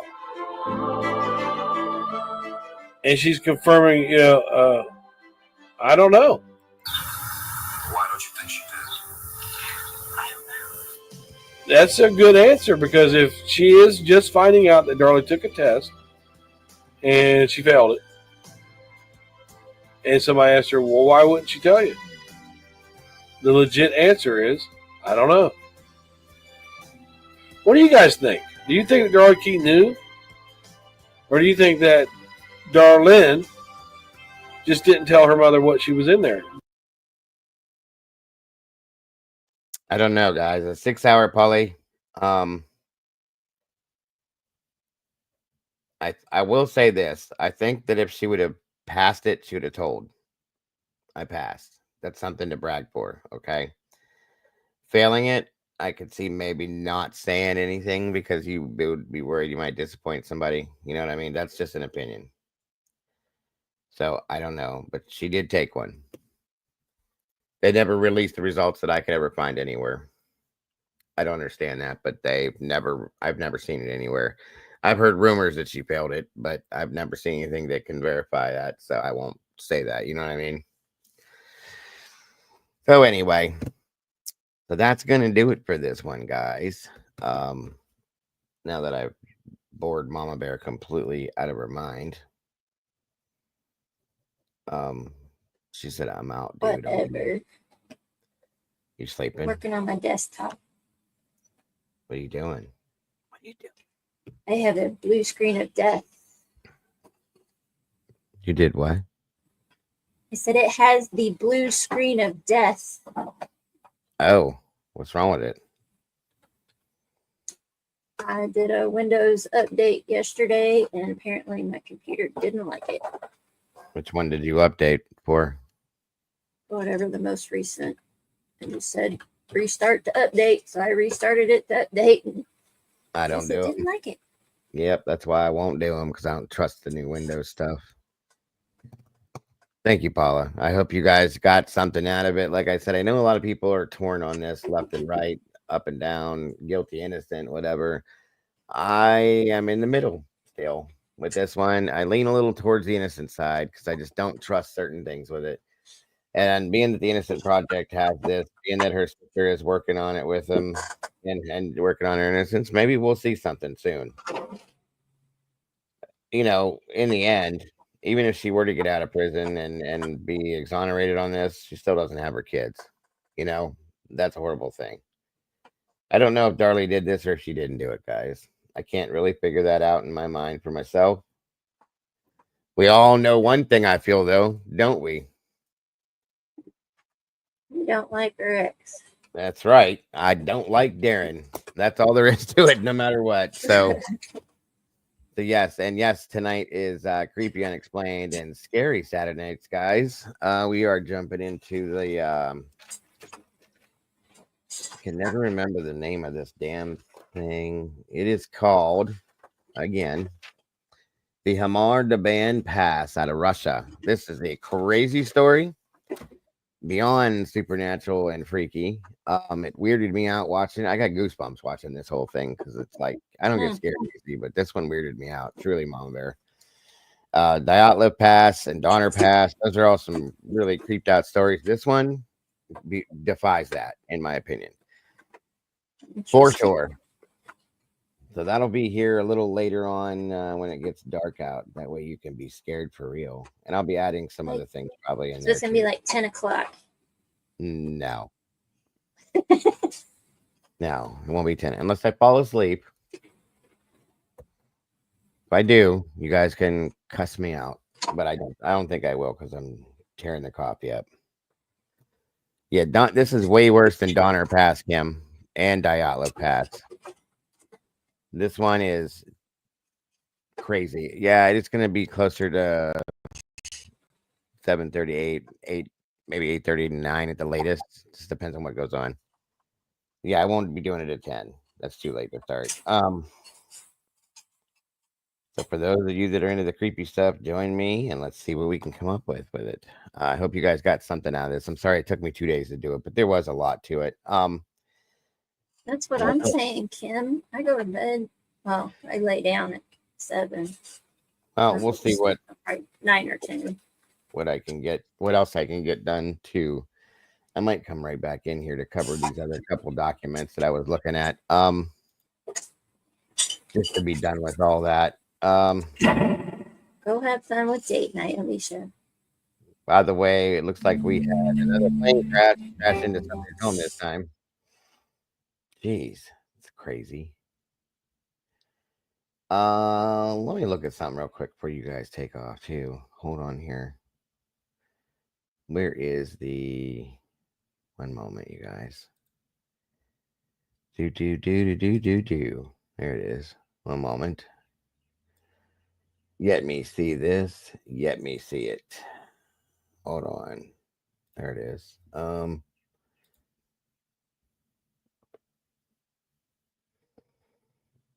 Yep. Okay. Cool.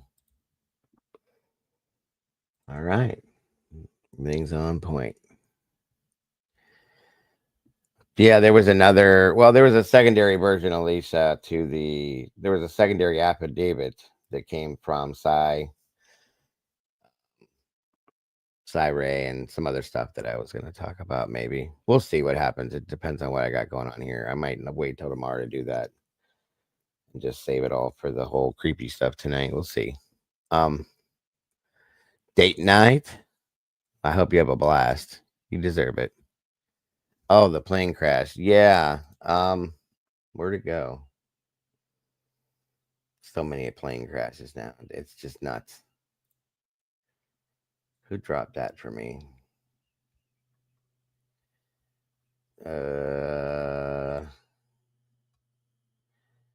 Uno moment.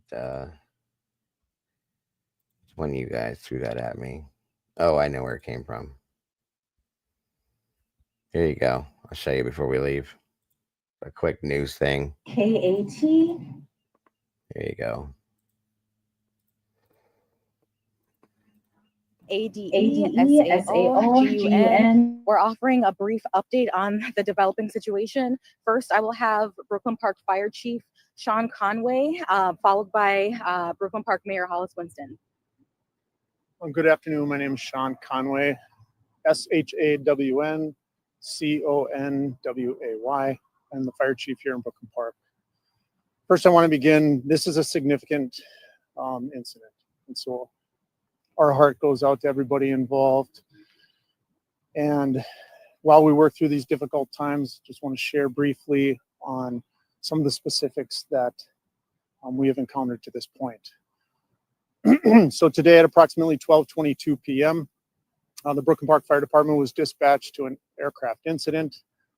On arrival, there was a large column of smoke, which our incident commander then had upgraded to house fire.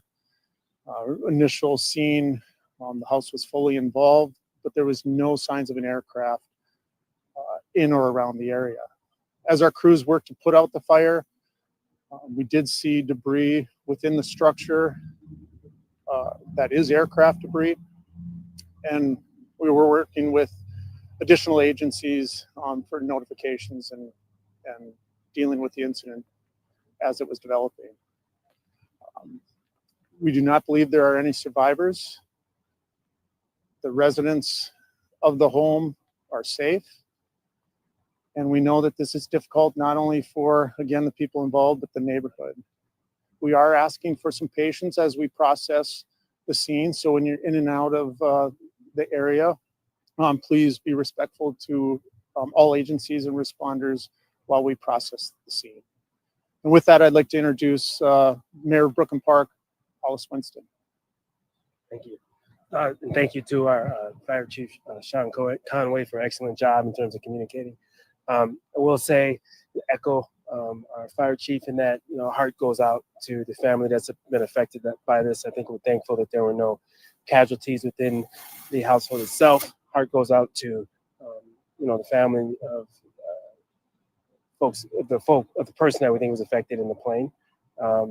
I do want to say that we have received a ton of support from surrounding communities. So Plymouth, Osseo, Fridley, their fire departments have helped give us capacity as a city in Brooklyn Park to handle what's going on. We also want to thank the Commissioner of Public Safety, the Governor, for the resources that they've been providing as well.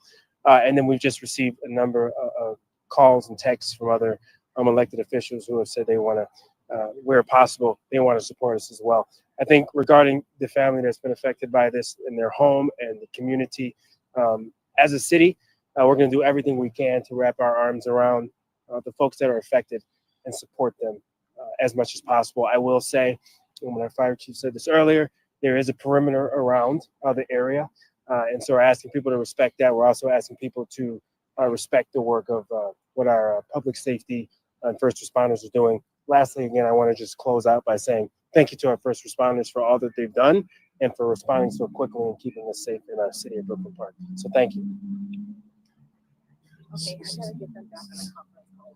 So as we work through this next operational period, we're not going to answer any questions at this time.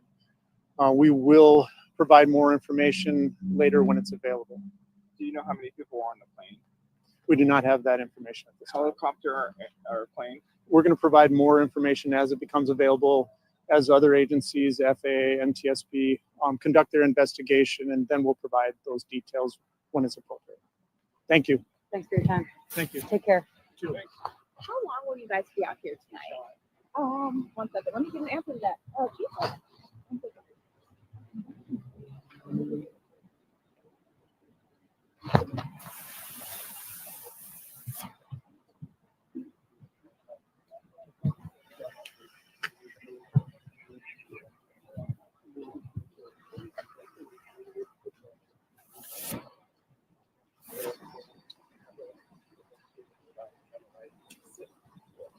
Okay. So the short answer of all of that was we don't know, undetermined. We're still waiting on federal agencies to come in. People are coming in from other places. The FAA and then the NTSB cannot tell. That's about it there with what we got for that. That was 29 minutes ago. So, all right, y'all. Thank you guys so much again for joining us. Mama Bear, you too, of course. Appreciate you. I hope you guys have a great rest of your day till I see you again. Don't forget to, excuse me. You ain't gonna find nothing. I ain't got nothing. So good luck.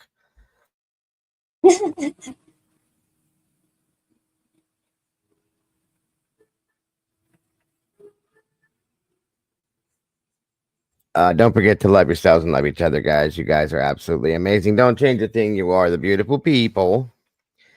And again, I hope to see you guys here very soon. For those of you that I may not, have a great rest of your day. I will be here tomorrow morning for the morning show for sure. For those of you that won't come in tonight.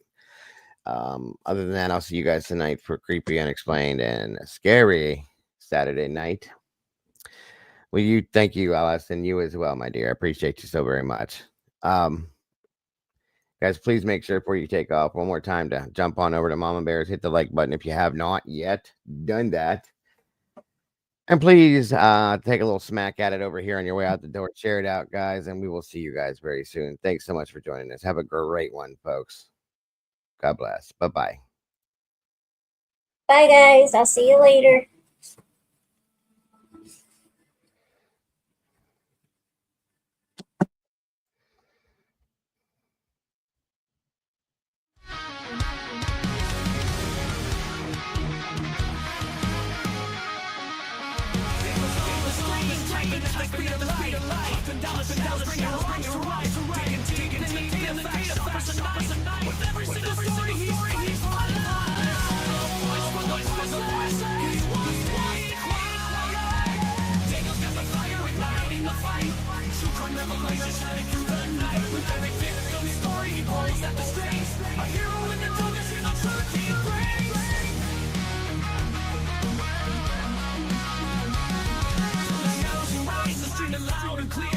Cases open, hearts filled with fear.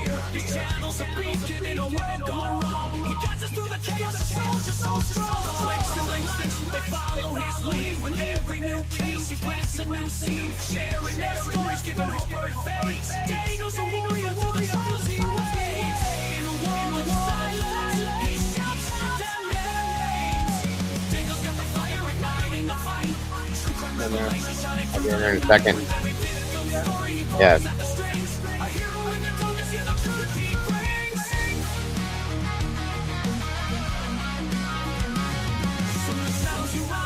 Loud and clear, true crime revelation shining through the night. With every victim's story, he pulls out the strings. A hero in the darkness and the truth he brings.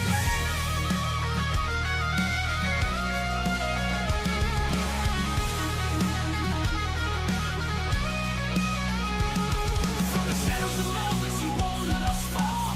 Bringing the truth, our answering the call. For every soul forgotten, he's here to stand tall. Tangle the chain with a young who's giving his all.